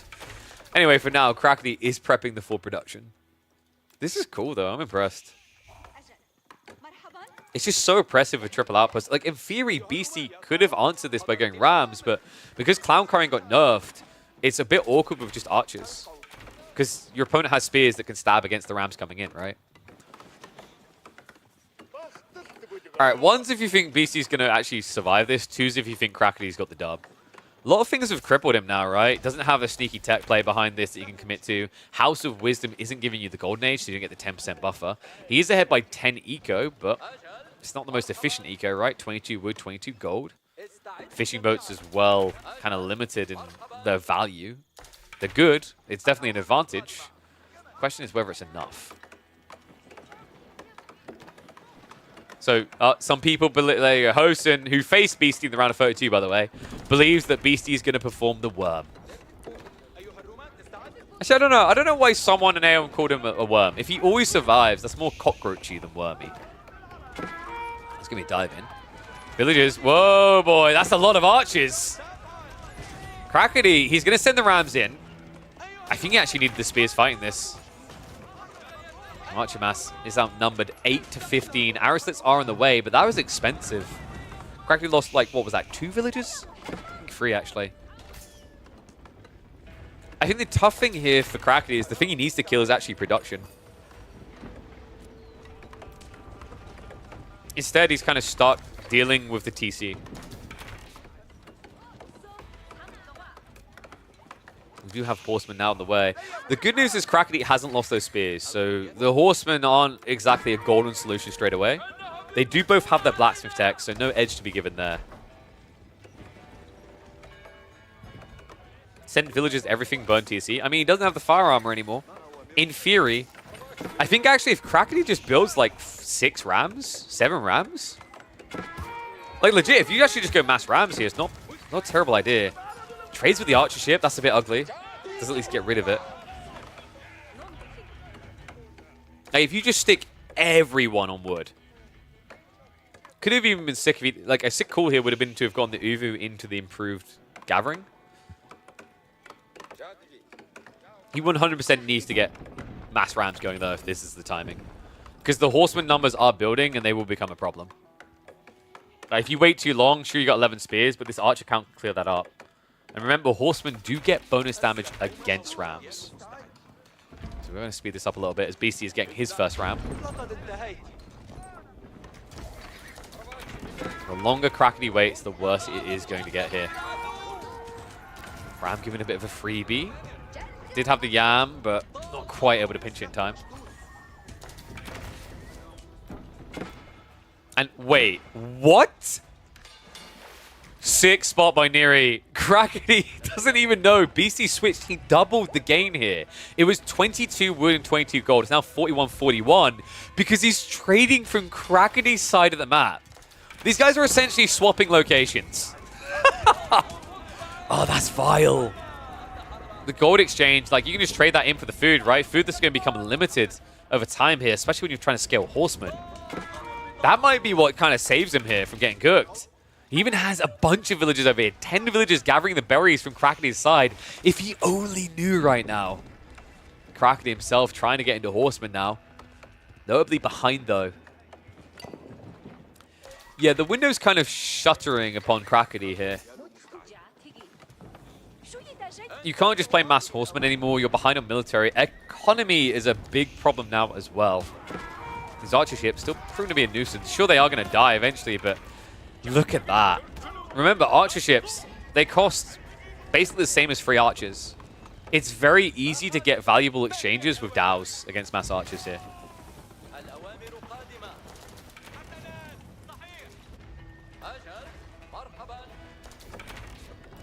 Ram's moving in now, but Kraky's still only 2. I think he may have waited too long, folks. The DAO once again. It's dividing the fight here. Horseman spears are going to march and deal with the Rams. And the backstab comes in with the Horseman. And Kraky, there's no getting away from this. He's stuck. Army's going to get wiped. Beasty is going to survive the all-in attempt here. Kraky, he never reached that threshold. The pinnacle of greatness. He could have tasted it here, but unable to follow through. Beasty survives the coming storm. The siege has been lifted here.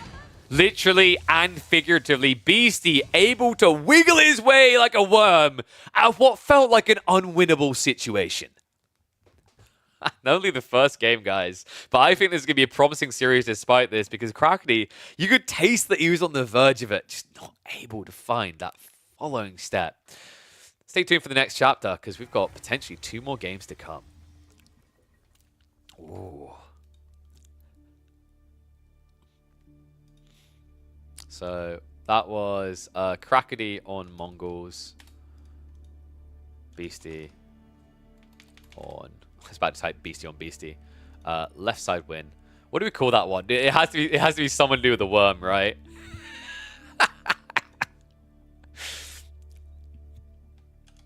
Beast. The worm wiggles his way out. Beasty wiggles his way out like a worm. Oh, dude. And then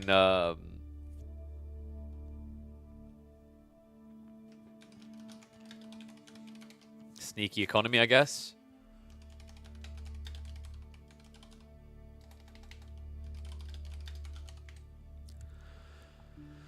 That's spoiling it. Sort of. It's a weird balance.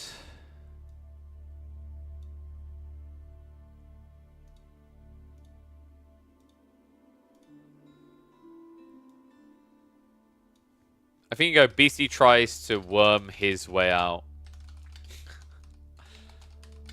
Or Van all in. That could work, I think. Alright, so game 1. Game 2, it's going to be small maps again. Next up, we've got Sukutra. And let me mark off Civ's use. So we had Ibids and Mongols for game 1. Reminder, by the way, guys, we will be doing... we'll be doing Anan versus... Was it Wham? Anan versus Wham in about an hour. Let me get this one loaded up. Yeah, I think Kraky could have won that if he just like... I think he just needed a full ram transition earlier. Because like your opponent can't build an extra landmark. That's the beauty against Ibids and Bastards when you all in like that.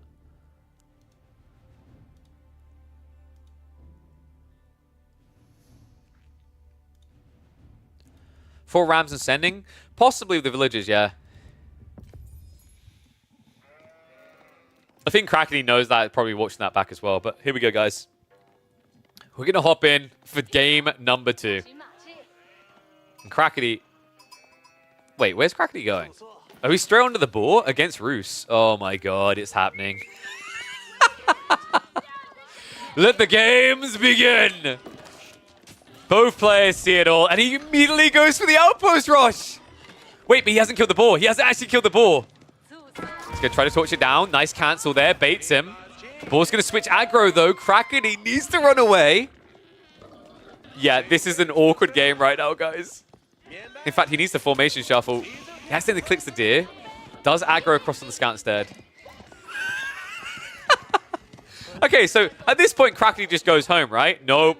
He's got more villagers coming, but Beasty, is he being greedy? He is. Beasty's left 2 villagers at home. Wait, where is he go? What? But what? Huh? You can't torch this now, guys. You legit can't torch this. Maybe? He's going to try to aggro the ball. He's trying to get the ball with the 1 villager. I don't think it's quick enough, though. That outpost is going to go up. Beasty's in trouble. He'll look to get a snipe on one of the villagers. Should be able to find it. Pumbaa does join in. He might get a second. It's going to be tight here. The ball is still on him. He turns around to attack it.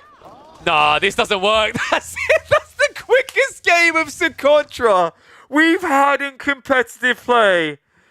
Beasty is the one who has to tap out. Oh, this map is a hilarious clowny shenanigan. That might not be a full YouTube video, but that might be short enough to be a short. All right. That's the shortest. I don't know what to do with that replay. The shortest competitive game of Socotra.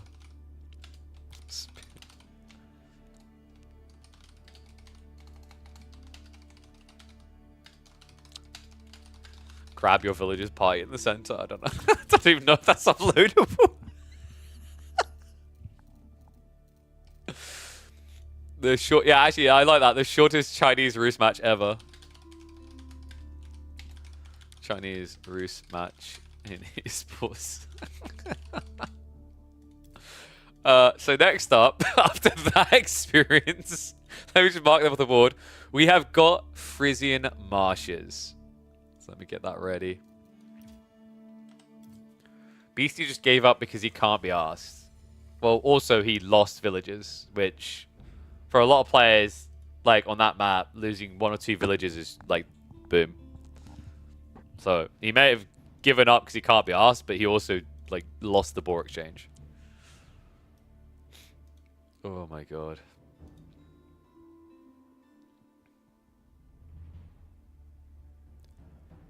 Blimey. Yeah. Like on that map, I've seen it time and time. Like a two villager lead that early because of the boar play and getting the boar is like GG. It's very rarely not. Like, you can wiggle your way out, but it's a long route. So yeah, let's get ready though.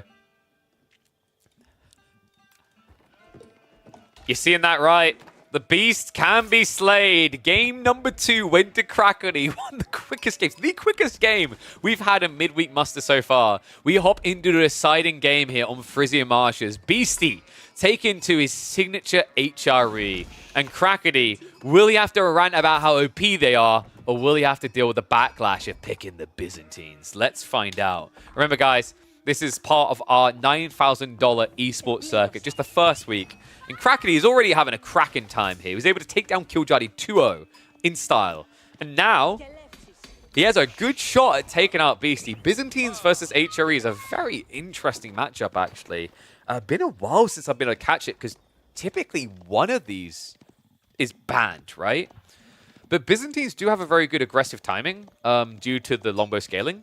I have seen some HRE players go in much earlier where they play into archers, but Beasty isn't doing that. Instead, he's playing the Dark Age opening. Racks drop for the HRE. Kraky on the other side. What's his reaction going to be? Because look at the spawn. It's double forward gold. The berries are forward as well. Nothing is protected here on Frisian Marshes. And yeah, so like, sometimes we like to say, oh man, tournaments should just use whatever maps on the ladder more, right? But can we agree that this map really should just be on the ladder? Like, I think it's past point now. Microsoft, pick up Frisian Marshes, put it in the rank pool. I think this map is still loved by a lot of people. Yes, sometimes it can feel a bit cheesy when someone outpost rushes you or whatever like this, but overall, it's very much enjoyed map. So, Beasty, are we going to be getting the tower? Yep, it's on the way. Villager gets pulled. Kraky, he's going to have to pull back. Now, he does have Akratoy, guys. And he is almost at the gold required for the tech. He's going to go for the outpost. Akratoy gets activated, so there we go. Remember, he can actually use this to his advantage to build because you now get the extra armor as well. So these spearmen only do 5 damage. That means it takes them 10 hits to kill a villager. And Akratoy lasts 30 seconds, long enough to build an outpost with this many. Now, keep in mind, you can still set up an outpost, but for Beasty, unless he goes really deep, it's not going to be able to necessarily block the gold because it won't have arrow slits. And that's not going to be enough for Beasty. He's going to have to back up here. So outpost is up. I think he's still going to try to commit because at this point, you've brought the villager across. You can still get a really good blocker. Is he going for the berries? He is. He's not done yet. I thought he was going to double down on the gold. Instead, he says, okay, that protects gold. What protects this? Kraky needs to be fast about this. He's got 6 villagers now onto the wood. He has got the system buff. This is going to be tight, folks. Villagers are in position. Akratoy is on cooldown for 90 seconds. Beasty, it's outpost on outpost. And Kraky, he's pulling even more villagers. Now it's up to 10. Spearman trying to burn it. At this point, you're committed, right? If you cancel it, you lose too much wood. So he has to get this up. It's do or die in this deciding game. Single elimination here. Beasty cannot deny the outpost. 10 get it up. It's going to be a cancel and a force away here. Well played. So Kraky, he has survived the coming storm, but it's been very expensive to do so. However, Beasty has his own issues. He's only now switching onto gold. So tech up timing is going to favor Kraky here. Yeah, this is scary as well because you fought all these extra buildings and look at the stone. Kraky is not very far off of level 2 Cistern. This is looking really good actually for the German. And by the German, I mean the real-life German, not the roleplay Germans here. Beasty is going to have to catch up. He's rushing on the gold now. Does have the prelate to try and buff him up. In the meantime, another outpost attempted here. He's not done.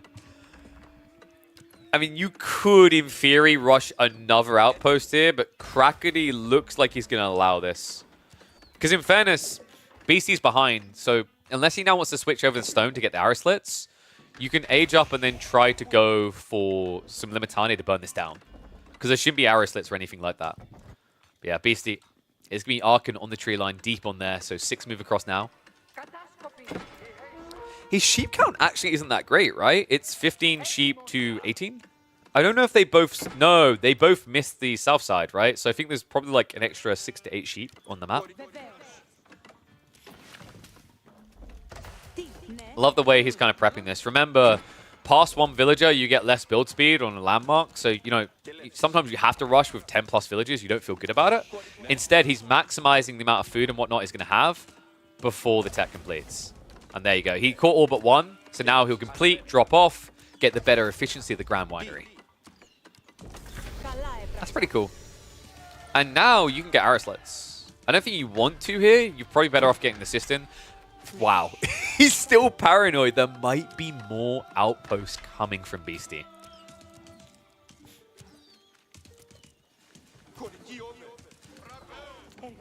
So, what's the plan out for Beast? Does he just try to go castle? Castle Burgrave theoretically can work, but you've got 17 sheep. It's respectable. It wouldn't be the craziest Burgrave. It also would give an opportunity for Kraky to hit back. Time being that hardworking villager is now on a long migration home. Looks like Kraky, did he miss villager production? He's behind by 1. So something definitely happened there. And yeah, I think we are getting Beasty prepping for castle. He's gathered all the gold off the front. Wait, but we've got a switch on the stone. That should just be for arrow slits. I think he gathered enough, right? It's only 20 gold, so he'll have enough for his tech play. Second outpost is coming in. He's trying to deprive the mercs. A little bit too close, though, remember. Also, a bit risky because you don't know if Kraky's going for arrow slits, as he does have access to this gold. I think this is going to be a double castle race. Who gets more value out of that? I'm wondering, do you do the new Cataphract build? Because I haven't seen that yet against fast-casting HRE. In theory, it should be really good here, right? Because if this isn't Burgrave, both players are likely to open with Knights, and Cataphracts are better. The challenge right now is HRE eco better, right? So, like, these 23 villagers here, buffed by 40%. Meanwhile, you're only buffing yours by a mere 10%, soon to be 14.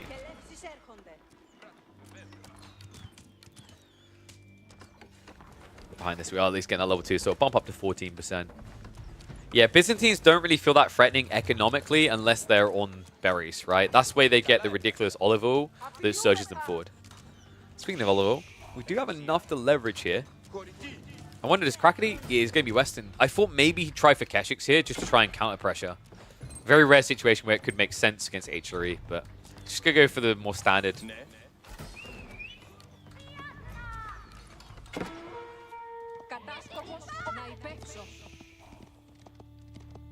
Failed cheese and agreed. Failed cheese and agreed does not work well.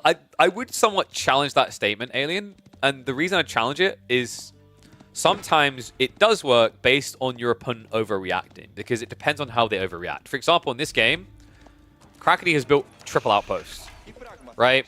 It's different. Like, if his reaction to cheese was, I was building Lombo's archers and now I can counterattack you, I'd agree. But Kraky has put a lot into static defenses, right? We don't exist in an RTS like where this isn't Mongols with special outpost redeploy tech, right? You can't move these. So this was a heavy investment. Still, I do think that because he chose Regnitz here, Kraky is going to get the opening punt. Lombo's already been queued up. That could block the initial prelate. He has the scout in position to see it coming. And he's going to have a mirrored tech timing here with Cataphract play. This is scary. I've been seeing what Cataphracts have been doing recently, and like it's even worse. Like Cataphracts will beat Knights one-on-one. Obviously, they should with the increased cost. But it's not even remotely close because of the system, the first heal, right? Kraky is fully embracing the way of the Brits here as he's learning to sip.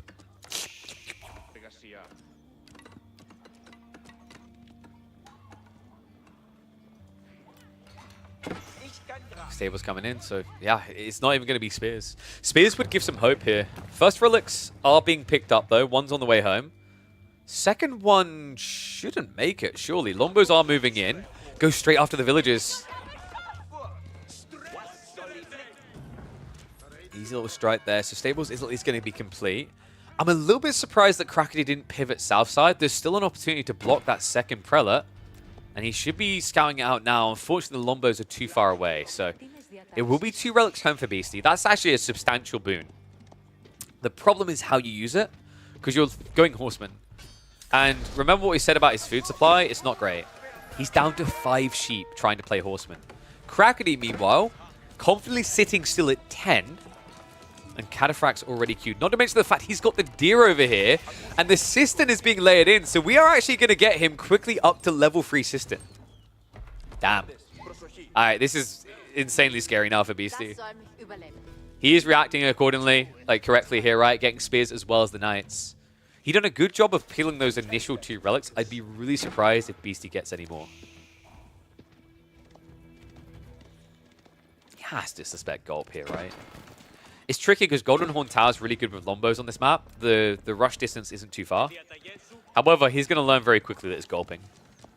Cataphract already on the way. There's already 7 of these flasks ready to use. Remember, you heal 150 damage over 6 seconds. And he's already got the sniff of it. So Prelate's going to be hunted. There is at least a second one playing into the center of the map. First Cataphract is about to arrive. Walls are going up in the meantime, but these walls... It's kind of crazy the difference it makes. This nerf to walls, this would have been built by now. Luckily, he'll still get it up before Kraky gets an opening. Unless he pulls off a miracle here. Which he could with a trample. Oh, not quite. Okay, so things are somewhat stabilizing for Beasty. He survived the initial Cataphract arriving. He's got his walls up. It's still not great because he's making a farm transition. Meanwhile, yeah, Outpost did get burnt down. So berries are still blocked here, but you could shuffle out to the south side berries and fish. I thought Kraky might try to rush for a relic himself because that would give you the olive oil to get into Lombos here. First Knight is going to find his Lombos, so that's going to be a cleanup. So 5 LBs to be taken down. He's at least trying to Palings. We know Kraky loves his Palings. Takes so long to build. You think you need a build permit, though. Cataphracts are now looking to get in. I think Kraky needs kills in the next, like, 2 minutes, or this has failed. It's a lot of Cataphracts, though. We're up to 7 right now. You're already seeing BC trying to pad himself with additional spears. However, no! He doesn't have the veterancy yet.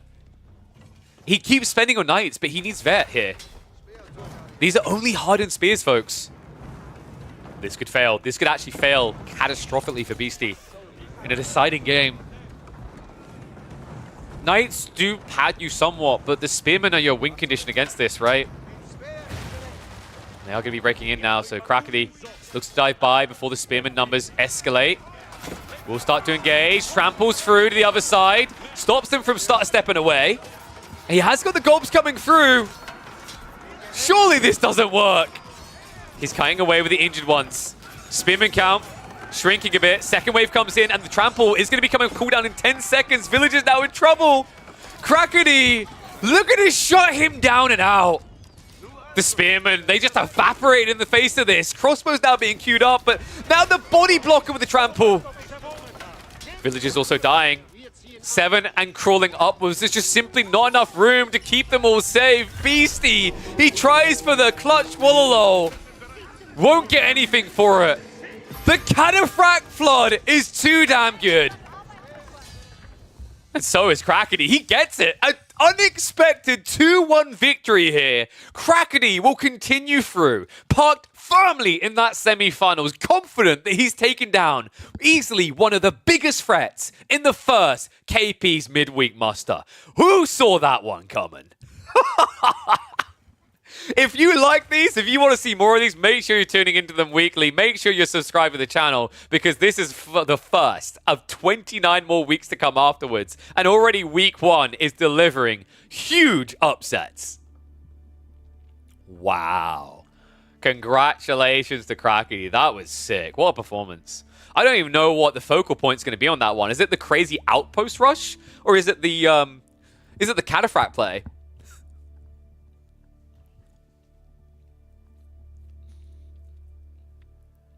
I'm not sure.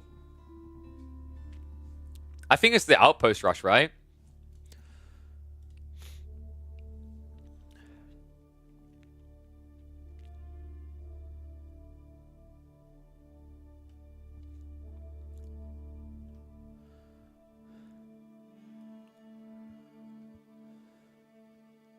Trying to think what I told that as, though.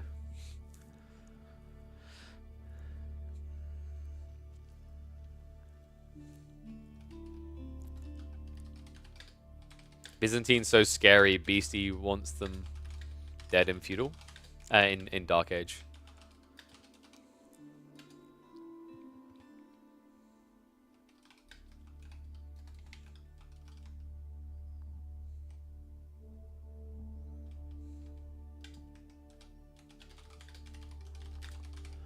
Alright, there we go. You've signed up for week 2 so you can get content. Nice. That's what I need, Cal. We'll see if you make it through. You might. I mean, you know, we don't know how many people are going to sign up. I mean, we actually had a diamond in the first one of this. Because remember, guys, half of our week number 2 are going to be based on your ladder. In fact, it's more than half because KillJ, of course, has been forced to take a week off for week number 2. So 17 slots up for grabs, potentially more if some of the players don't want to play back-to-back weeks. But I'm quickly going to go for a bio break, guys.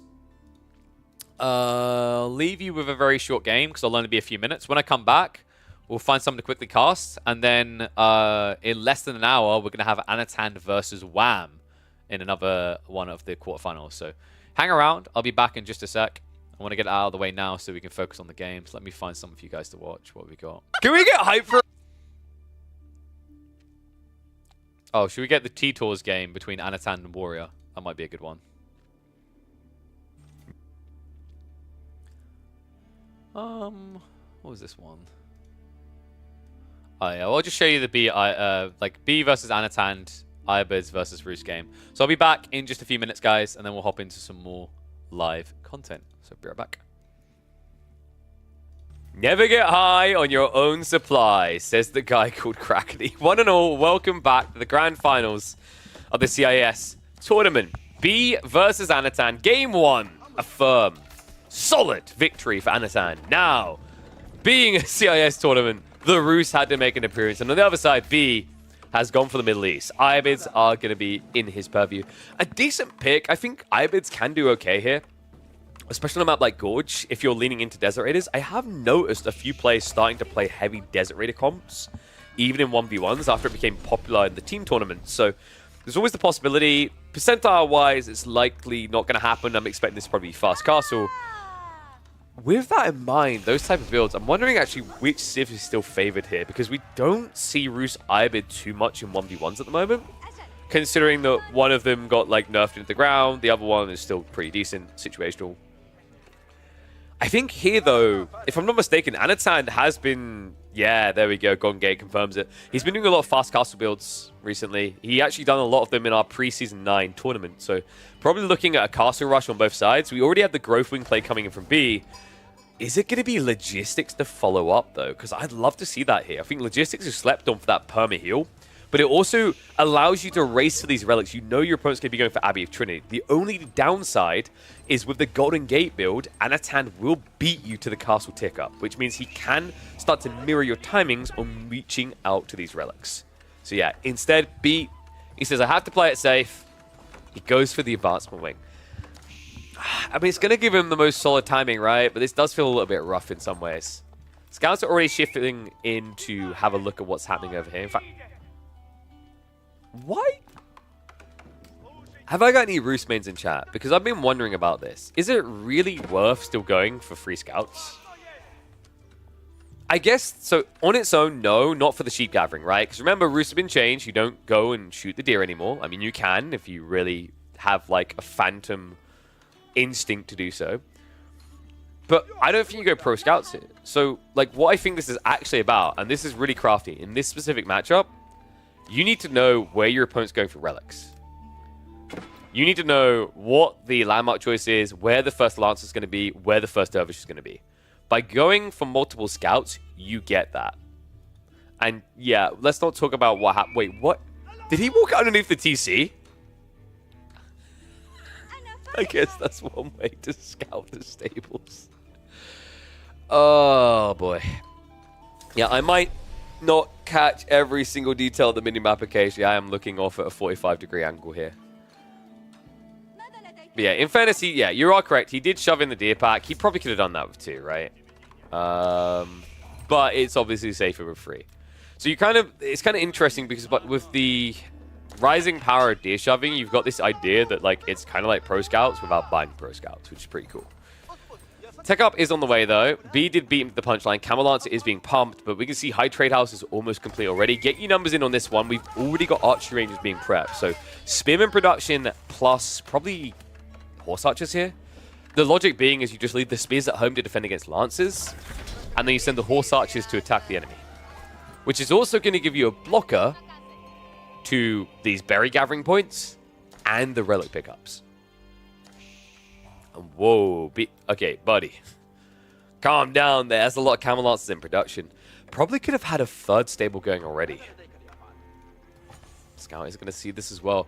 Notice what Anan done there. That was really crafty. He was going to stop here. He shifted more to the south side so that the villagers wouldn't see him when they moved out. This is big. 5 villagers now out in no man's land. Anan is ready to start pumping horse archers. Not just that, he's already prepping the monastery, and I think that's kind of a haphazard detail here, right? The dervishes were delayed, but he was maybe queuing up a few too many lancers there, more than he needed to.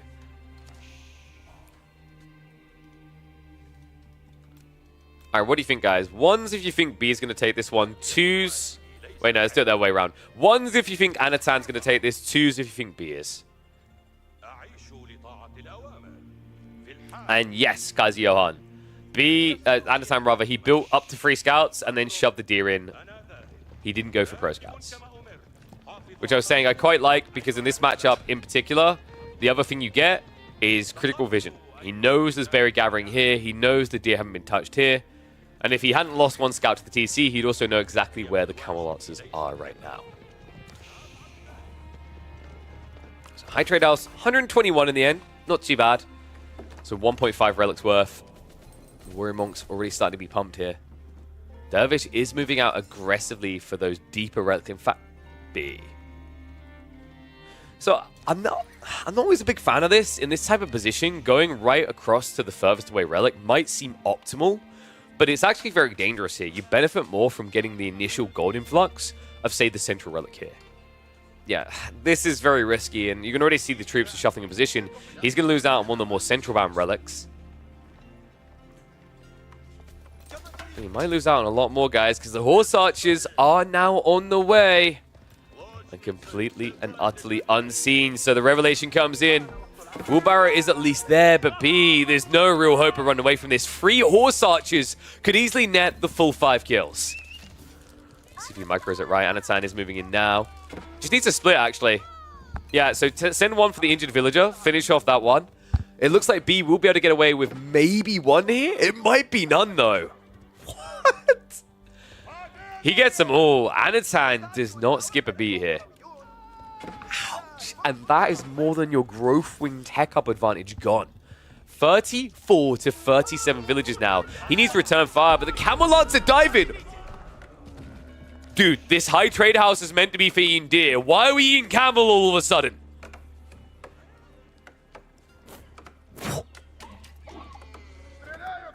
Oh my god. He got baited. He was so busy microing the 2 villagers over here, he completely neglected to pull the Camel Lancers away. And just like that, Anan now in full control of this game, right? 2 relics on the way home to mirror the 2 of B. Camel Lancer count looks underwhelming. The horse archers are now still out and about blocking food resources in a game where B doesn't have much left at home to work with. He's down to what? 1 sheep? 1 sheep. Sorry. No berries.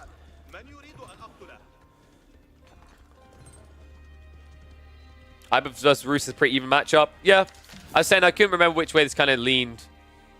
I felt like it might be slightly Ibid favored, especially with the new Desert Raider build if you can find a way into it. But I agree that it can actually play out either way. I do think that Ibids have a slightly more flexy because there's a lot of different strats you can go into. Logistics and Feudal not too good because Roos can play archers, but the idea of like spamming Desert Raiders off of Growth Wing sounds really good for Feudal. And then you force archer commitment and then tech.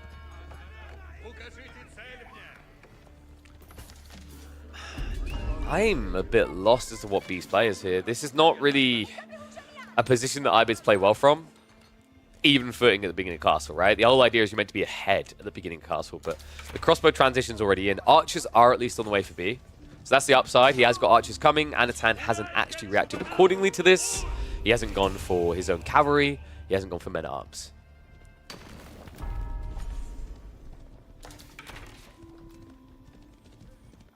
Who's ready for more outposts coming up? So B not going to make the same mistake twice here. Good thing as well, considering that Anan was watching all of this unfold. Yeah, where are the 3 horse archers? A little bit surprised he didn't take them over there again straight away. And sorry, what did I say about there aren't any men-at-arms yet? Oh, no. Well, it's only 2. However, the crossbow mass is incredibly big at this point. I mean, the difference in food income is, I think, what is killing B here. It's going to now escalate now that he's back out on these berries. But while that's happening, Anan is now going for a second TC. Well, I'm hoping we haven't got a 3-0 stomp. But this is getting very close to the 2-0 threshold. B doesn't know about this TC. It's completely smuggled off to the side. In fact, all of his attention is going to be drawn back to where the food is. Army on the move. A lot of crossbows here, spears as well, and B does not have the army to defend this.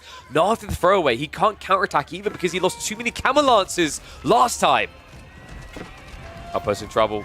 Torches are out. Plenty of spears on the way to make sure these burn fast. And the crossbows are ready to dive. To receive those villages. You're going to be picked apart, so it looks like it should be free going down. Camel Lancer backstab does come in, but the Spearman close enough nearby. And the crossbows, with the assist, able to do enough here, so all Camel Lancers will quickly flop dead. Pulls away with just 2 left over, runs an extra one in though. This archer count, B just doesn't have the mass to be out here right now. He needed to defend, but the reality check is he needs to get out of here. The fact that he's still standing in there tells you everything you need to know. GG called. Anan clearly has got a bust or train to catch because he's blitzkrieging his way through this grand finals. Yep, that was definitely live action. What's up, guys? Yep, sorry, just had to take that quick break. So, we are back, and here is the plan upcoming. We've got Wham versus Anan. That is going to be happening in half an hour. We've got a little bit of time to burn here. So what I'll do is I'll have a look and see if we can squeeze in 1 or 2 of the games that happened in the different series. So bear with me and I'll have a look and see what we've got here.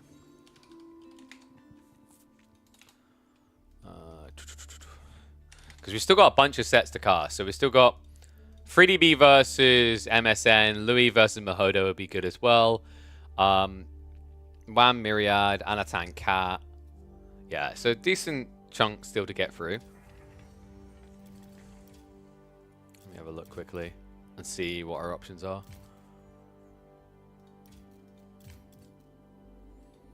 So I think... Who knows? We might actually be able to squeeze a whole set into half an hour after what happened earlier with Puppy Paw versus Corvinus. I'm actually now curious.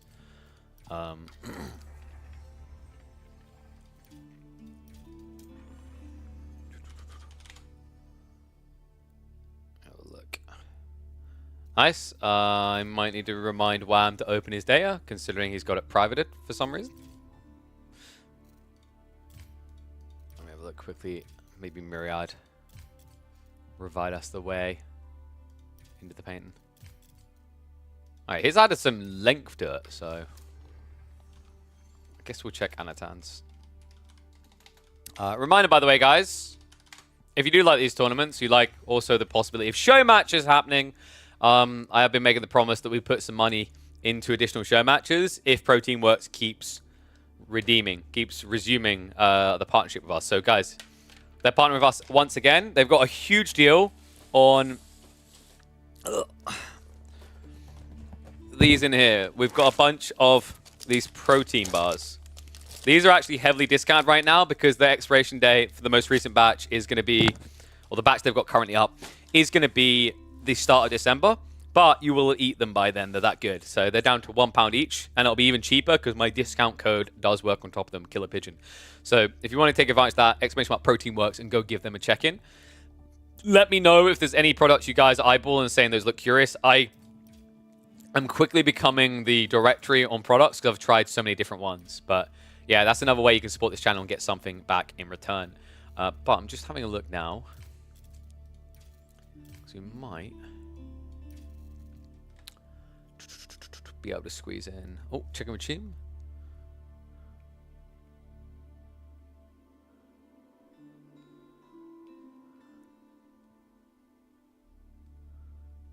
Oh, thank you, Chim. I didn't realize that set got played as well.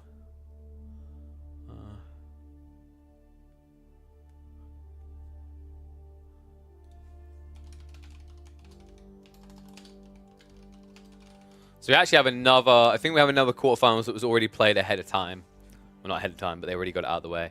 Oh, sorry, let me just update that. Oh, there you go, Kraky, the well-earned. I'm trying to think what we do half an hour. Because half an hour is not going to be enough to do a whole series. So I could do one game from a series. Do you prefer that, guys? Or do you prefer something like from the ladder so you get the full experience? Let me know.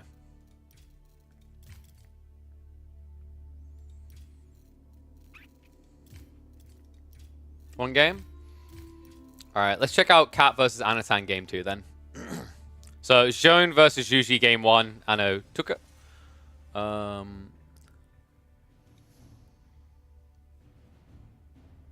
No, Chim, that's fine. That's fine. I wouldn't even need 30 minutes.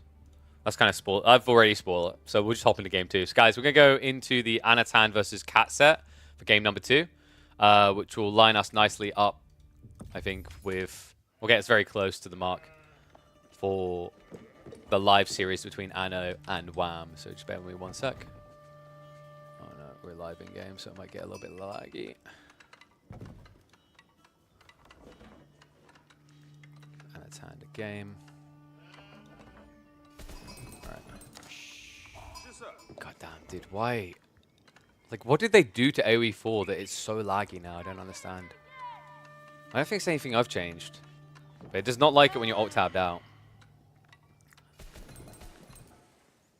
Alright, there we go. Let's get ready then. We'll fast forward the other game. So we're definitely on time.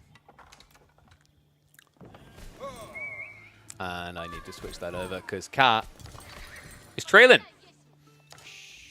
So Kitty Kitty needs some help. Don't know why I done that. Whew. Here we go.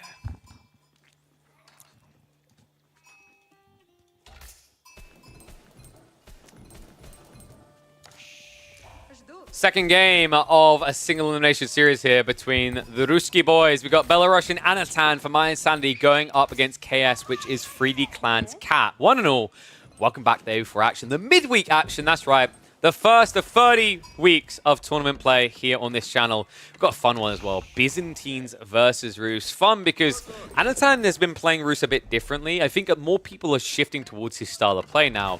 But I think he was the first one to really start tapping into this frequently. This whole Golden Gate, fast castle, old school Rus build that we haven't seen in a hot second. Curious to see how impactful it's going to be against Byzantines. In theory, should be quite confident with the late stages of the game. I haven't seen many Rus Imp games in Season 9, and I'm curious if we're going to get that, because Rus is going to feel very different. They're one of the civs that was most heavily impacted by the siege change, considering Rus were one of the most dominant civs when it came to anti-siege, right? The Spring was having the extra range, having the extra potency. So, we'll see if we get that deep. I could see that happening here, just because Rus are likely to hunker down for castle. Byzantines could try to react by going aggressive with Limitane plus Javelins. I don't know if that's really going to pay off against potential Horse Archer spam, though. And To be fair, Cat has already set up an outpost, which suggests he's going to be defensive. That does give Anan still the option to play in tonight, so I don't think he's going to need to here. We are sticking on the 2x speed just for the early game until we get to some map presence. 20 sheep here.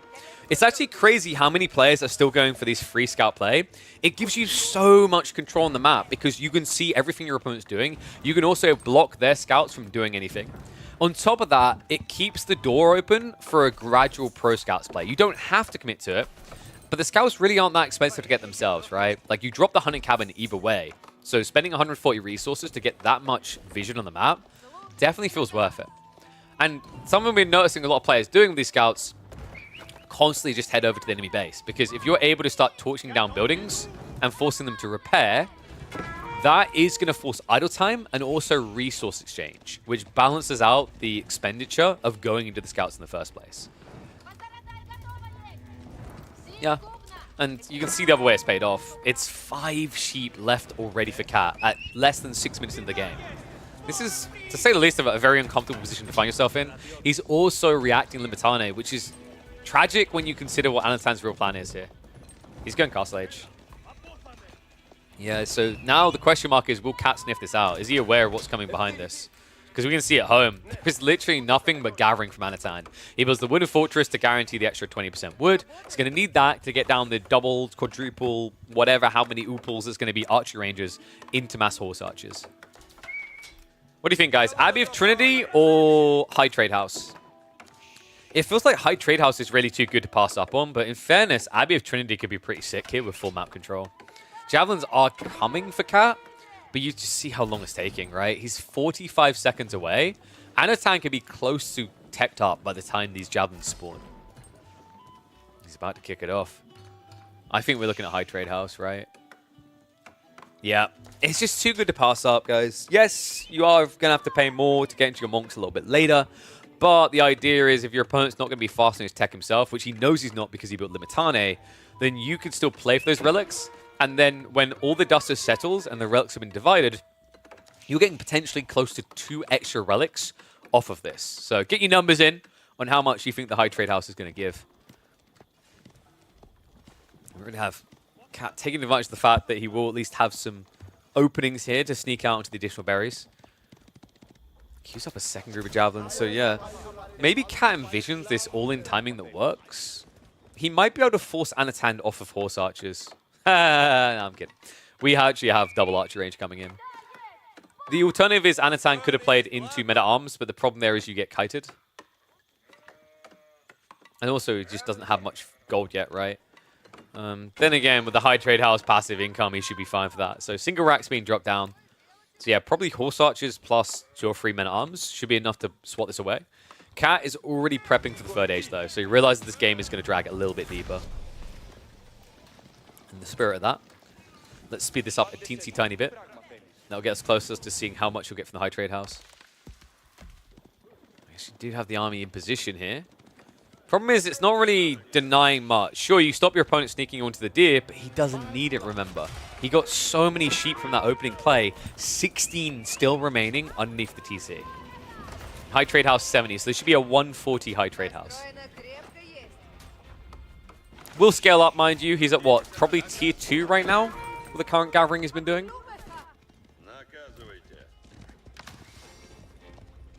And we already have warrior monks on the way. Makes sense. Your opponent is camping your base. If he's camping your base, what's he doing about the relics? He has got a second wave, but reality check is a small group of horse archers could dispatch that. So Cat is going to feel quite discombobulated if he tries to block all relic points on the map. Best thing you maybe do is kind of park central, block the relic in the sacred site, and then he's close enough to reinforce. Instead, he's not even doing that. He's trying to shuffle to the back to defend himself because he's that worried about the initial horse archers coming in. And this is cool from Anatan. He's breaking along both flanks here to force a response that will put the infantry out of position. We've got the first men at arms on the way. Cat. Absurdly over macroed right now. A lot of food in reserve. Golden Horn Tower now being prepped though.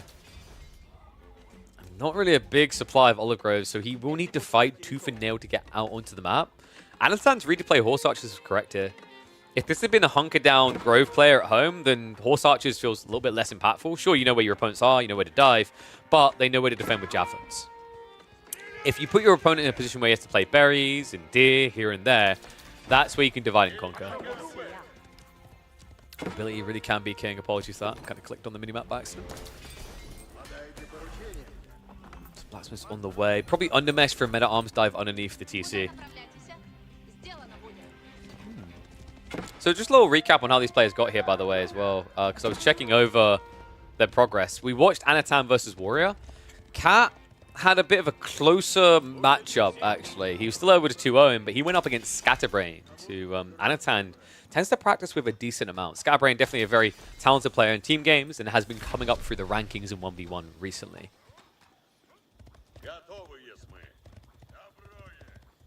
I'm wondering where we're going to get the crafty layer of Cat. Like, for anyone who's watched Cat before, you'll know where I'm going with this. He has this kind of wild aggression that comes out at some point in the first 10, 15 minutes, quite often. This game, it's felt quite tempered, which is peculiar. I mean, it kind of makes sense. There was no in, right? When the Wooden Fortress was up, all your options were removed. It's not that he hasn't been looking for those openings, it's just that they simply haven't given themselves over. We do have Varangian spam now coming. Varangians are going to struggle a little bit against Horse Archers, so Cat's goal here should be to kind of condense his army into one location and attack. He doesn't want to have to be divided like this, and this is the worst case situation. Small group gets found out, Horse Archers intercept. Javelins are at least vetted up, so a lot more pierce armor here, a lot more damage to return with, but if they turn around for a second, they're going to die to the men-at-arms. Yeah, behind this, we're talking about Anan already having 2 relics, plus the fact he's got gold trickle almost equitable to an extra 2 relics. On top of that, Cat is at least going to strike back by picking up his own. Central bound, yeah, 1 Limitane should be able to stop that, surely. He'll even wall lot. Cat.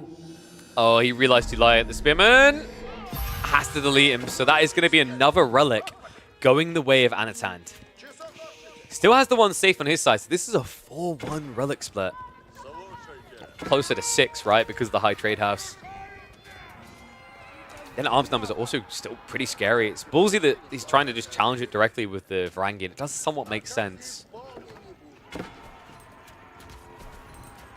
I know, I wonder. Yeah, he's going for a second town center. I was wondering if maybe he tried to sliver in some cav. There aren't many Limitane left, right? So playing Knights would be insane here against Byzantines. You get so much wallop for it. It also leans more into Boy's Fortitude being valuable. Time being, though, he just seems to be making the Horse Archers work. So we are getting a bit more of a macro game. That is quite the cool. Never a level 2 Cistern over here, by the way. No, that didn't happen. Or level 3. It's just all the way out into the corner. So it looks like Cat has at least got the pressure pushing towards Anatan's side to claim that for now. Things could backfire quickly here, though. The men-at-arms are starting to bulk up in numbers. Cat doesn't have a similar count of Varangian yet. Horse Archers, I wonder, are they just peeling for a raid here? No, they're wrapping around the south. The coolest thing you can do right now is Anan just send it to the enemy economy. Right? Like, your men-at-arms will hold long enough here, and I think he realizes that either cut reinforcements or cut eco. Looks like they will at least get scouted by the javelins. Deer are going to leave him a bit exposed down here, and I think, does Anan know? So remember, guys, through the fog, you can see the dead deer. So a high-level player, if he's got a moment to breathe, he'll check and go, oh, wait, that's not correct. There should be 7 deer there. There's only 5. Instead, it could be dive towards the farms now, wrapped towards the south. He has at least got the outpost nearby, and Cat will go for the early reaction to guarantee safety.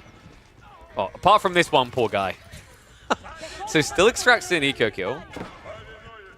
Cat is still posturing, but what scares me is these men-at-arms aren't really dying quick enough. The numbers are going upwards. He's losing javelins. The men-at-arms aren't dying anywhere near as quick. It is at least getting him to kind of an equalizing point for Varangian versus MAA, which should be good for Cat. But if this turns into a stalemate, it is 2 TC versus 1. Men-at-arms are going to get the fight they're looking for, because the Varangian, although the count is even on the stat sheets, they aren't in this fight. It's mostly just javelins here. Trickle of Varangian are coming in. which is giving better and better trades. So Cat, kind of a discombobulated fight that's not going to favor him. You've got a secure on the D on the north side. In the meantime, the raid comes in again. Another 2 worker kill picks. See, Anan just on point, going for these multifaceted attacks. Now, it has exhausted him. You can see militarily he is behind, and it is forcing a transition into crossbows. Now, usually when you're in this situation as a player, in Anatan's position at least, your play out of this is to play into bangos. Yeah, as a funny joke. Tell another one. Sadly, catapults aren't too good to get you out of these sticky situations at the moment. The javelins are going to be a big problem, and Anan, I don't think you can consider horseman from his current position. The resource wouldn't be favorable there, right? Like, he doesn't have perma-food yet. Knights would be cool, though. I mean, he could definitely afford it with the gold. The thing about knights over horses is, like, it's the bang for buck per, right? Horseman is primarily food, which is great when you're gold star, but when you've got a lot of surplus gold like this, you actually want that better kind of value for the same food, roughly. I guess he's maybe worried that Cat could very easily go back to spears if he does it, though, right? And also, you're seeing the other issue. The Golden Horn Tower is now queuing up the Camel Riders. Camel Riders would be a direct counter to Night Play.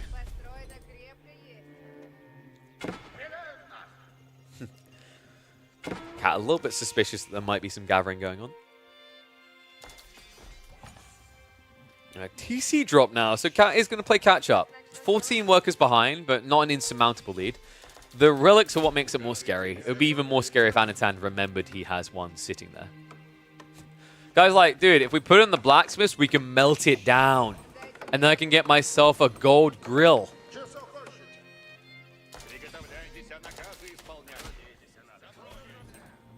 What was the rapper's name? Was it Chamillionaire? Full Chamillionaire energy. Also, just keep poking this location. I'm surprised he's been able to keep getting in here like this. But I think he's kind of exhausted it.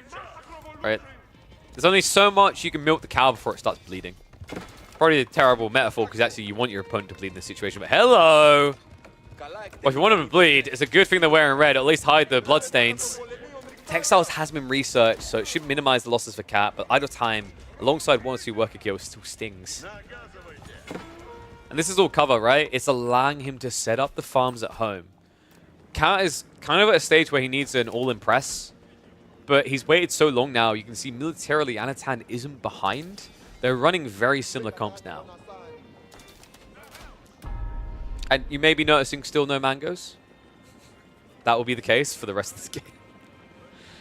Oh, mangoes are in kind of a sad place. I mean, they're good in Imperial from what I've heard. Am I the only one that kind of wants what AoE2 has where you can delete trees with them? Maybe that's just crazy. Such a raid again. Yeah, so just the last few of the troops just getting a decent amount of idle time here. Right, 20 workers not working for 20 seconds adds up.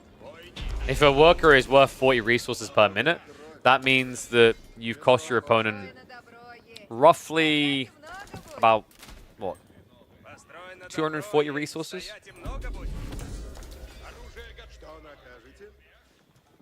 Wait, more than that, right? 40 resources per worker, 20 seconds off 20 of them. Let's divide that by 3, so you got about 6.66. No, that's about right.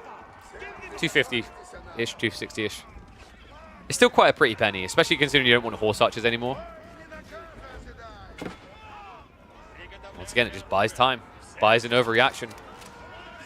Anan now ready to react with the defense force because the army is a little bit split here for Cat. He leads with the Varangians, the crossbows. Get a bunch of you up. The Saint's Blessing could be big here as well, guys. Saint's Blessing is essentially going to make you a Varangian guard, just with better stats, right? Because you're going to benefit from the extra health, but you're also going to have the same armor, the same melee. Doesn't have the Saint's Blessing available here, though. One monk alive isn't involved. Cat. A lot of probing going on. Yeah, it's kind of crazy, right? Like, it's weird coming off the back of Season 8 where people had just reached that absolute point of aggression. Now that we've had this reset in Season 9, I think we've shuffled back into a bit more of a probing meta as people feel out what works, what doesn't, what feels right. Mark my words, though. Give it a few weeks and they'll be back to absolute bloodbaths. Second wave arriving for the big bloodbath here. Cat Commits to the fight. Javelins are going to start targeting that backside. Crossbows at risk of being melted here, but the Varangian are dying a little bit too fast. It's opening the way for the men-at-arms. So Anan brute forces it here. Cat with only 10 Varangian left over. He's got too many Javelins. Okay, this is starting to snowball a little. Cat needs additional answers. Crossbows are being scaled up slowly. Right now, the front line is really what's lacking here for him. No mangoes? Yep, that should tell you everything you need to know about mangoes right now. The fight is moving too much. Mangoes are really going to struggle in Castle Age in dynamic fights. And although it's infantry on infantry comp, which is slow, there's still a lot of movement within the battles. That's why no one's playing mangoes. Mangoes require choke points, and that means either walling or defending in your base in these type of areas. However, we will probably see a mango tower. There you go. The new best mango. It's good enough that one of them scared away an army of 55.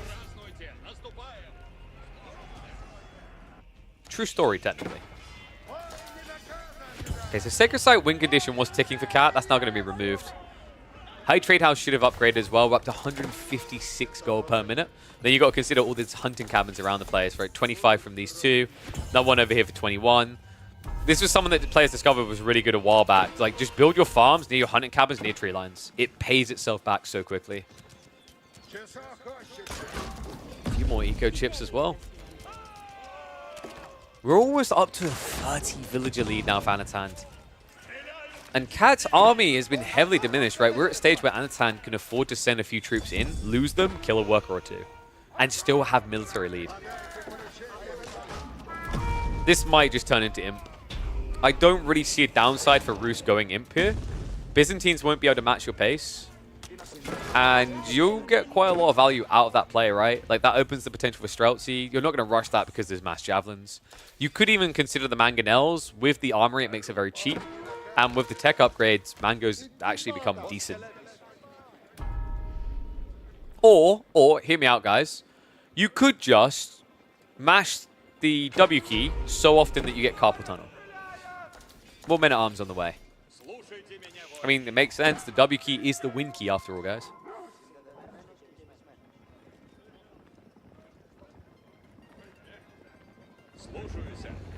So what's the way back in for Cat? Mango Towers. I mean, I'm not even full-on memeing. I actually think Mango Tower static defenses might be the way for him to hold an assault. And then you just try to scale into a later phase of the game. Right? Because your comp just doesn't work right now. You've got 17 crossbow to deal with 50 men-at-arms. Cat needs a front line. And if he's not going to have a front line, he might as well have towers. Yeah, the farm count is kind of underwhelming me as well. It should be better than this, right? It's at 28. He has got the eco-techs. It doesn't really feel like it right now. And it's because these small fragmented raids that just keep coming in, shutting down small areas.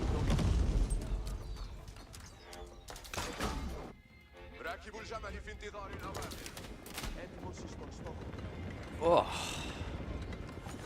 Reminder, by the way, we do have another series coming up in about 10 minutes live. If you guys are watching this later on YouTube from Makes It There, make sure you're actually following us on Twitch for these. We catch a lot of them live, or we also just cast through them non-stop. Full blitzkrieg.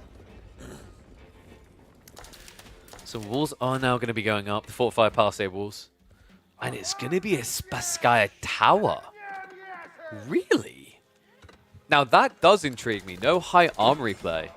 And it looks like we are going to get a mass horseman switch, which is sick because Cat made a mistake. He got baited into mass ranged. This is going to be scary. Remember, the Rus, probably one of the biggest benefactors of the cavalry changes.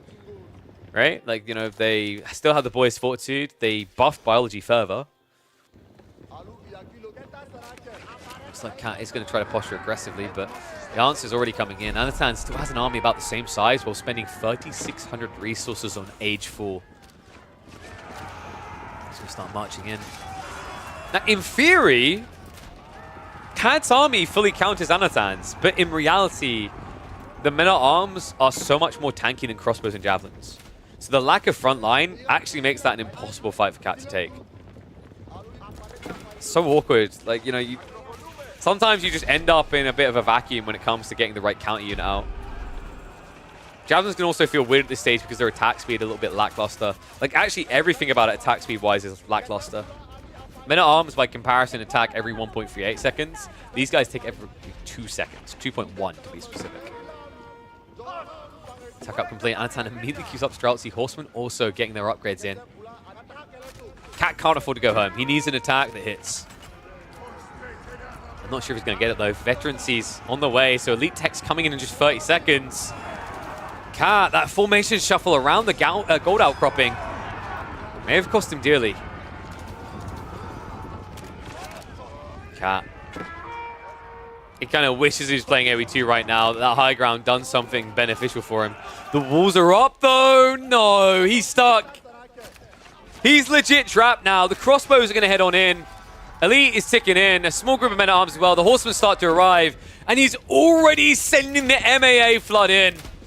He knows. This army is donezo. Even if it wins this fight, it's never getting home to protect him. And Anan is about to dive the farms with 30 men-at-arms. And that's more than he can handle. 36 to be specific. Crossbows now standing their ground, but they just die so swiftly. Chase back continues. The crossbows and the men-at-arms will be able to mop up what's left of the javelin comp. Defenders not looking like they'll be able to hold on. And Cat not looking like he'll be able to stay alive in the first week of the midweek muster. Yeah, he's not even microing away anymore. Right, he's getting distracted. He's so busy trying to focus on this group, which, by the way, isn't even trading efficiently with the micro, that he's wasting his defender's force. Mango Towers might get a stay of execution, but all I see is a horseman flood on the way. EAT also coming in, so Elite Army Tactics on the way. Yeah, funnily enough, Elite Army Tactics not high value when your opponent has mass ranged, because you don't get health anymore, you just get melee armor. The biology would have been even better for him. But quite frankly, that's being nitpicky. It doesn't matter either way. He's in the driving seat here. And the quick walls from Anno, just to minimize any raids, any losses. He can afford to lose a few villages. He's just so far ahead. Like, at this point, actually losing a few villages is good. It frees up more production for military for this push timing.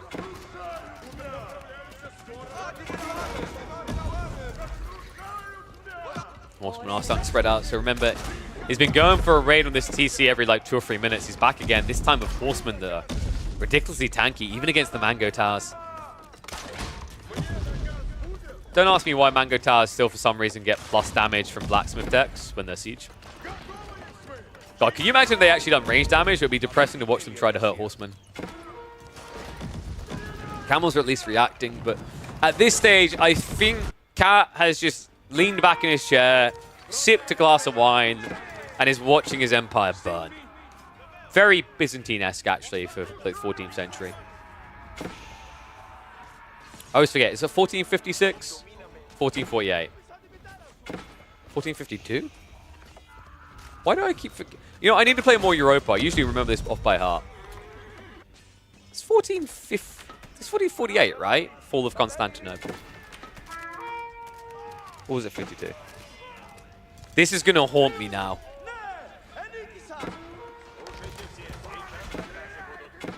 He's definitely living the fall of the Empire right now. Biology on the way. We just got Boy's Fortitude as well. These guys are going to be unkillable. Remember, it's a 30% increase on a unit that has over 200 HP. 1453! Thank you. There we go. Why did I think it was even number? I'm British. All we remember is 1066. 266 HP on these bad boys now. And behind this, he's got Streltsy massing. So the whole issue now is Cat has to address mass horsemen. He can't act like Streltsy are coming, otherwise he won't win against mass horsemen. Keeper's going to go up, so a failure to block there. Sacred Side could start to get locked in. He'd have to creep south side first. We actually have an attempt there. The Wooden Fortress already been primed. 1444 is the EU4 start date. Oh, I know. Something happens in 48. I forget what it is, though. I think it's just because I'm used to, funnily enough, the Byzantines sometimes just dying either 1448 or somehow living until 1462. Historically, their asses are pound to pieces in 1453. Don't remember the Roos being the ones doing it, though. We're rewriting history. Horse archers, I'm pretty sure that was a misclick. Alright guys, foreign engineering company's coming in. Cat, by some miracle, has found his way into Imperial. What does he build now, though? Well, he has got... No, in fairness, he's got the armor.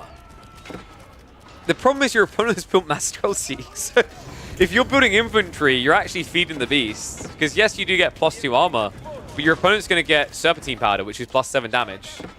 Right? Which is just a bigger win. Oh, sorry, +8. Not to mention the movement speed. Yeah, this is kind of damned if you do, damned if you don't moment against Streltsy, right? Because you can't build cavalry straight away. Like, you really need to leverage the camel's unease. Not unease, sorry, armor. If you want to switch anyway, you might not be able to. Farm's now getting idled out in the center. Army is going to come to react. A small group of crossbows are going to dive in to see what up. Streltsy are going to back away, so showing a lot of respect right now to the outpost, but we have a Forward Siege Workshop on the way. Anan looking to address this issue. Bombard should be able to sweep through it pretty easily. Byzantines are getting into hand cannoneers. Kind of impressed that Cat can even afford that. Gold is accessible for a while though, right? 1600 here, another 4k. We now have 3 sacred sites locked in. Could he do it? Could Cat pull off a miracle here?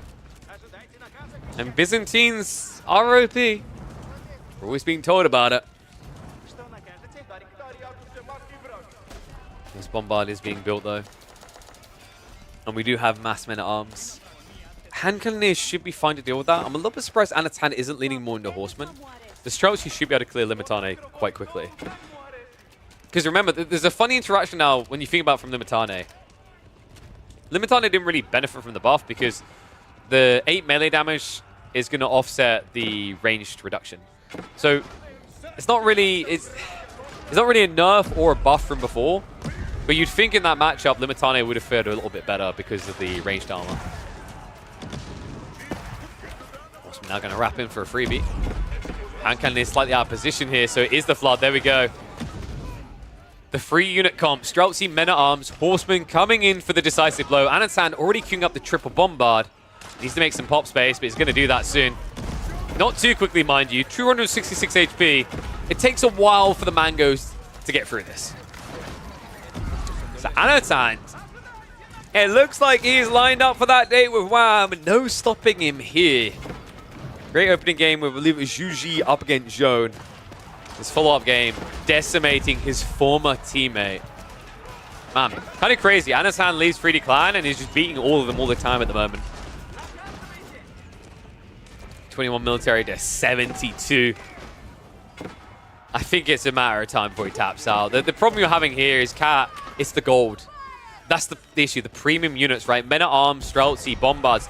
You want Varangi, you want hand cannoneers, but you aren't gold membering enough to get your hands on it here. GG gets called. Cat will make it a 2-0 to book himself a showdown with Wham in the quarterfinals of KP's Midweek Muster 1.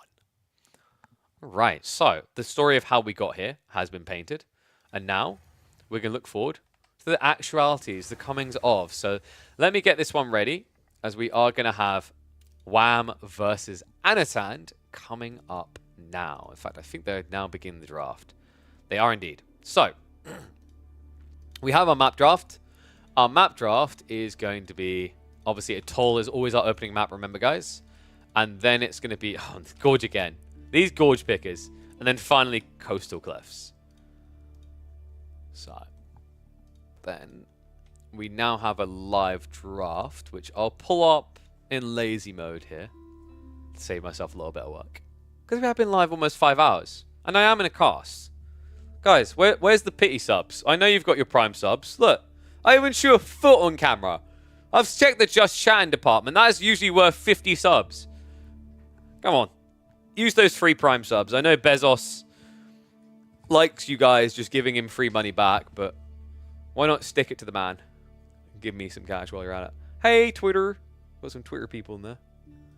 Yo! What is up, Malkiri Gaiden? Thank you very much, man. 5 gifted. Absolute legend. Thank you, thank you. Is this my play now? I just like, oh, I hurt my leg. Oh, I hurt my leg. Every hour. That's how you make streaming profitable. Appreciate you, buddy. Much love. Wait, but you didn't get yourself a sub. Oh, you're missing out, mate. Someone's going to have to gift sub, you know. Oh. If we did pull stream, I'd immediately be back at the hospital. Hey, there you go, Malkia. You got yourself sorted. Enjoy the emotes, mate. Got 30 prime emotes. Perfect. Yeah, no. The problem with the pull stream is that I would immediately need to go back for another cast.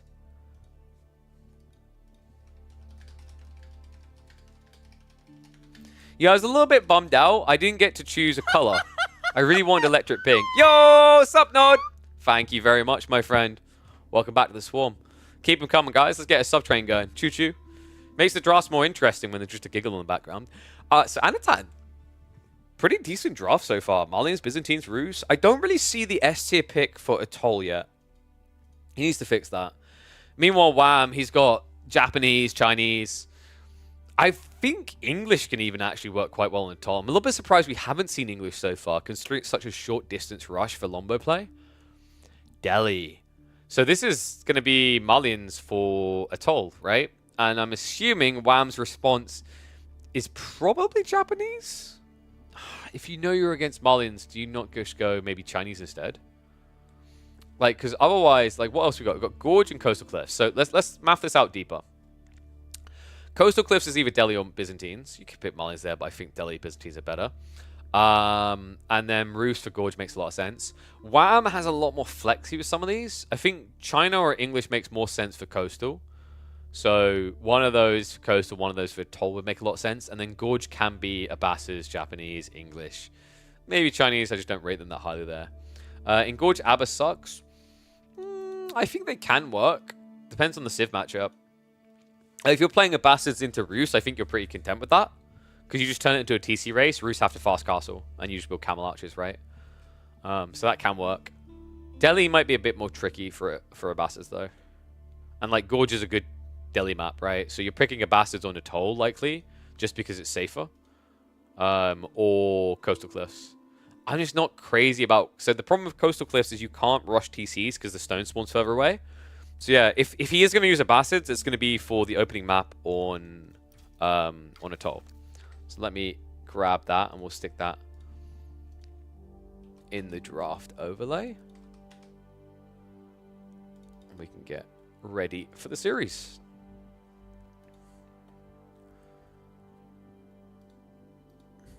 What happened to T-Bun? Who needs T-Bun? You got coffee. Hey, coffee bun. You like coffee? I've been told by my partner. This stuff is dope. Seen that? That is caramel latte. I've had it once before. I'm not actually a coffee drinker. I actually usually hate coffee. That wasn't too bad. And that comes from a person who hates coffee. The highest of praises. Love coffee? Yeah, so those caramel latte ones, you can have them cold. Or you can have them hot. Is it beans? No, so it's actually a powder.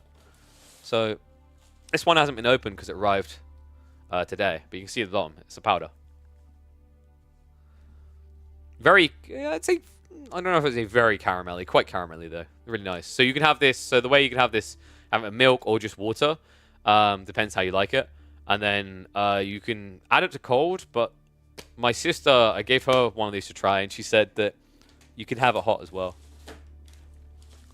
So it works either or. Oh, but yeah, exclamation mark protein works. You want to check that one out. I think that works out at like, God, what is the maths on it?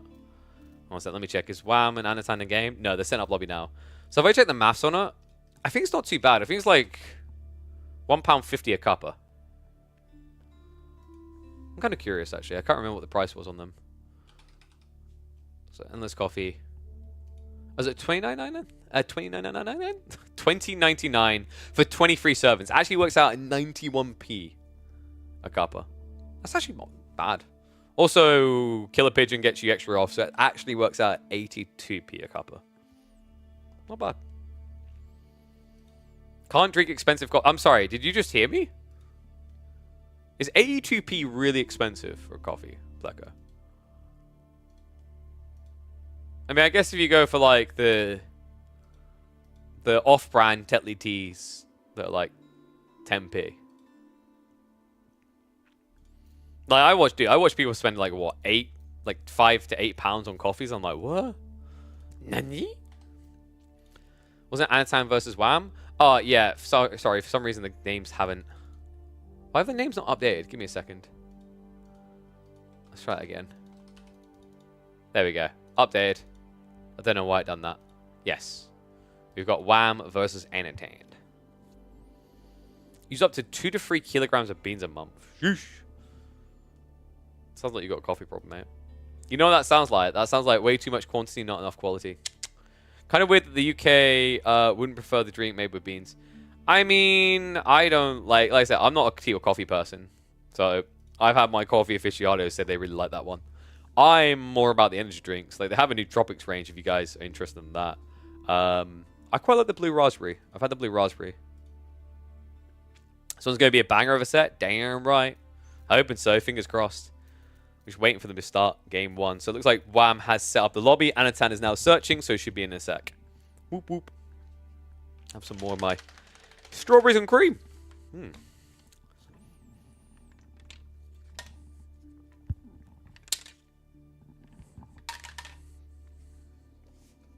Anan said 2-0. Wow. He believes in himself so little.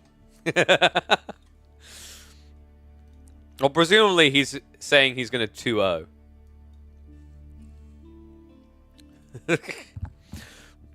I think this one will be tight. I can see it swinging either way.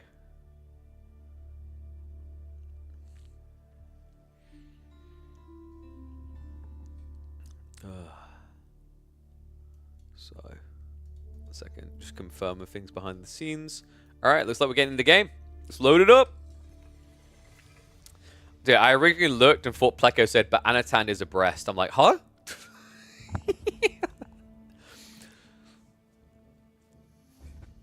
If Anan was a breast, what size breast would I don't even know where we're going with that. He's a breets. He's a breets on water. Close enough. All right, let me get predictions ready for you guys.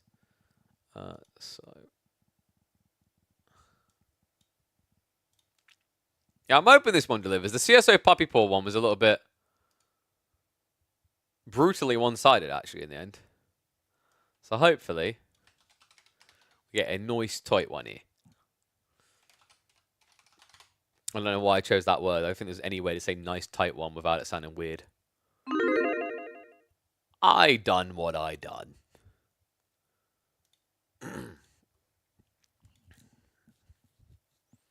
Still annoyed I didn't get to choose a cast color. I actually really did want the electric pink. Stop shower shaming YouTube. Maybe they can't afford it. Like, they have to buy premium. That stuff ain't cheap.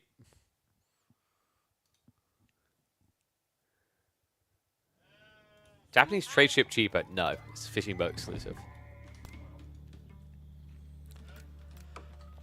Alright then. Let's go. Take 10 to 15 grams of beans per cup. 3 cups a day, 30 per month. So 1 to 1.5 kilograms of coffee beans a month for you. 3 cups a day. Yeah, how much does it, how much does it cost though? I guess is the thing.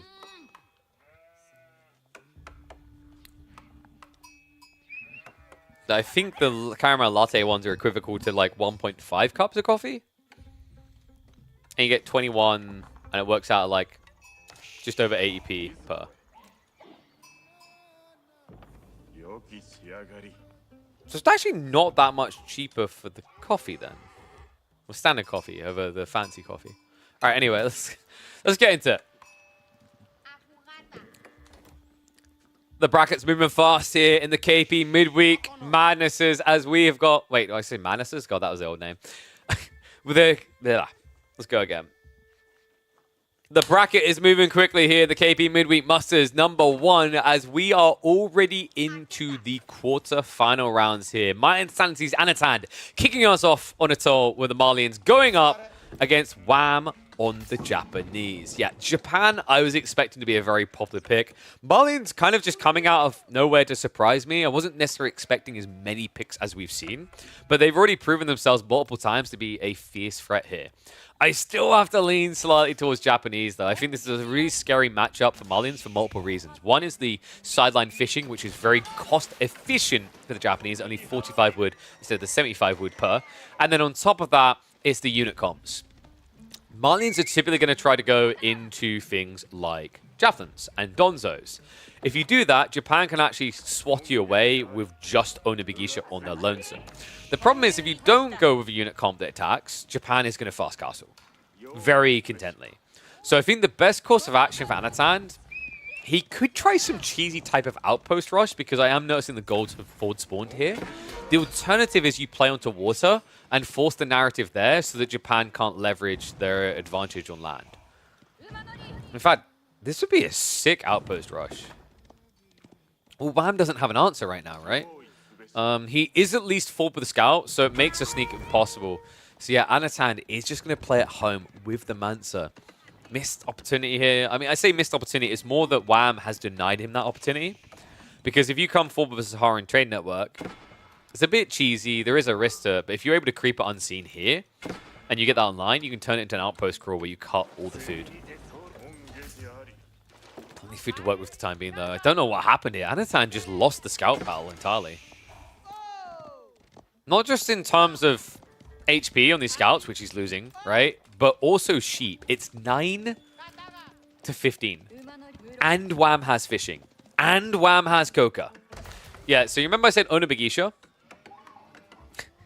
This is the same thing, really, in early phase, because what's the counter to Onabigisha? What's the counter to Shinobi? You build archers. What is the unit the Marlians usually do not build? Archers. They go javelins. They go donzos. Occasionally they go sofas. It's very rare you see archers. I think Anatan's going to be aware of that, though, so if he sees pressure coming, he's going to have to react with archery range here. You could theoretically just go static defenses, but that's still an expensive investment either way, right? And you're going to want archers at some point, so building a few of them isn't the end of the world, and it at least gives you a counter-offensive point where you can attack with them. So how did you guys vote in the end? I'm curious. Oh, why is my PC so laggy? Dude, has anyone else experienced this? I swear they've done something with this patch where the game feels a lot more laggy. Okay, so 71% went with Anatan. Surprised so many people believe in the Marlin ways, or rather, surprised so few people believe in the Japanese ways. Yeah, I think they're quite strong here. Especially with just how spammable Shinobi feel these days. So tech up complete. Both of them are going to queue up Springles at about the same time here as Anatan delays going into the docks. And pressure is on Anatan to do something right. I mean, he's not bad in terms of economy. 87 gold, that's 75 gold as well. Meanwhile, Wham, of course, has the fishing to kind of balance him out to be a bit better. One annoying thing is going to be this Shinobi, though. So he can start to just burn onto the houses and force a reaction out of Anno. And this is far enough inland that if he stands here, the dock unit shouldn't be able to attack him.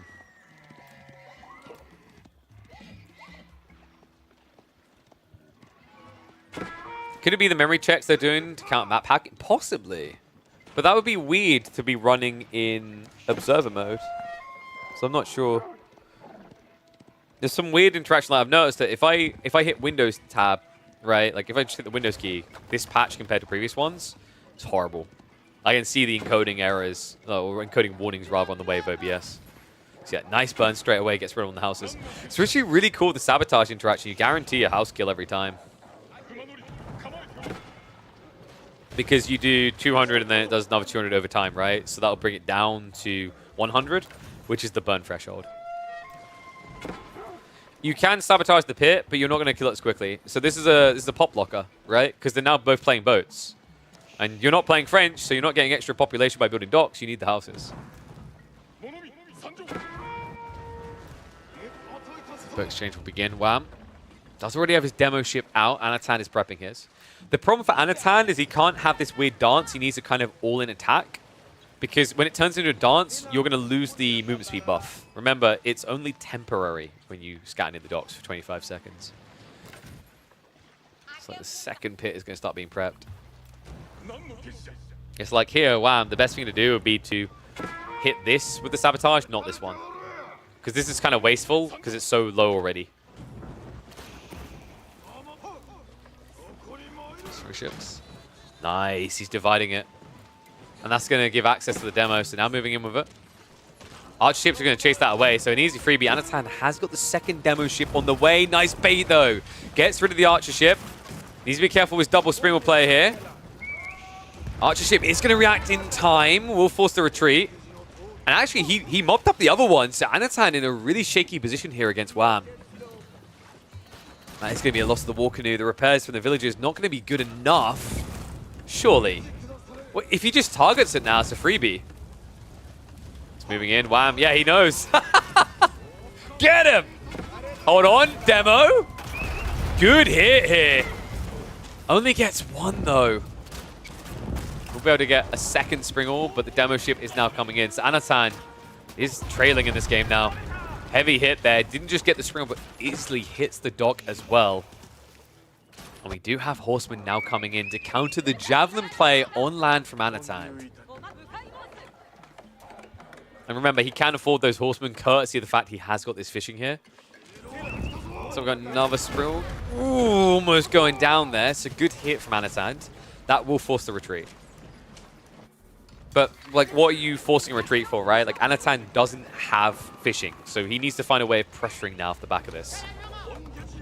So far, we have a 1-for-1 worker exchange. Looks like one did go down. Shinobi also sniped out. Outpost now up. So I think Wham might just look to start tech booming, if he's allowed here.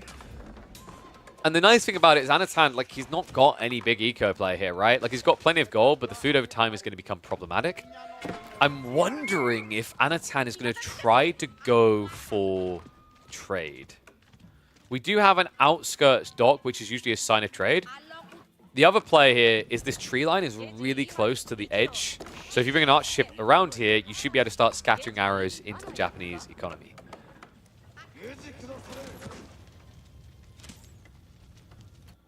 Central-wise, I wonder if Wham's going to try to go for more fishing. So far, I've seen most players, they stop at 3 or 4 fishing boats just because it's only shoreline fish. So it's temporary value. The best way to think of this is you kind of compare it to Himiyama. I actually think that's a very fair comparison because in terms of fishing, there's like, what, I think about 5 in total? Sometimes you might get 6. And Himiyama is 4, right? So it's not far off that mark. Our ship is going to arrive, not quite able to get that eco kill. And we have Yumi, folks, which is wild against Javelins. What? I mean, I guess he needs it against the Donzo, but like realistically, you'd think just hunkering down here, double outposting, going for tech would work for Wham. Seems he's more interested in playing the Age. The Sprills are now going to move in. I'm pretty sure he could kill that villager right now. Instead, he'll just set off the houses.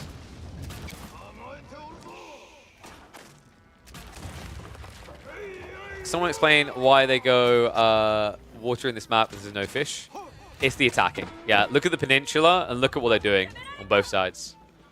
There's a lot of potential control you get. There is also, down the line, the opportunity for things like trade. Another thing that's really cool we've seen once or twice is transport ship plays. When people wall up like this, the play to go around it, build a transport ship.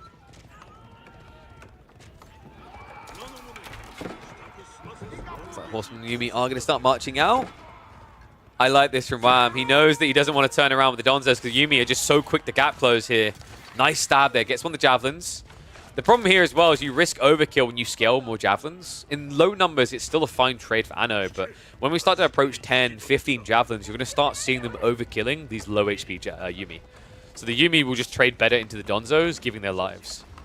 So yeah, I do quite like the idea of this comp from Wham. And I think he has got a reasonable eco like edge, just not insane to the degree that's like, yeah, it's a surefire win. Because you are still up against double pit mine, even though you're sieging some of it down, plus Mansa. So that's a lot of gold to scale mass Javelins.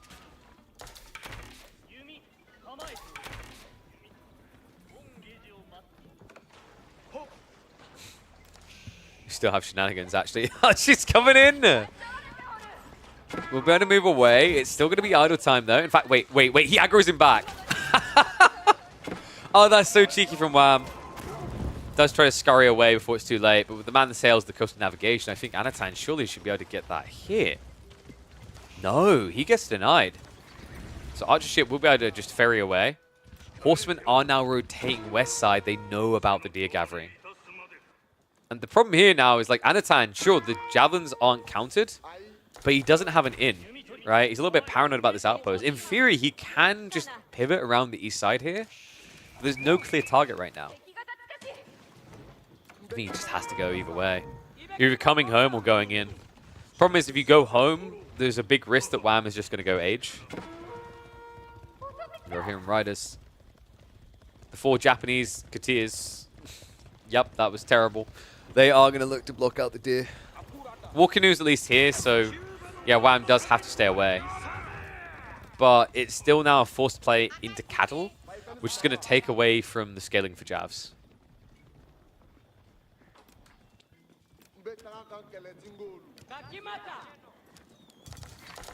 One thing Wham has to be careful of is this, though. Does just about get in before the Javs hit. One of the risks you run whenever you do forward outposts like this is your villagers can't actually get there in time. And that's with 2 levels of wheelbarrow, by the way. It's just still that slow in those moments. Longbows, javelins, they've always been good at exploiting this. And what the hell? Wait, was that select all army? I can't believe this is working. He just ran into Anatan's army like it was nothing. Yumi are also not even sniping the remaining Donzos. This is so inefficient from Wham, but the numbers, man. 2 horsemen left over. Javelin's going to try to fight back against the Yumi. But the 2 horsemen can make this a favorable exchange still. They're not being targeted down. So Anan, what should have been a good fight is Wham looked like he'd misclicked there. He just brute forces down. Final horseman is being targeted down, but just absorbing so many shots. So Yumi still able to trade somewhat reasonable here. More horsemen are on the way, folks. We have a blocker on the west side.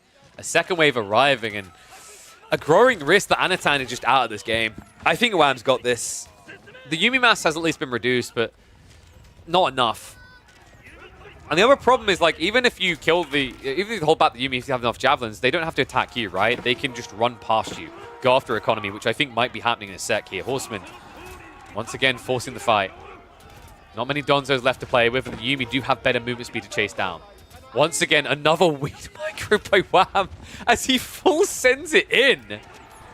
Horsemen are coming to back this up, though, and this is the thing that's going to wipe him. Donzos baited in range, a handful of Yumi left over to clean them up. And this is over. Anan, he has no military left on land. No protection for his economy. And he's against double raiding comp here. Horsemen and Yumi just easily able to plow on through. The craziest part, folks, is, like, realistically, Wham could have even just done Shinobi, and this would have worked as well. And the even crazier part is he just took that win while also going for Castle Age.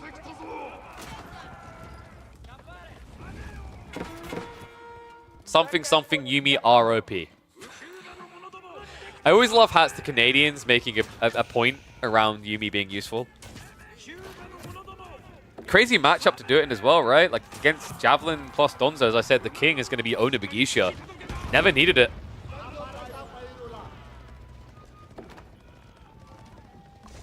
GG gets called. Game number 1 will go to the Canadian. Anan going to need to find a way to quickly bite back because this is single elim and it's only a best of 3. So one more game and the Canadian will qualify through to the semis for the first edition. After this performance, it's looking undeniable. Can Anan upset? We're going to find out in the next chapter. Whew. So yeah, game 1. Really good performance actually out of Wham. So let me put them in. So it's Malian versus Japanese. And that is going to be a Nippon win.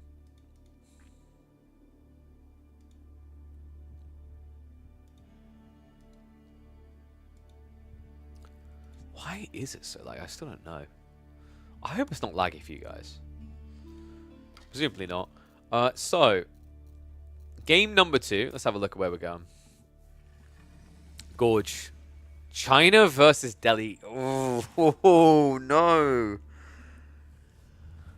Yeah, so Wham, I do think he's outdrafted Anatan here. We mentioned the Delhi, like, I mean, they can't come out on the first map. I don't know. I feel like Anatan's opening pick choices for Toll weren't that great. The Malian was obvious, right? Now, game number 2, Delhi versus Chinese. Like, how do you do this? We haven't seen many of these fast castle Elephanto builds, right? So maybe that's the way. We have seen that Delhi can beat China, but that's off the back of winning fishing. And this is not a fishing map, so you don't have that extra boon to your economy. Intriguing. We'll find out soon. We're 30 seconds out. Chat, let me do predictions.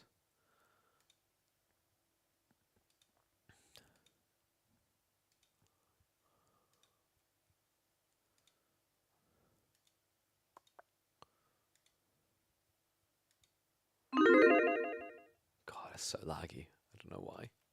I can't wait to do this new PC build. I just need to lock in, I think maybe 1, possibly 2 final sponsors, and then maybe we'll be able to do it mid-late November, which would be awesome.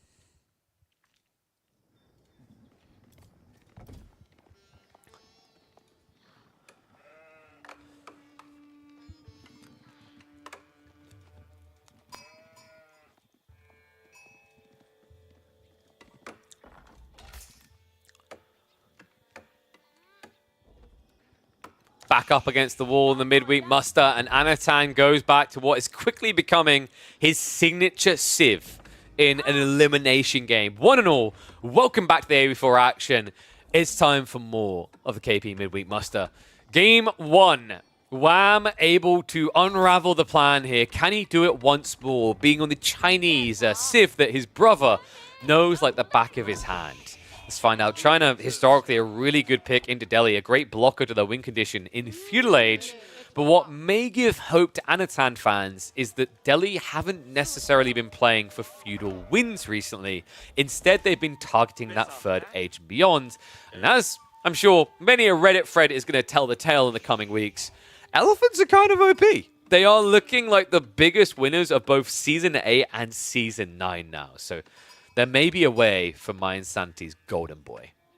In fact, right now, like, what is that heavy voting towards Wham? Yeah, 87% of the votes. I mean, historically, it does favor the Chinese. We recently had a game where, was that B? B versus Anatan. I believe it was China got completely slapped about by the Delhi, but that was off the back of water play on Mongolian Heights. A very different state of affairs than a pure land map like this. Looking at spawn, berry spawns are kind of aggressive, but that can work for the Delhi. Wham, it's more important where his resources are. That is a lot of gold pivoted on one side. Very easily wallable area as well. Has me a little bit worried that if Anatan doesn't play pace, Wham is going to get to boom quite freely. And hello, someone just cashed in the other way. So all of a sudden, odds are favoring Anatan. I can see it. The way he's been playing recently, it's not surprising.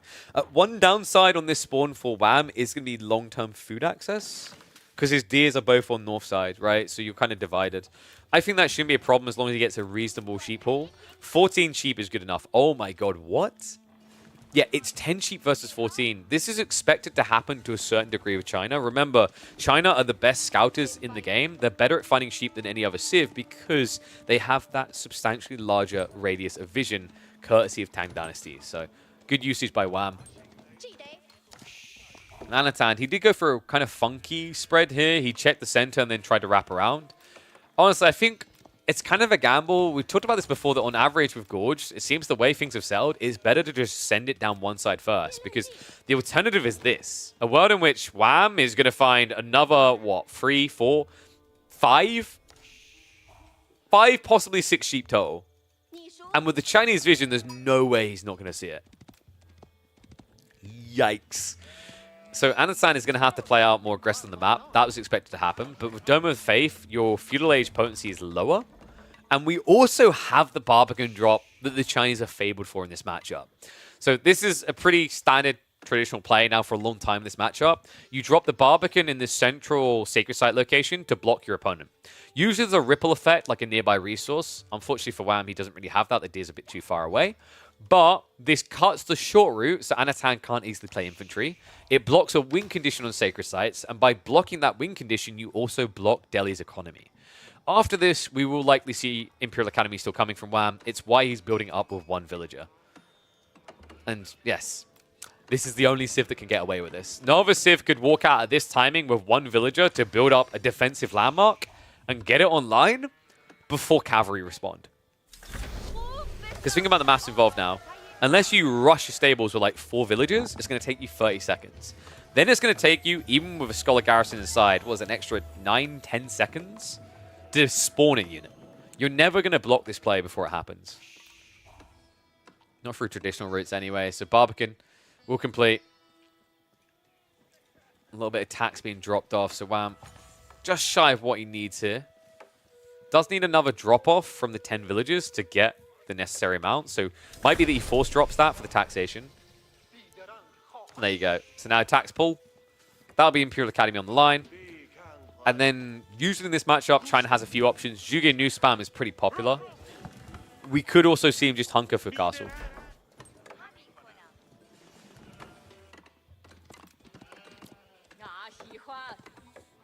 Opening for Anna, of course, always going to be Ghazi when you go Dome of Faith.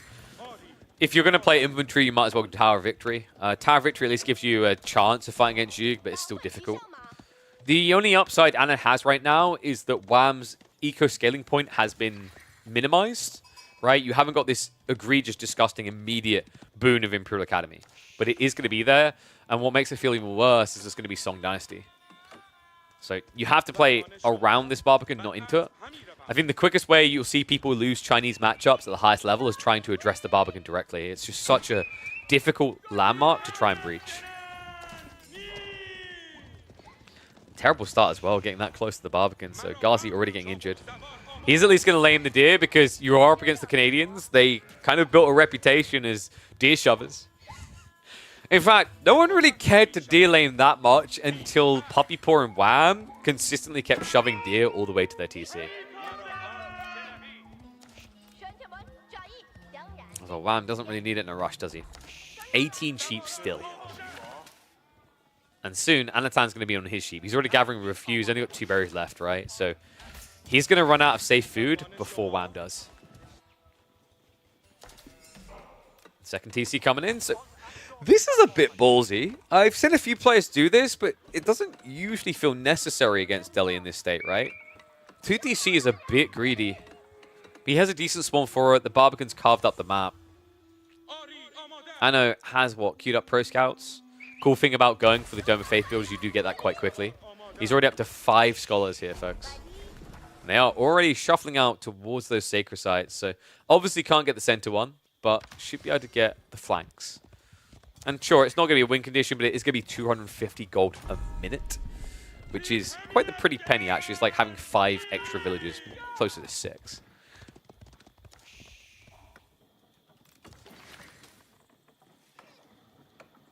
All right, 1's if you think Wham's going to send it in feudal. 2's if you think he's just going to queue up for castle. I think it's scarier for Anatan if Wham sends it in feudal. Wham's playstyle also would lean him more towards castle. Compared to his brother, he's a little bit more defensive on average. And usually when you play China, you're usually thinking more defensively after the 10 minutes anyway. Yeah, look at all those 2's. We're like, we've watched Wham before. We know how this goes. I remember I called him out on it in Spain. And he's like, why do you keep saying that? I'm not that defensive of a player. And then I just turned to like Marine Lord and ask him. I turned to Mr. and asked him, and all one by one, they were like, yeah, you're much more defensive than Puppy Paw. Oh, sorry, not much more, but like you're more defensive than Puppy Paw. Both of them on average are quite defensive. I think their like average game length is 24 minutes in pro play. Maybe closer to 26 now. By comparison, Lucifron I think was 17 minutes. Vortex might have been 14. Nah, that sounds a bit too low for Vortex. Even for Vortex. What does it? Spimman getting overwhelmed. Yeah, reminder, guys, this is the counter unit. Not when played like that. Anan, great initial fight there. On top of that, he's maintaining control on the sacred sites, and he has got an archer transition coming. Guys, this is looking decent for a game 3 right now. I mean, he still needs to find a way of breaking Wham, because this is why China usually doesn't care, is they can take losses like that and accrue a bigger force over time because you're not ticking the bomb, right? The sacred site timer isn't counting down, and that means that there's no overwhelming pressure for Wham to come out quickly.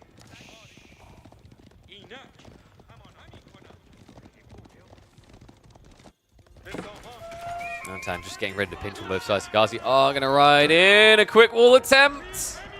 Makes him hesitate there. That's crazy. He could have probably torched that and then hit them again. But Spearman just too close. Anan doesn't want to risk losing mass here. This is classic Delhi. If you lose a few units, you lose full momentum. So can't risk it for the biscuit.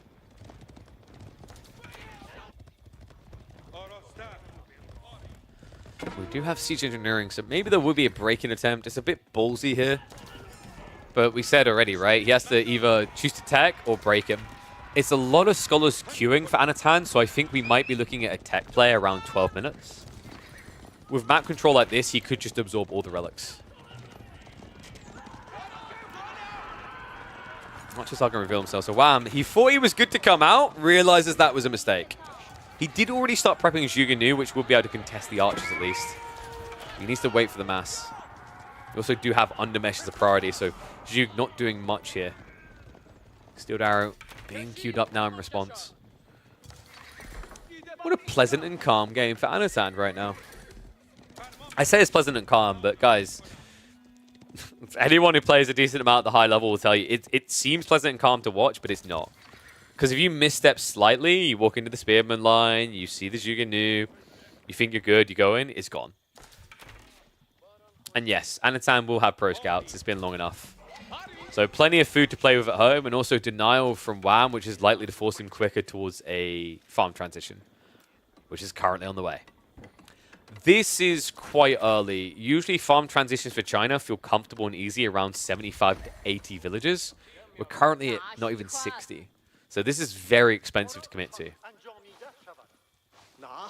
Crazy as well, right? He still had the berries, he still had the boar in the corner.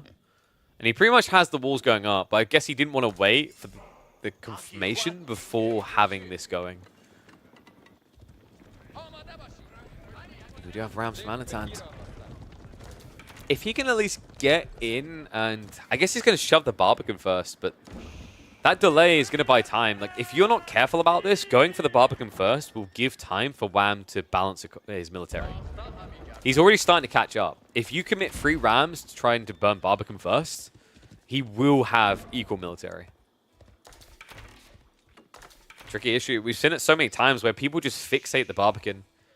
The issue that I have with this play from Anan is, yes, it does give you a bit more economy, but the time it takes you to get that more economy is like, how many more villages did Wham get by having the second TC still, right? It's a bigger win for him. Because the ticking issue of a sacred site isn't as threatening now, starting at 12 minutes, right? Usually your sweet spot is you get in there 8-9 minutes, by 20 minutes, game is GG. You go past that on 2 TC Song Chinese, they're going to start to come out confidently.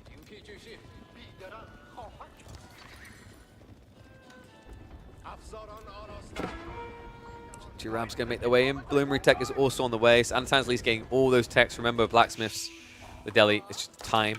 No resources required. He's tapping every resource vein here. All the deers being brought back. So dive in. Even the Ghazi to commit here. He just wants it gone. Scholars are being pulled. This is an all-in. So Anan is looking to shove into the Barbican and then shove beyond. Has to be quick about it, though. Military lead is still with him for the time being, but it's deceptive. 14 of that is Scholars. Now, Scholars do have a military value. It is the healing. But it means when you look at these numbers, the effective firepower is closer than would first seem apparent. No, I mean, so this is going to shift away. So Scholars will keep patting each other on the head. Barbican is being brought down. Looks like he's reacting to the flank here. As a few spearmen do try to sneak out. Wham! Trying to delay that win condition. Anan now 3 sacred sites locked in. And the Barbican is down. Kind of crazy that you couldn't really do this with the Tower of Victory build when you think about it as well, right? Like, this is purely Dome of Faith power. Between all the efficiencies of getting your eco-techs, the amount of skulls you're able to pull, it's what allows you to be efficient with this type of play. Let's see if it can get him the win, though. Let's see if we can get a game free here. Gets the march in. House is on the front line. That's going to cause a pop block for Wham.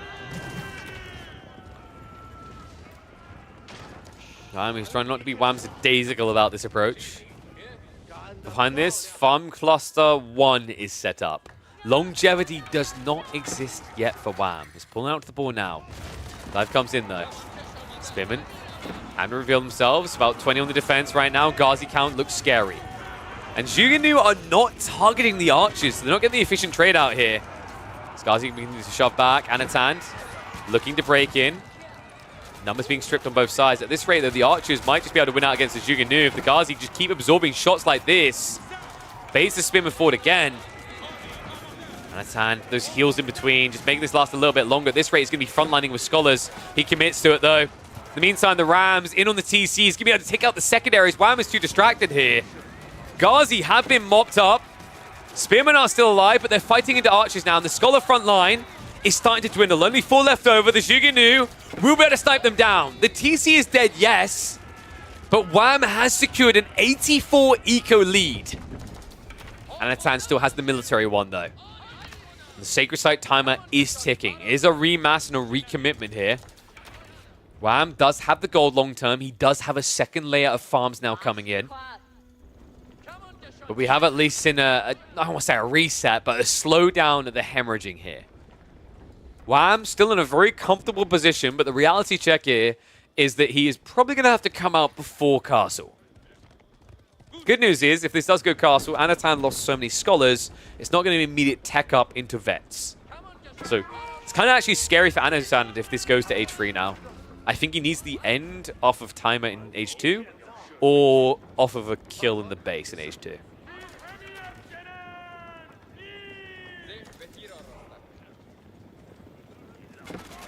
Always remember, these are not Tower Victory. They will lose against Juke. Yeah, and right now there's more of them. So Anatan, he needs to step back, man. Like, you can see he's feeling the pressure to go in, but without a respectable number of Ghazi, there is no commitment to be had here. It's all about that posturing, though. He doesn't want to give over this Sacred Site area because, check it, Wham shuffles out to the south one, goes for the decap.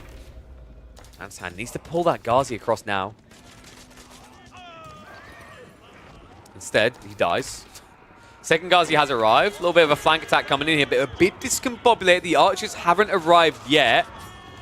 I'm going to get in range. Anatan trying to press it once more. Spear count is low. Archers in the line formation. A forced retreat here. Wham. Still dealing with those Ghazi. Initial exchange does look good, but with the front line now gone, this is where Juke should be able to stand their ground. I'm also worried that Wham's current economy allows him to sneak Castle. Ano essentially just trickling Ghazi at this stage. You're going to stand their ground. It's 30 versus 33. Rams are at least going to distract, but it's a blacksmiths, right? There's nothing that Wham wants out of this right now. You need to be going after the population buildings. The pop block could be much bigger here. Even though this looks a bit doomsday o'clock, what Ano is doing is running the timer down. We're 6 minutes away from a Sacred Site victory for the Delhi. At the same time, Wham. So many Chugnu.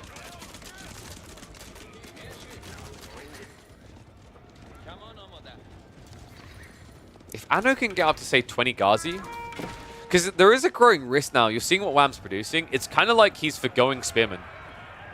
Right? He's just massing Juke. So if Anatan reads that correctly, finds the timing for one big push, 20 Ghazi could break this. He needs to be fast, though, and his hand might be forced ahead of time here. Wham posturing for a decap. Ghazi are going to be revealed, so Wham immediately queues up more of the spears. Has he come out too far? Wham. Man, it just, repeated crossbows are just vile for this reason. Every time. Ghazi are going to now dive in. The scouts are there as well. He needs everything that can take a shot to the face. Archers maybe able to start shoving this away. They do once again have the lead, but the Ghazi once again dead. Is anyone else getting that sinking feeling? Good question. Do Anna's archers have more range? Slightly, yes. It's 5-tile range versus 4.5. Right? Because there is a tech that fixes that for Zhuji, but there isn't one for Chinese. Zhuji have a tech that gives them +1 against light melee per shot and an extra 0.5 range. But Chinese don't get that. What they do get, though, is a hell of economy. Astronomical cocktail on the way. Anan's hand is all in, man.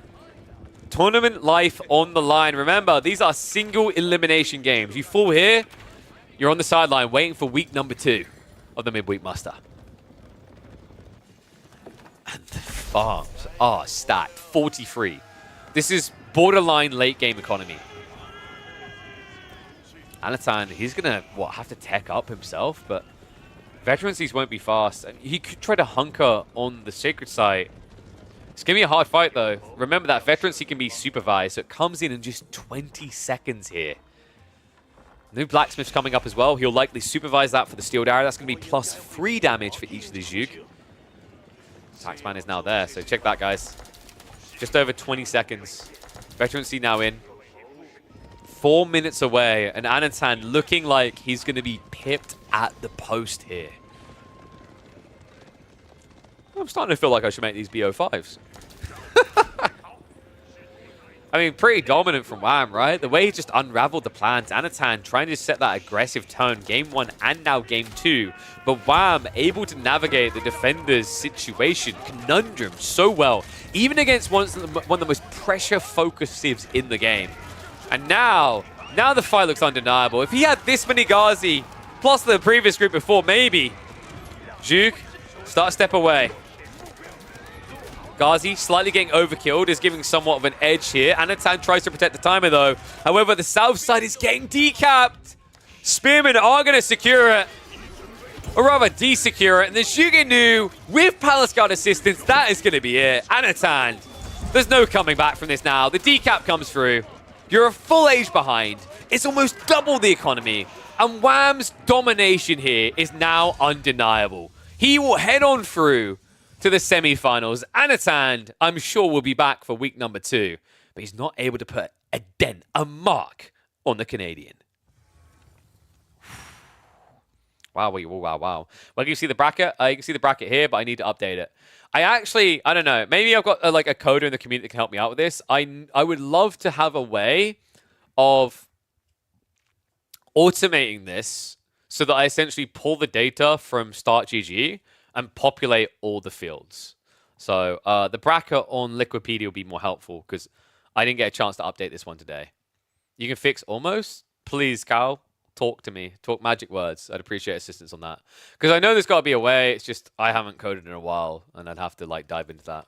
But there should, in theory, be some ways to do that. That'd be really cool. It would be handy. But wondering, do we keep going? What sets do we have left to do? So we have a few. I think there's Louis MT, B.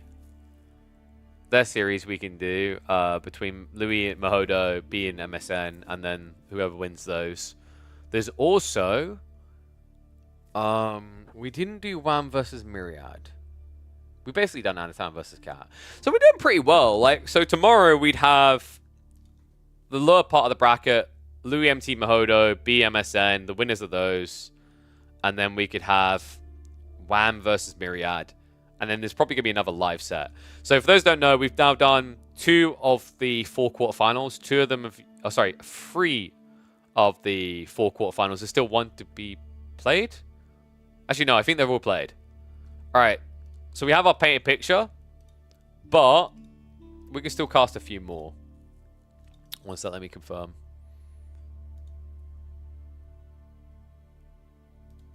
All right.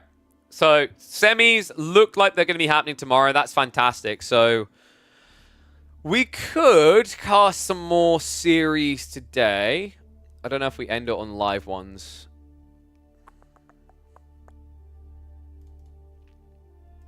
It depends on the time, because I'll probably be live by about 1-ish tomorrow. And I don't know... do we have the availability times recorded for the players? I don't know if we had them fill out for multiple days ahead of time. Or if it's just on the day. Because I could go for a little bit more. Or we could call it. It's been almost 6 hours. There's 1, 2, 3, 4, 5. 4, sorry, 4. About 4 series we could still cast. I want to hop into the other quarterfinals because that happened a little bit earlier. But I would spoil tomorrow if we do like the earlier rounds. I don't know if people like that. Because I think I'm going to do one more set today. So do we save that quarterfinals for tomorrow? And then do that before the semifinals, maybe? And then we can catch one of the previous matchups before that. So either Louis MT versus Mahodo or B versus MSN is what I'm thinking. Should we maybe do B versus MSN? Let's do B versus MSN. And then I'll probably... That'll probably be the last series of the day. One more set. How many subs is it worth? Oh. Alright, guys. What we'll do B versus MSN from the other part of the bracket. So, let me have a look here. And then tomorrow we can do the winners of those 2 sets versus each other. And that'll prep to lead into the semifinals.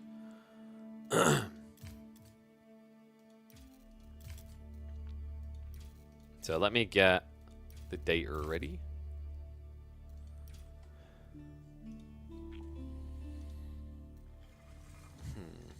I haven't named those sets yet either. Those games yet. What would I call them? What would game 1 be about?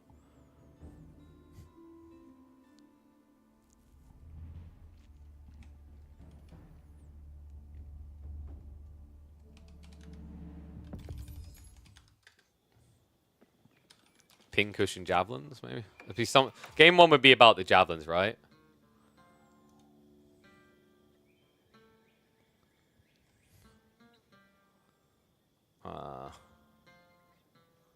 One sec, give me a sec, guys.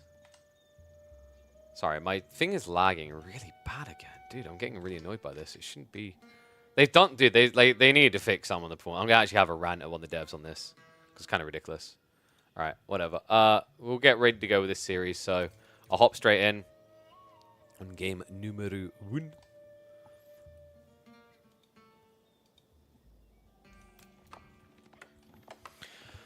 All right, so this set happened a little bit earlier. This is MSNs. We're going to be doing MSN versus B. Let me check comms. Are people communicating? Good lads.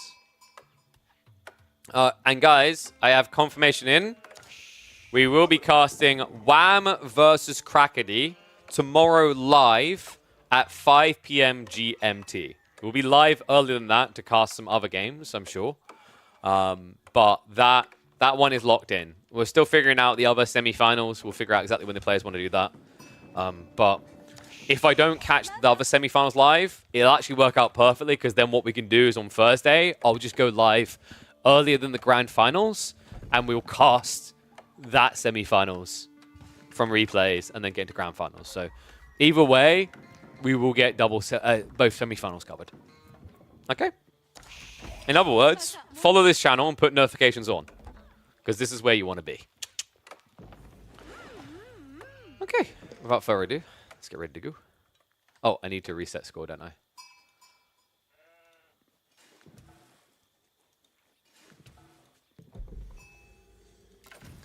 I'll reset draft as well. Just won't enter the draft. This one. Keep it a little bit quicker.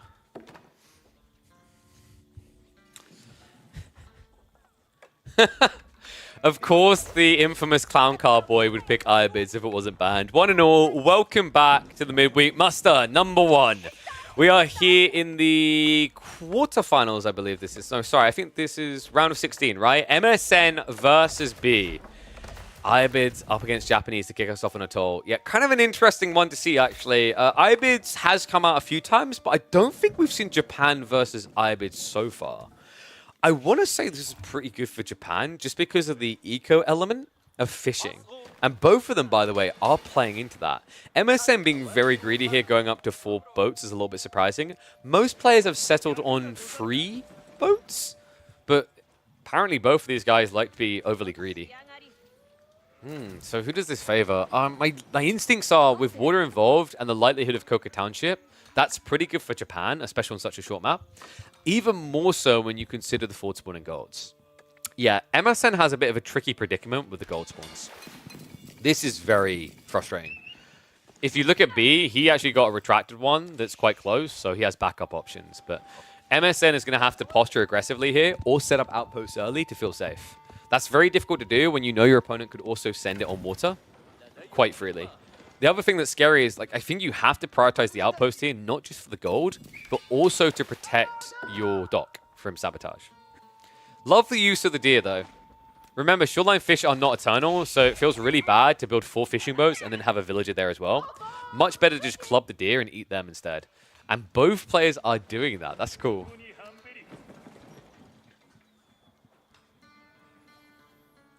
Wait, what if I just walked in on this Monopoly money talk?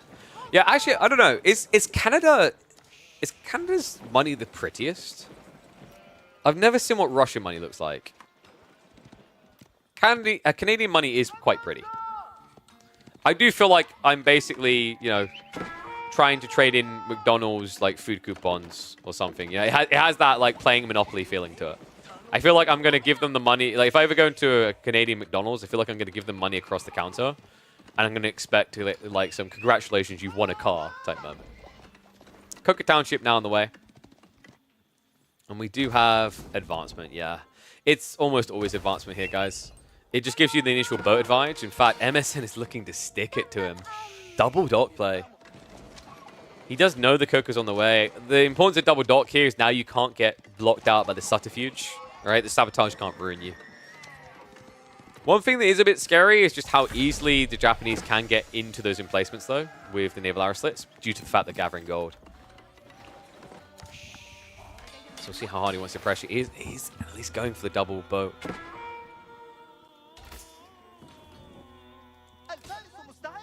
Let's speed this up. Nice little thing about watching replays. You can speed it up a little bit. Let me get to age 2.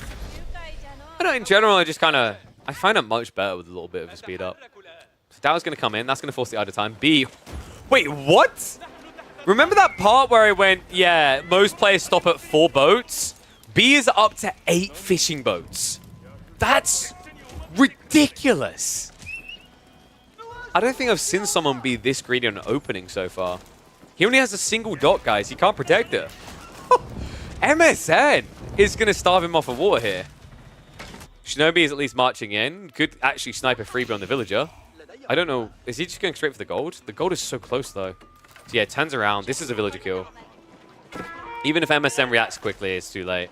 So villager goes down. He can sabotage the dock. Fishing boat is weirdly enough baiting them away towards the Shinobi. That buys a little bit of space as B does get the initial springwood out. Demo MSN. Ooh, too soon. Yeah, that was way too soon. MSN, he needed to just walk up with the demo and wait there. There's no D value from doing that, and it lets you do damage enough to insta-sink. So B will be able to save his ship with the repairs. The Shinobi is still a big problem, but is about to throw away his life, so that's the good news. However, the worker kill count, look at this. Did he get 3 worker kills? That's absurd. 1 Shinobi and a free one at that, paying for itself. Archer reaction now coming out from MSN, but this needed to be there sooner. It at least protects you against additional Shinobi, but there's no telling that that's going to happen. B, are you kidding me? He gets away again. It's another demo wasted. It's a tough one, man. I think MSN played the first few minutes really well. The initial minute of Fuel was really, really well played. It looked like he was just going to walk away with this game, but now B is just so good at rapidly unraveling this. Like, you wouldn't believe the advantage MSN had on his timing if you looked at the game now.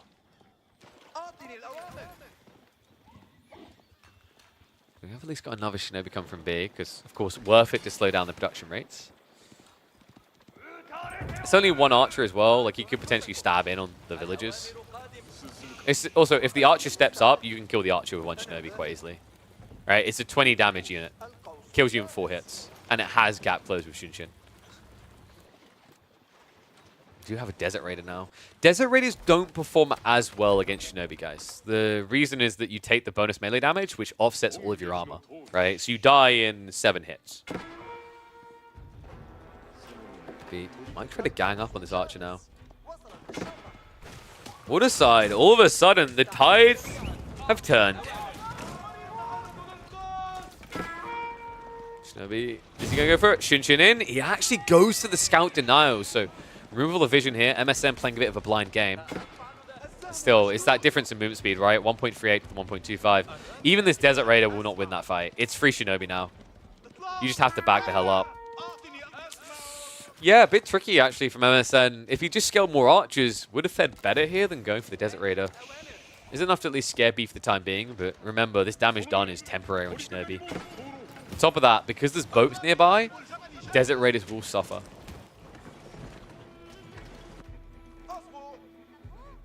So what's his out?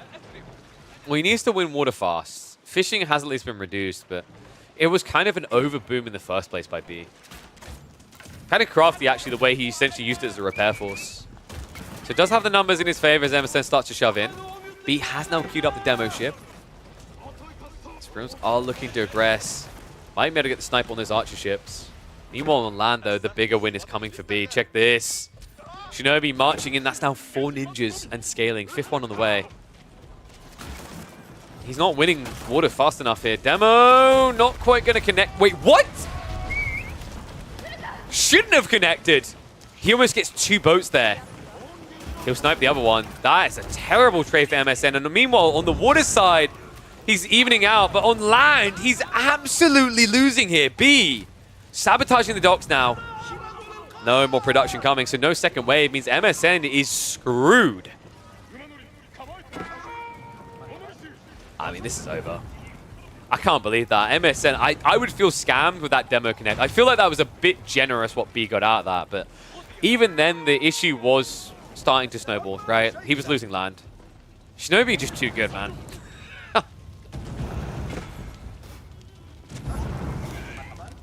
Looks like they are going to start getting burnt a bit here by the archer ships, but ability to actually build an army is shrinking for MSN. Behind this, we might just see Castle Age now. B's in a pretty good position with his economy. He's got enough units to pressure land and sea. You don't necessarily need more. Demo is going to be a whiff, but it's triple junk here. Nice micro by B. Needs to split the formation a little. Instead, he's cheeky about it. Doesn't even shudder under the pressure. And we now have Uma Bannerman on the way. A spear was, interesting enough, prepped. I don't know if that was intentional. Shunshin in, though! Tree line betrays him. MSN, that's too much damage done. The art of the ninja.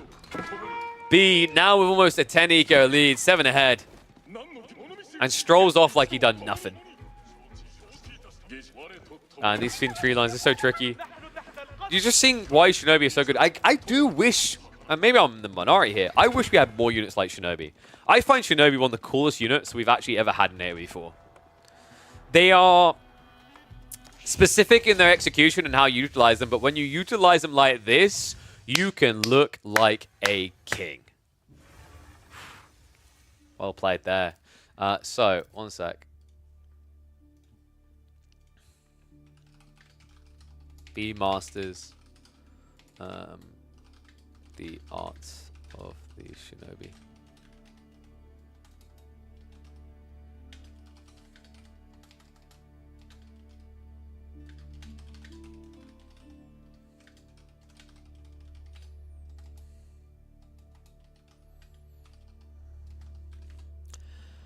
So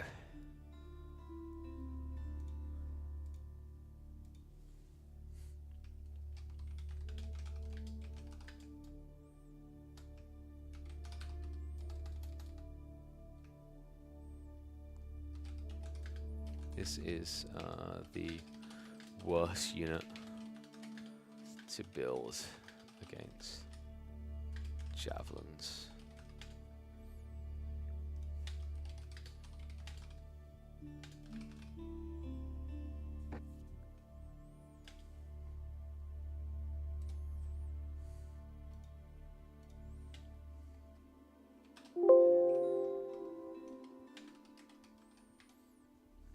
All right, sorry.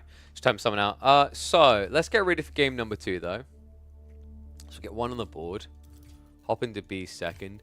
They're going into Cliffside. Interesting. HRE versus English. Oh, no.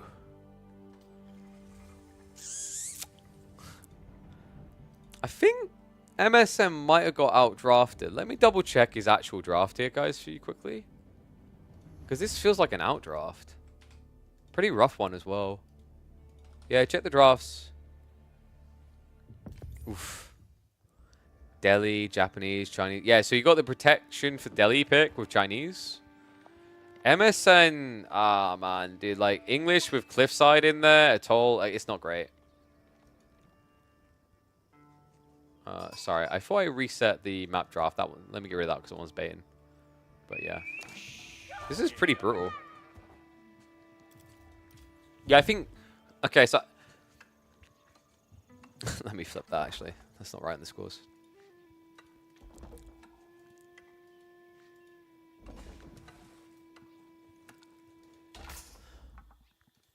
I think this is going to be a hard-taught lesson on the predictability of your draft. MSN back up against the wall against B. Welcome back to the Midweek muster, folks. Welcome back to Age of Empires 4 action as we hop into game number 2 of this single elimination best-of-3 series. So MSN spent half of his draft loving camels. And, you know, camels can be a way of life, but they can also be a way to the afterlife. When you spend 2 of your 4 picks locking them in and not prioritizing the map scenarios. MSN, after a rough game 1, finds himself in a rougher situation. English versus HRE on Cliffside. There is one hope. There is one way. Have you met the Lombos? On a short map, theoretically, English can attack fast.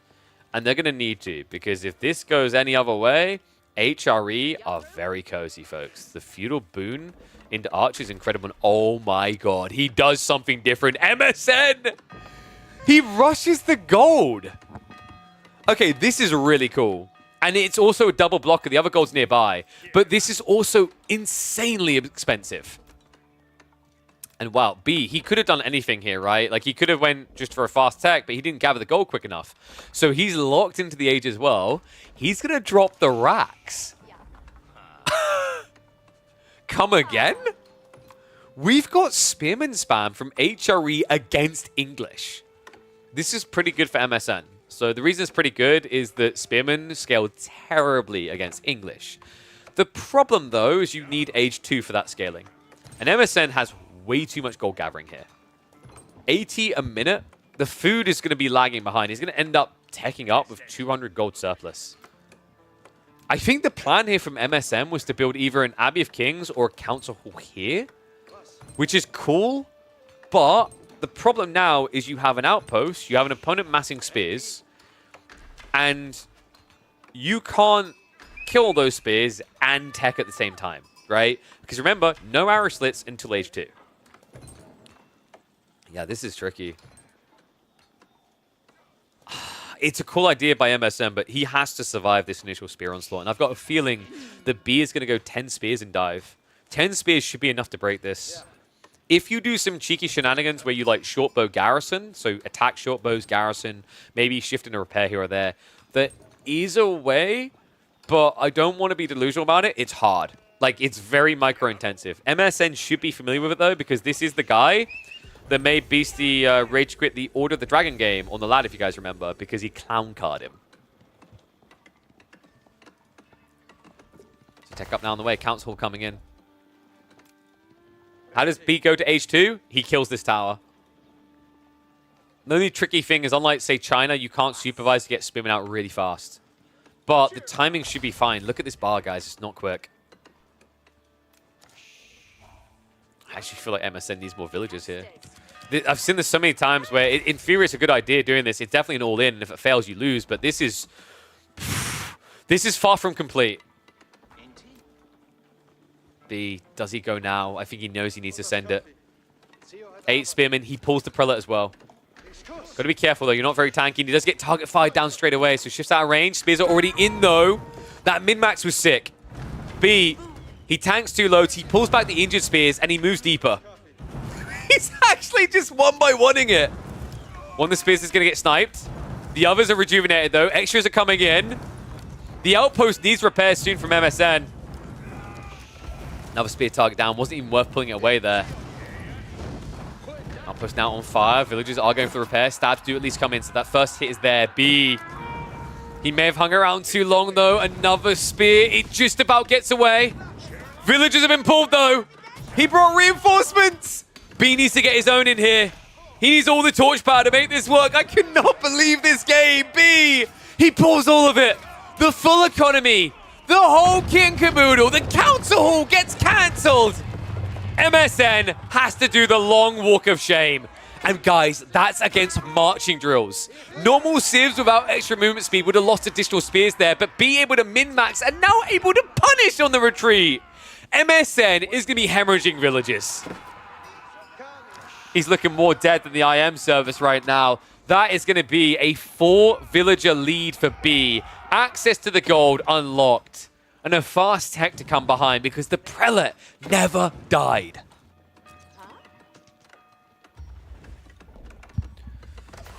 Council hall now on the way at home. 7 to rush it up. At least have a quick attack timing, but he's going to have to do a lot with this tech timing. He's going to have to immediately find a counterattack. Now, your opponent has built spears, so longbows, yes, great. You will have a counter unit. The problem, however, is an Archon drop here. Okay, doesn't even need it. He goes mine work.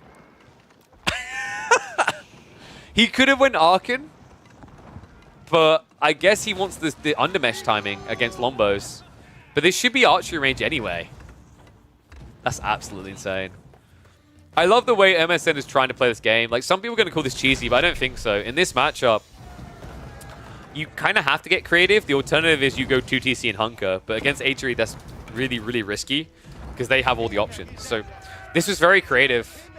But it's very difficult to pull off. Like, B had the appropriate wood in reserve. He had the correct reaction.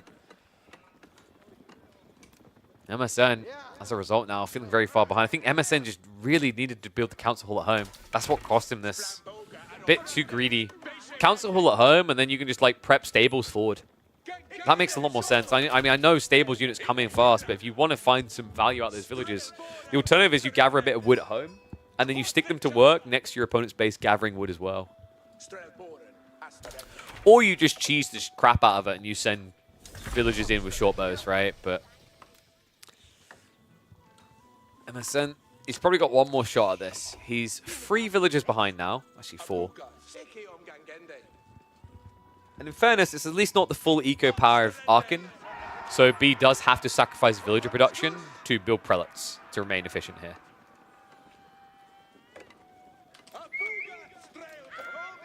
Other good news actually for MSN is B is almost out of sheep.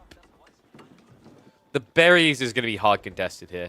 That's wild, though. He's almost out of sheep, and B goes double stables. So this is all about surge timing. He's trying to... Oh, my God. This is surge timing, guys. So surging is where you don't have the economy to push out of all these buildings at once, but you're looking for a very specific timing aggressively.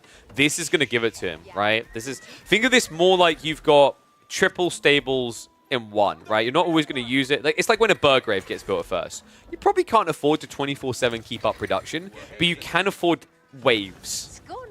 That's what he's going for. He's trying to punish MSN before he gets Spearman in.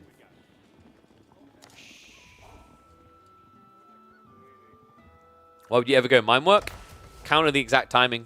You can get into the undermesh. It is a bit weird because all pikes, but the thing you have to remember, guys, all pikes works on horsemen. It's low-key kind of genius because usually we think of all pikes for spearmen because we've seen how broken it is there, right? But all pikes is just as good for horsemen. So you get the +1, you get another +2. So horsemen are getting like a 30% increase in damage. Actually, it's higher than that, right? It's 33% increase in damage against any unit. And then they're still going to get double damage on the base damage against longbows, right? It's pretty smart. Like, theoretically, you could even fight spearmen. Scout is going to reveal what's happening back here, but how are you going to reach this now with longbows? He's going to have to move with urgency because B had to go for this play. Remember, he put every last ounce of food into the horseman.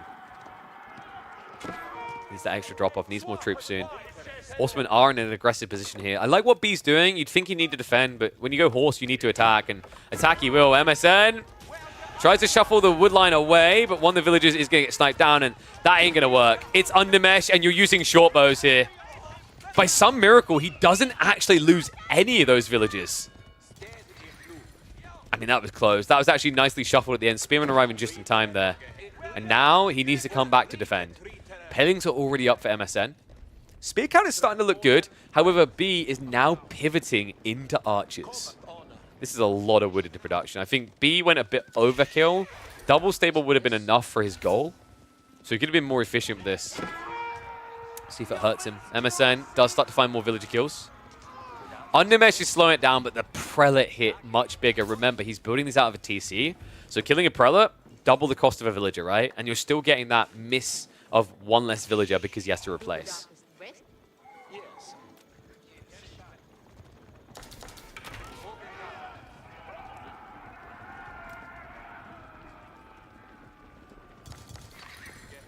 And MSN, is he really going to go men-at-arms here? Also, before blacksmiths, that's really weird. Your opponent has archers now. It's tough to play the blacksmiths game against minework timing, right? Because they're just so cost efficient. But at the same time, sure, your lombos are better, your spears are not. I can't help but feel like a men-at-arms switch doesn't make much sense if you don't have blacksmith techs alongside it. But he did just queue up the upgrade. Horseman, nice intercept. Even the spearman can be killed like this, yeah. Nice trade there. We'll just pull this away. And the problem I'm now seeing is MSN, instead of attacking the economy, he's reacting to this, as you have to, right? It's also a risk, a growing risk. The only upside I'm seeing right now is B. It's almost like he forgot about all pikes. It's totally worth getting here for these horsemen. Because it basically changes the kill point, guys. So all pikes, either all pikes or Bloomery. Actually, I say Bloomery is better, and the reason Bloomery is better, pause that thought, big fight coming in. Horseman, wrong side of it though, but the archers come in the backstab. He wraps around now, the Paling's going to be dropped, but the damage being done already. MSN, before he can actually get that line up, his army's dead. Archers target down the last of the spearmen. It's going to be a mop-up of the full force here, and MSN, this is snowballing fast out of hand. So, guys, the reason why Bloomery is least worth it is for villager raids. Bloomery converts your kill point from being 6 hits to 5. All pikes doesn't change that maths because you do 11 damage, right?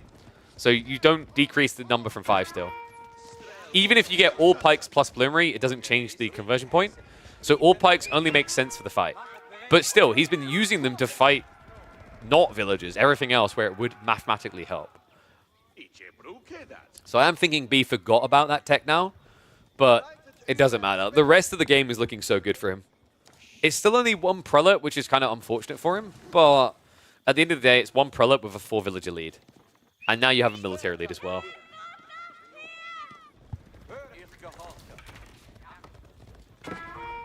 Archers, they're all going to kill villagers much easier than the horsemen. Big strike here, MSN. Well, I said it was only, what was a 4 villager? 8 villager lead now. This is usually why HRE just ruins English, by the way. The moment you force them to defend, they can't. Marching drills, archers versus lombos, right? It's a significant difference of 0.26 on movement speed. You'll never catch them. They'll always out-rotate you. And then once they have a big enough mass, they'll dive you.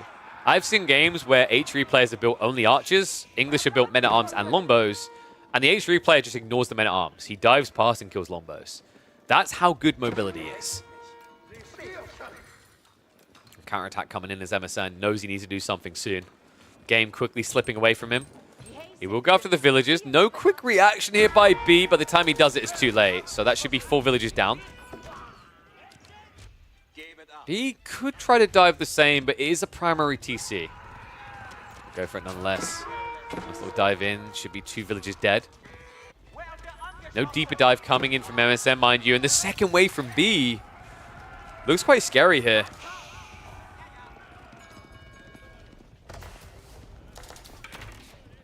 Still no Bloomery. But a hell of a lot of horsemen here. And there you go, folks. All pikes now on the way. 35 seconds till complete. Pretty cheap as well, right? Just about a 150 resources, just over. Oh, 160. Village down, just keeps getting these picks.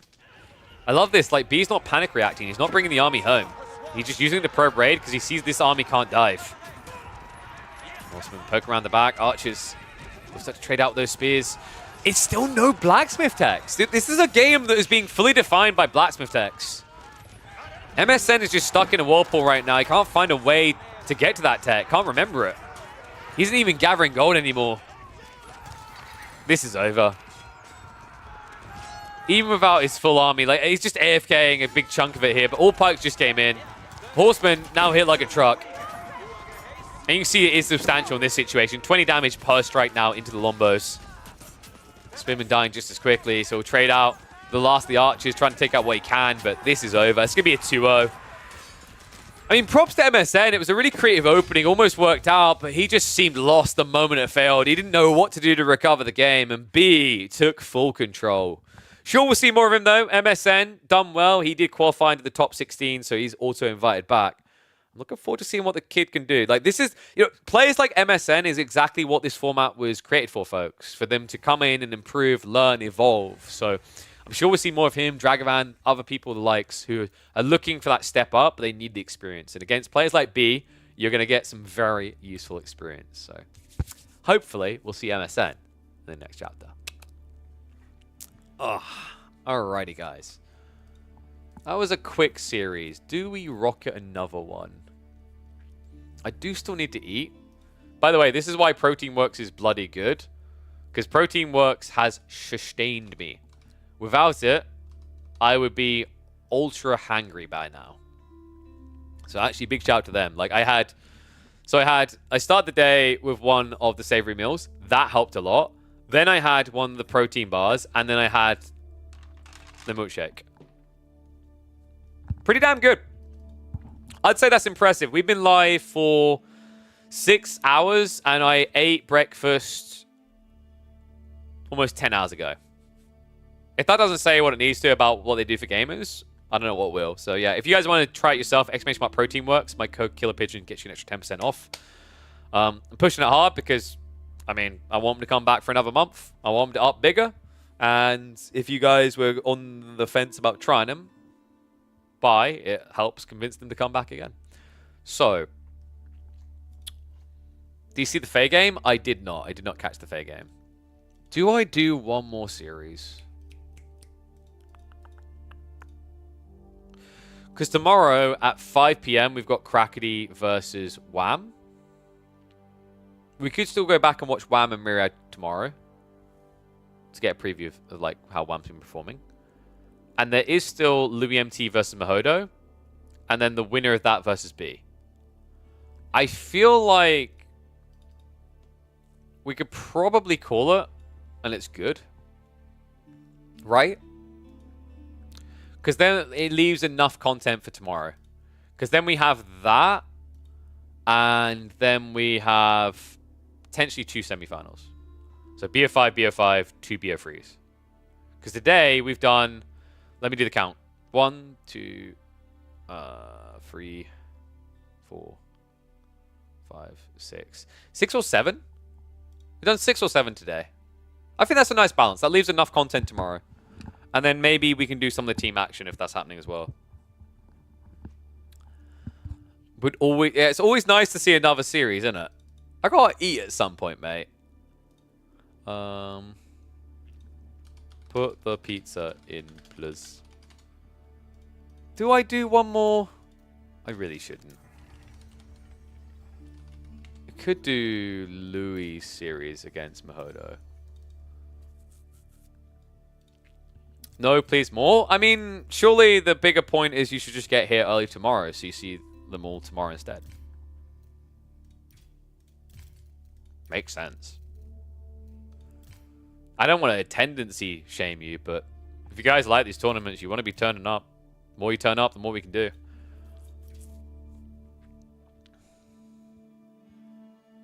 Get this man a DoorDash account? Do you think I can afford that? Buddy, I don't make enough to get by. I'm not going to go get takeaway as well. Whew. Are these all on your YouTube? A decent amount of them will appear on my YouTube gold line. I don't know, man. I feel like we've been live pretty long today. This is the bait of Twitch when you see the number going up and you're like, I want to get my averages up. I should stay live longer. It's dangerous. You're trying to keep a healthy balance. And I do need to eat, guys. Like, Protein Works has done well, but like I want to sit down and have a cooked meal as well. Could be halfway through the first game. No, Smoothie. You clearly have never watched Louis MT. That guy doesn't do quick games. Yeah, so here's the plan, guys. Tomorrow, we will resume the cast where we will have... And what is up, Jarman? Thank you very much for the Prime Gamer sub. Remember, guys, if you've got Prime subs, use them here because ad-free viewing experience, tournament action, what more do you want? So, guys, it gives you reason to tune in tomorrow because tomorrow we're going to have probably Wham versus Myriad. We're going to have Wham versus Kraky. We're going to have Louis MT versus Mahodo. The winner of that versus B. And then the winner of that series versus Puppy Paw. So that's 5 series, potentially. 4 at least, because we don't know if Puppy Paw and Louis is going to be played tomorrow. But that will also be like 3 or 4 best of 3s and at least 1 best of 5, if not 2. There will be plenty of content. You just need to make sure you're tuning in here tomorrow, you know? Mark it in your calendar, guys. We'll be aiming to be live by probably about 1 p.m. at the latest my time. So I go live between 12 p.m. UK time and 12 midday UK time, whatever that is, and 1 p.m. UK time. I should be live. We will have Kraky versus Wham at 5 p.m. UK time GMT. That will be a live series. That is locked in. We'll get as many series in beforehand as we can. We might hang around to cast any remnants afterwards. If Puppy Paw and Louis are going to have their series on that day as well, we'll slot that in. I've got a feeling if Puppy Paw is available on the day, it could be happening earlier. Otherwise, I believe they can schedule their series on Wednesday if they want. If they do that, don't worry about watching anywhere else. Because what I'll do is on Thursday, I'll go live earlier than our grand finals time to cast that semi-final. So either way, both semi-finals will get covered. Just a matter of whether both are going to be live or only one's going to be live. But outside of that, is Chum here? I just want to confirm, actually. Did we lock in a time now for the grand finals? For finals on Thursday. So I'll confirm it. Xspace my Discord, by the way. Join my Discord because we do post out notifications of when I go live, any info around the tournament, etc., etc. It's also an easy way if you're signed up to communicate because players, I need you guys to be communicating details like when you're playing your games, what the outcome of them is. You need to be posting them. Chum should not have to chase you. Most of you are fully grown adults who are capable of wiping your own bum. And if you're capable of wiping your own bum, you're capable of typing the outcome of a series into a Discord chat.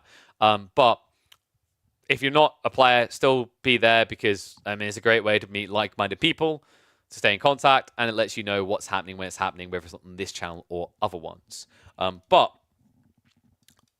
I'll confirm that with Chum on when exactly we're going to do it. But the finals on Thursday will either be 4 p.m. UK GMT start time to 6 p.m. So it'll be in there, 4, 5, or 6 p.m. We're trying to be a little bit more lenient with the players because we're aware we've got players in different regions. So if it's, for example, Chinese players, they're going to want to play a little bit earlier. If it's Canadians, they're probably going to want to play a little bit later. So we try to accommodate with that. But I'll probably end up choosing a firm time just so you guys know when to tune in for grand finals every Thursday. If there's not enough content for Thursday to make it a long one, what I might do is try to pull 1 or 2 players for a show match or 2 last second. And then, of course, Friday, KP's Midweek Muster number 2 will start. If you guys didn't know us, we do already have a map pull up. It is on the Start GG. We are kicking out Pigeons Valley and Socotra and replacing them with Pigeons View, which is a good version of High View as the default map. And then the other one that's going to be in there, I believe we went with Kalauga, which is an Age of Mythology map that's been made in Age of Empires 4 as well. It's the one that has the 2 shallow rivers. So really cool maps being added in. Yeah, a good version of High View. It legit is actually a good version of High View, right? Imagine a version of High View where people don't just trade for free and also you can go sacred sites. That's what we got. So yeah, Week number 2 should be really fun. Yes, Sacred and Trade has been moved. If you look up Pigeon's View, you'll be able to find it. Shout out to Kaivayo. I gave him the description. He went and fixed it. So, with that in mind, we'll find someone to raid now. If you're watching on YouTube and Twitter, you have the times to be here. Make sure you're tuned in. Thank you for tuning in. I'm going to end the stream now.